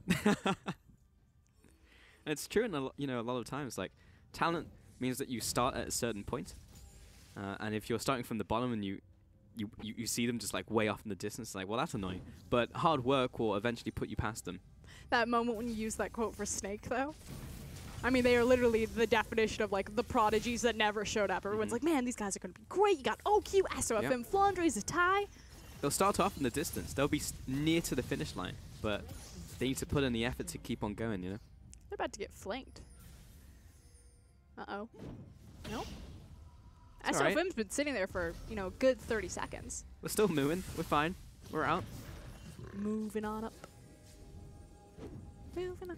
He's going off to graze in the mid lane. I'm bad at cow puns. I should be better at it, though. You play a lot of Alistar. I'm surprised that you don't have them ready to go. I do play a lot of Alistar. Yeah. AP Alistar is just so satisfying. It really is. But his AP ratios have been nerfed so many times. Can't just blow someone up. Hit them, they explode into shrapnel. God bless Season 1 Alistar with the 1-to-1 ratios on W and Q. The classic Shushi special. Oh. And when Gragas as well was an AP carry in the mid lane. What I always found very interesting is that, like, historically, Skara was so far ahead of the curve, and, like, all of his champions, like Katarina, Master Yi, Gragas, they all became, like, the big OPs, and he played all of them. But he never had that moment where, like, his champions, he basically got patched in multiple times. Yeah.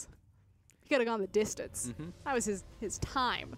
He was like a time traveler who just kept on coming at the wrong time. See, people keep saying it's Ginja, excuse me. Wow. The games overlap there. Don't cross the streams. That just gave me a whole new iteration of Moscow 5. A universe just imploded somewhere, Frosk, and you caused that. Gosu Pepper, I need healing. He's just like, screw this guy, and ends up in the jungle. Because he's just bouncing all over the lane. If you didn't know, Frosk is a Mercy one trick. I can't aim. And I'm the Genji. No. We've been staring each other down for a long time. This is like when you're watching like an animal documentary and you're watching the two lions just like circle each other for like 50 minutes. It's the wave clip that's really stacked up, and unfortunately neither of these teams really know how to engineer fights over specific pieces of vision. It looks good when they do it over the Baron pit, but it's much easier to do that. And I've said this multiple times. It's why I personally feel that the Korean teams are so much farther ahead than the LPL teams, or at least holistically, is that they're able to pinpoint and engineer fights when they're strong over other spots on the map other than the Dragon Pit or the Baron Pit, and they do that with vision. What's your question? I have a question. I was just looking at his high CS numbers, and he's starting to slowly close the gap on Rocky. Plus, he's got 2 more kills since last time we saw him. That also helps. He's also got massive mid-game items. Like, if he hits you with Void Staff, Lich Bane, and completed Hex Core, he's gonna hit you like a truck. Well, we're going. Megan has initiated this fight. Hootie's backing it up, but Flag, Drag, and OQ look at the back lines. He's untouched right now. There's a Ty trying to get in range, but has a big cast coming out. Rookie sat at the side, trying to slam down the damage onto Flandre, but he's just backing away. And Megan, he's bleeding out, but he'll survive. And no one dies. Welcome to the tank meta. Big, beefy front line. Couldn't quite get the follow-up damage, but the Baron Pit. That's where Fem jumps in, and so does Hootie. He'll hop the wall, and IG might look towards the Baron now. Teleport coming in from Flandre, though. If they try to do it, Flandre's going to jump right on top of him. No, he's coming for that wave. Flag. Auto attack. Creeps. Okay, let's go, Flandre. Recall, though, and that was out from Megan. Interesting. Juice going to come in. Double interesting. Get off my tower. All right, well, that was an interesting sequence of events for us. I feel like game 1, we had this really clean, methodical, intelligent play. In game 2, it's been a bit of party. It's been wacky, bit fast and loose. The early game was great. Like, it was just all mechanical outplays, all skirmishes, and then we hit the mid game, and it's just like, all right, let's go, summer break.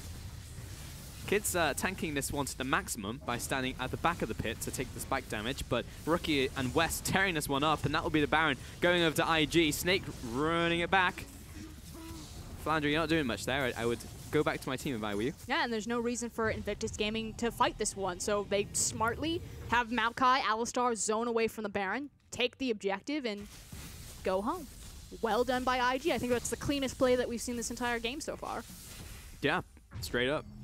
I mean, in terms of just Barons as well, like I don't often see like IG with clean Barons, so that was also great. Now it's about how they use this Baron to start cracking these towers. Now they do have 2 outers that they can look to, both the top and the bottom one. Naturally, taking the mid inhib as well as the bot inhib guarantees you, we call it the Baron inhib, guarantees you the other Baron.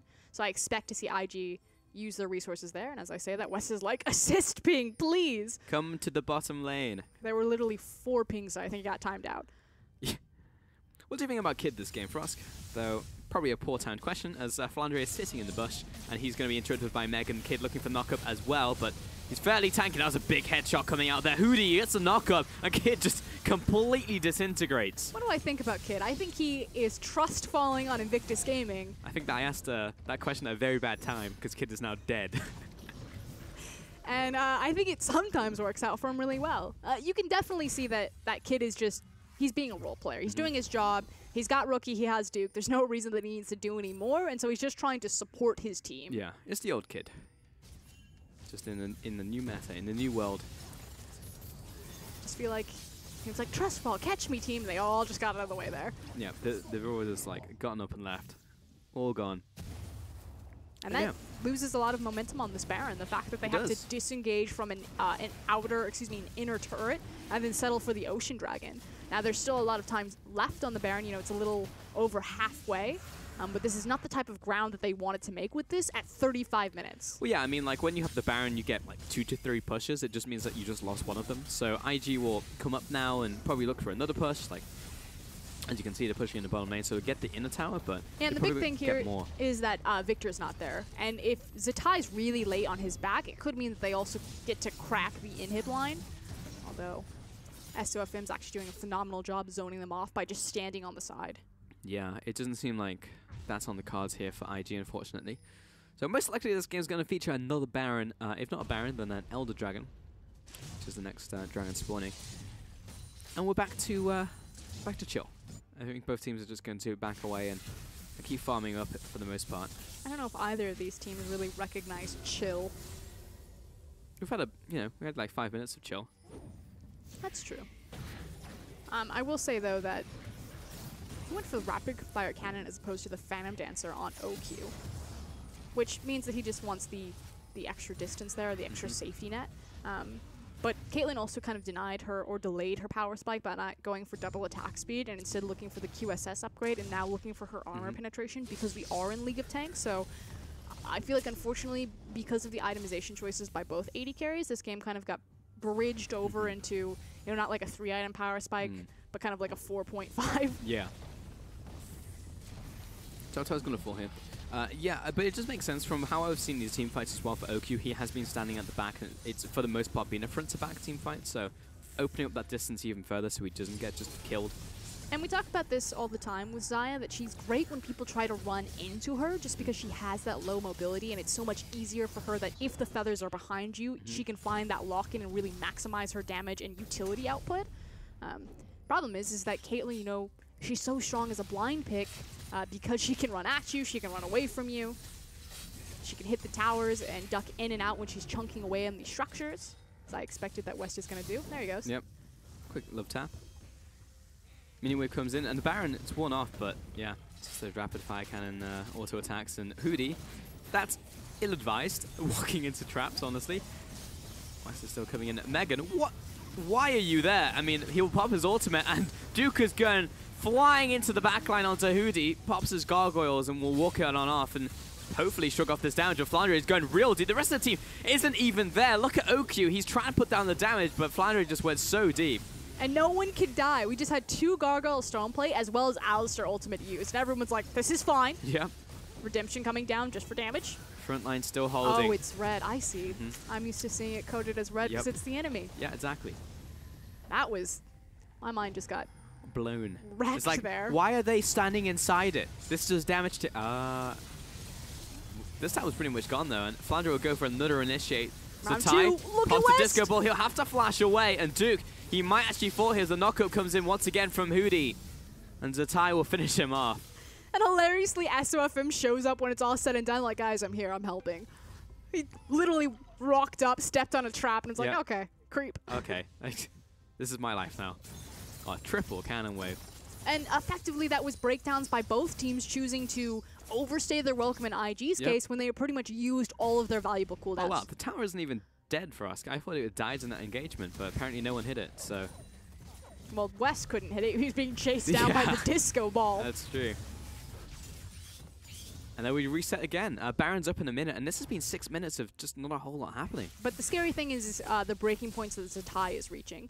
Now, Cassiopeia is always going to be an absolute terror. We're in a tank meta. AP carries who can do sustained damage as consistently as she can are obviously going to thrive because they do have kill threat on pretty much everyone. But she still has a very relatively low range. Whereas Victor can zone out both Caitlyn and Cassie with the well-placed ultimate and then just kill everyone in front of them. Oh, Megan. Well, at least there's the front line stepping up, but they are just in the meat grinder.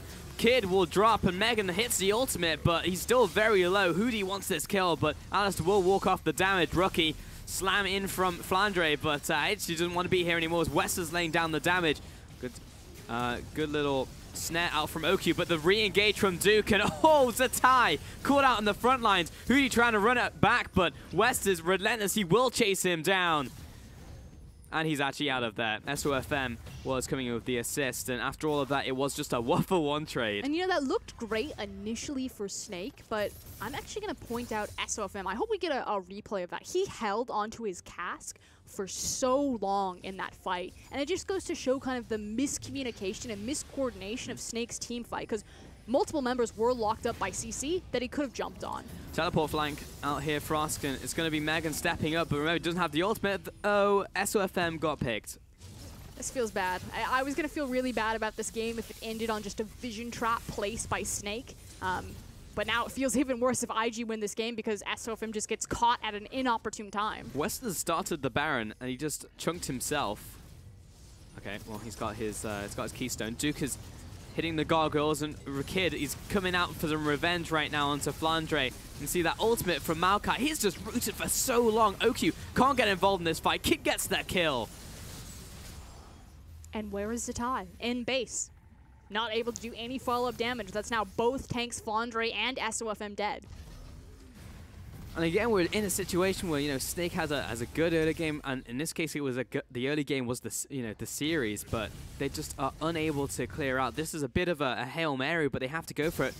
Which is why it's so clever that Invictus Gaming have decided to separate their two units, and they've sent Rookie over to delay this. Good gravity field. That means that Snake will get this one, though there was no jungler, so it was a little bit risky. Rookie's being zoned away by the ultimate in from Zatai. And Megan on that front line just refusing to die. Duke following after, and he's on top of OQ. Great Featherstorm, though. Pulls back with the Blade Caller, pops the ultimate once again to get this route down, and Kid jumps into the backline, but he's getting shredded by OQ, who gets one kill. Duke comes up for one more time. That passive just keeping him alive, and he'll look for the assassinate, but West puts him in his place. Point blank execution. And the only saving grace for Snake there is the fact that Invictus Gaming don't just immediately run it up mid, that they need to reset these massive pounding side lanes in both top and bottom, but otherwise, just disaster for Snake across every single facet. You know, it almost feels to me for us that they just don't have the mental fortitude anymore, you know, that old Snake did. Like, they'll get deeper into the series, like one play will go wrong, and the early game won't quite go their way, and it's just like, I guess we just don't win this game, and that you just don't see, you know, stuff goes wrong, like SOFM gets picked, or like Zatai is in base and the team goes for a fight, you know, like all these things just add up. It's just, SOFM, I wish I could look at these replays. This Gragas performance has been very, very questionable in these 5v5s. Now you look at his scoreline, and it doesn't really reflect that, you know, 9 kills, he's participated in 7 of them, that looks great. But where he's using his cask and how long he's holding on to it and where he's trying to find these flanks just really don't make sense for what his team needs from him. They need someone standing in front of them, especially when Flandre's not there. You know, he doesn't have to be the guy who catches out Caitlyn and Cassiopeia. Like, if he does that, that's phenomenal. But Zatai's ultimate is there. You saw it in that last fight. He dropped the ultimate on Cassiopeia, and she's done. She has lower range. She either has to get underneath it through flashing or just disengage and wait for it to drop off. You don't need the Gragas to find that backline. And he keeps going for it. Yeah, just keeps going in. And his team's just like, I really wish we had a front line right now instead of this assassin Gragas. Snake still have a bit of that Elder Dragon left, but right now, IG are a little bit too strong. See the front line just pushing forwards, gaining ground, allowing West to just hit these structures. So Finn walks forwards, drops a smite. But yeah, ultimately this is down. And IG just need to reset. They've got a lot of time left on their Baron to look for another push in the bottom side and just crush out this final inhibitor. Snake, unfortunately, are just backed into a corner, and Invictus Gaming can attack this map in whatever way that they see fit. If you have 2 open inhibs, you just 5-stack bot lane. But Snake, you've lost time. Where are you going to stand your ground? What are you going to do? SOFM, if you're going to play side lane Gragas, this is the time to do it. Well, Megan's just being annoying right now. He's getting those headbutts, zoning SOFM away so the rest of his team can hit this tower. There's Rookie right now, but FLICKR is going to take the initiative. In comes Hootie as well, gets a lock up into the backline, but there's no damage with them. Rookie takes a bunch now from the Disco Ball, and he falls over to FLICKR, who's still caught in that backline. He will trade his life for this one, but he just back to his team, somehow still alive. That's a second kill down onto IG, and SOFM have drawn that line in the sand, and it's working out for them. SOFM has to turn tail, but Duke getting run out here, and Kid and West have survived. SOFM, that was very close to being a kill. And they smartly don't lose a single Nexus tower. Good heads up by FLICKR to make sure that he gets back into the base. In fact, I don't think either of them are even damaged. Great recognition from Snake. This is the window that we have to actually fight IG and plant our feet, and they abuse it. And it was mechanically well played as well, so as much as we criticize Snake, that was good from them right there. And it will now require another push from IG. But again, you saw in that fight too, SOFM, that's where he should be at that point in the game, and that's what his responsibility was. But he finds Cassiopeia. He actually knocks her forward, and there's almost literally 0 follow-up. So there's Cass, and none of his team is in position. FLICKR has to super overreach to even find Cassie. But it's just this really awkward, how much better would that look if Cass is being, pushed into a nice recon knockup, or FLICKR already there and in position. Gotta say, that was a really great ultimate from Zatai as well, because it spawned right away from Rookie. Cassiopeia, and then he chased him down with it while he was at the tower. So he was micromanaging the Storm while also training against the front line. And that has to be the difference here. It should come down to execution of these 5v5s. Again, I was really disappointed when it looked like the game would be decided on a couple of picks or some kind of sloppy vision play. I would rather it be decided in these 5v5s, because Zatai gets the proper ultimate, or because Rookie finds those outplay potentials. Looked like the shield there from Hootie actually blocked the damage, so it didn't interrupt his recall.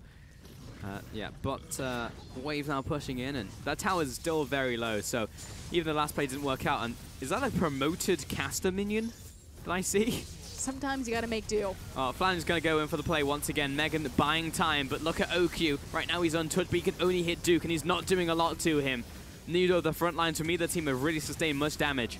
But all all Snake are trying to do are buy enough time for their inhibs to come back up. Now, they've delayed this a couple of pushes, and the inhib tower will eventually fall. Well, Duke's gone real deep here for us. He hits the gargoyles, and the rest of his team is still hammering down on top of this inhibitor. They took the tower, and Snake, they're slowly losing ground, and even though they are making plays, eventually they're just going to bleed out in this game unless they do something big and get a wipe. I need you to hold off the creeps. Nah, it's gonna fall in this one. There's no way. They don't have the cooldowns. No, this is gone. 3 inhibitors fallen. And if you're IG, you just wait for 30 seconds, wait for those double supers to spawn, and just add that 6th member to the roster. Baron's also spawning in a minute. This is really greedy from IG. They should actually just disengage here. Yeah, and that's exactly what they're doing. Maybe a couple seconds too late. Nope, just kidding. They're staying in the base. They're definitely staying in. All of the primary cooldowns of Snake are about to come back up. We're waiting on the Chaos Storm, and it's just about to tick. Yep, Feather Storm as well, but maybe 5 to 10 seconds left. Right, now IG looks to disengage. SOFM was coming out for the flank, and now the recall's come in from IG. Now, he probably should stop that one, because at the very least, trap this bush. If not, just get this vision down so you're set up for this Baron.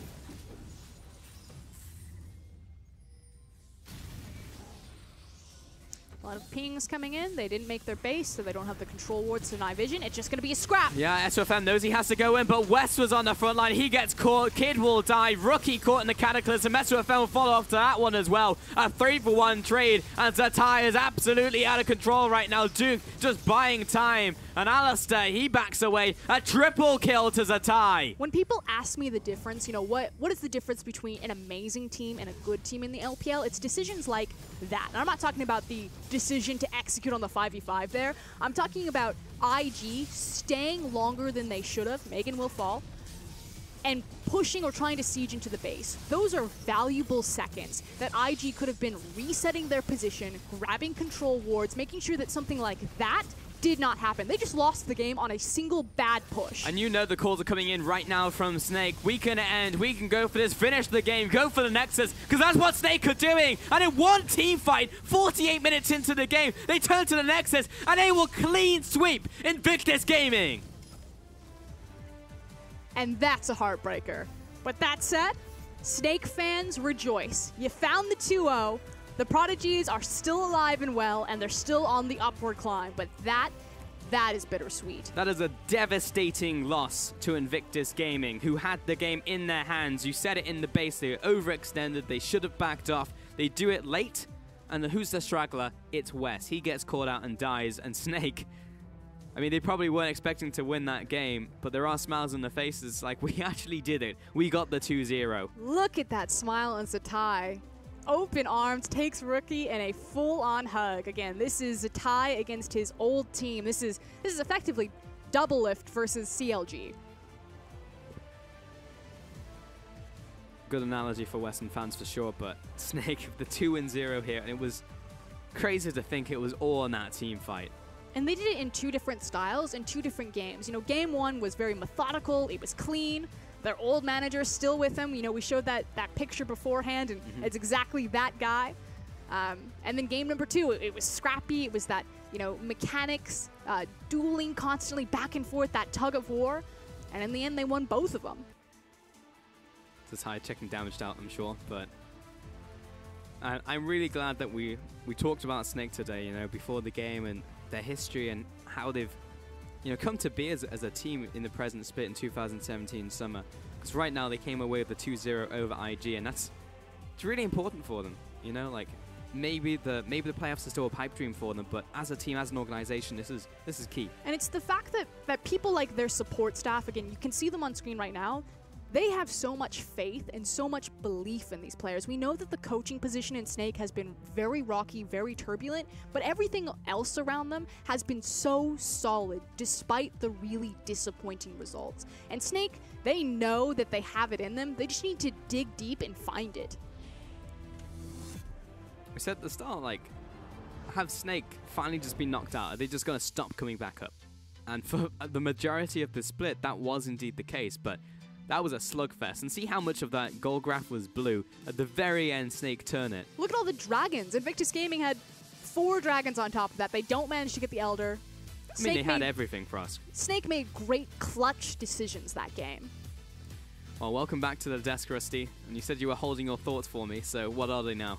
I mean, I'm looking at an Eiffel 65 soundtrack down the bottom there, but it's still somehow Snake that get a victory. I don't know what else to tell you other than I look at the mid lane, I see Rookie against Zatai, and that's not meant to be exciting. It's meant to be Rookie just smacking Zatai around, and that might have happened here and there, but Zatai was still coming away with kills. He was killing everybody else on the map, and Rookie, you might have found Zatai 5 times, but he found the rest of your team just as many, and he kept up, and eventually he's going to be a Fed Victor. And who would you rather have on your team in mid-game, a Fed Victor or a Fed Cassiopeia? Well, if you're losing the game, it's always the Victor. You always want to have him be the Fed person. He'll just clear waves. You need Baron to push through, but then when you're trying to push through, they've got a Jarvan with Gargoyle Stone Plate, they've got a Gragas with Flash, and you look at this, and I don't even think it's really that the Caitlyn's out of position, so to speak. It's that a Rakan and a Gragas will kill you from a screen away.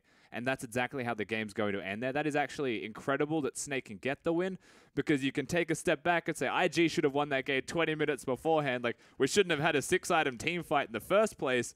But Snake still did it, and they did it around their mid laner, who was, honestly, that's one of the harder carries that you see from Zatai, and he has been doing it fairly recently. But honestly, it looked like for 95% of that game, that was just going to be a whitewash for IG. When Rookie goes to top lane, gets 2 kills, he's 3-0-3 for the longest time, but then he just doesn't do anything else for the rest of the game. I think the moment that you realize that Snake suddenly might have a chance to come back into this game is when Rookie flashes top lane. It's like, you just need to, calm down, buddy, because suddenly this game has become about pride. There you go. The net might have been what killed West there just quietly.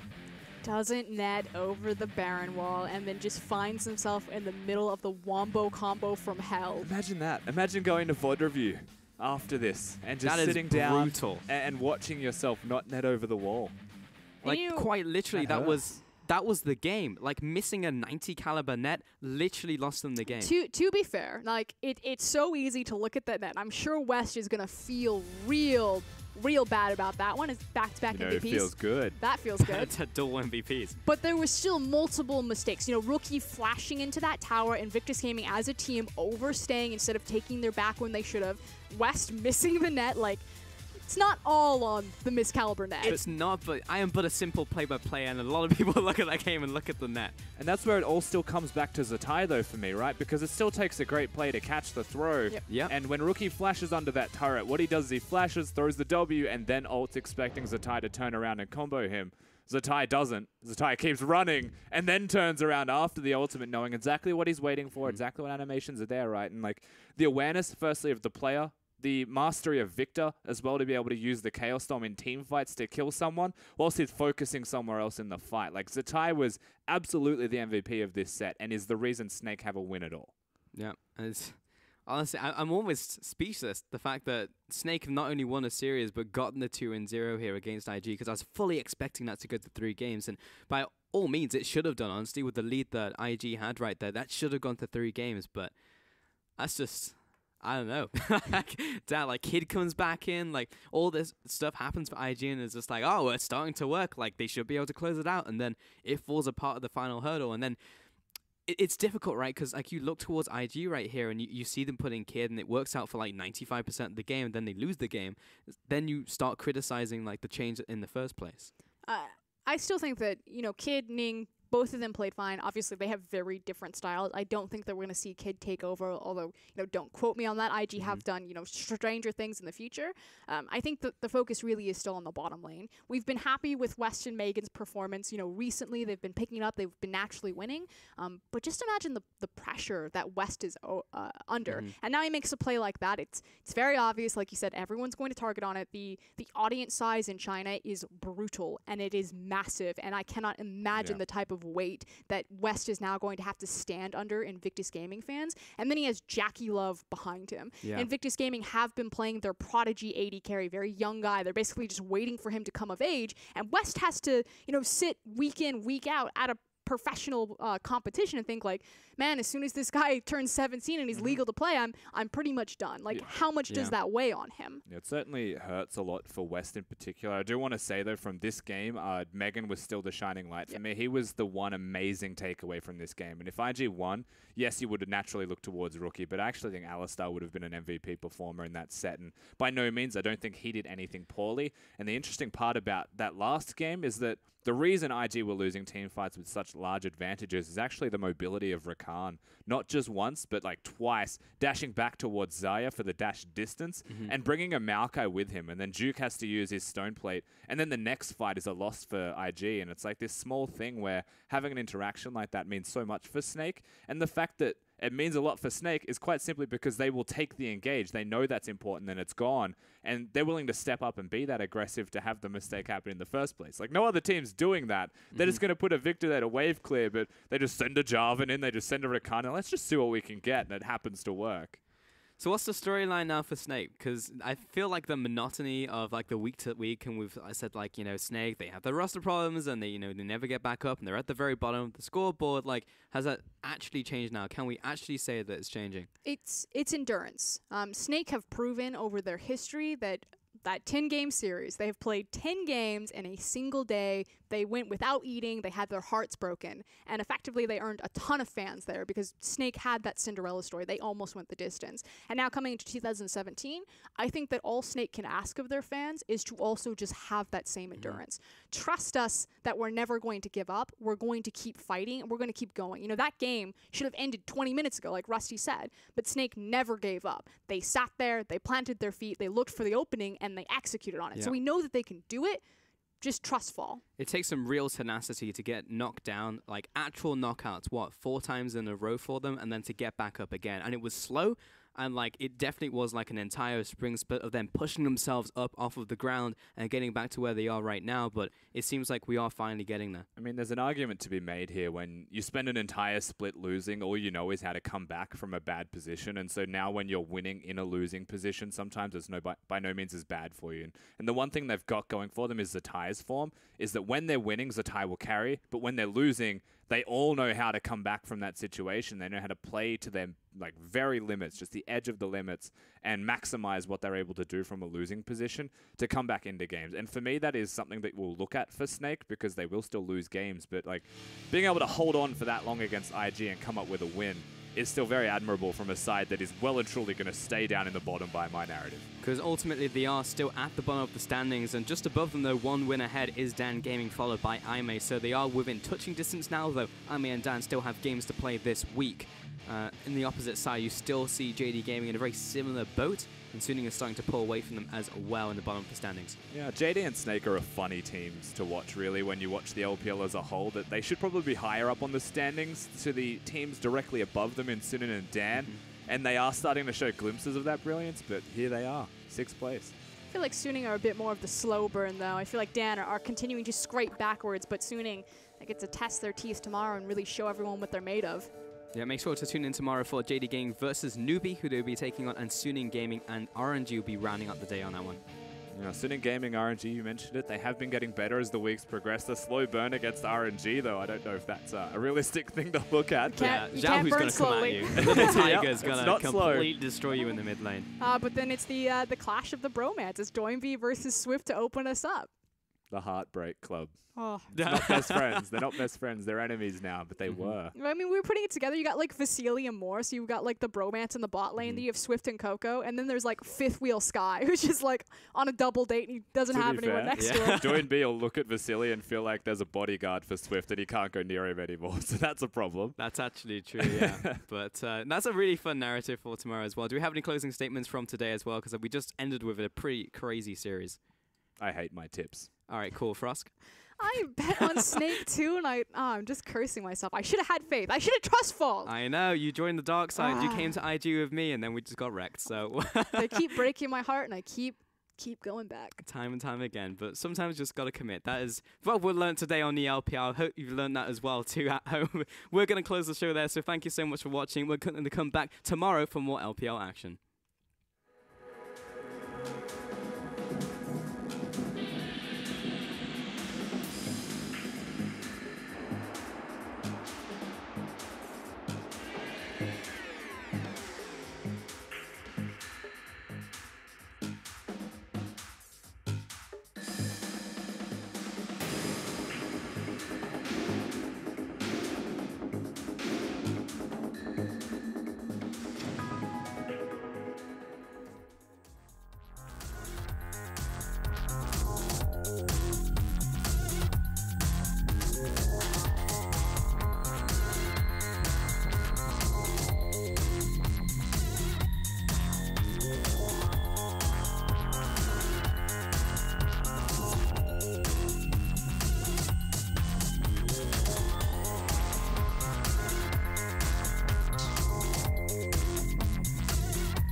Searching for some meaning to explain what he's feeling.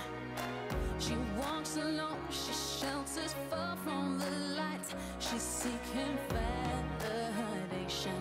She's so tired of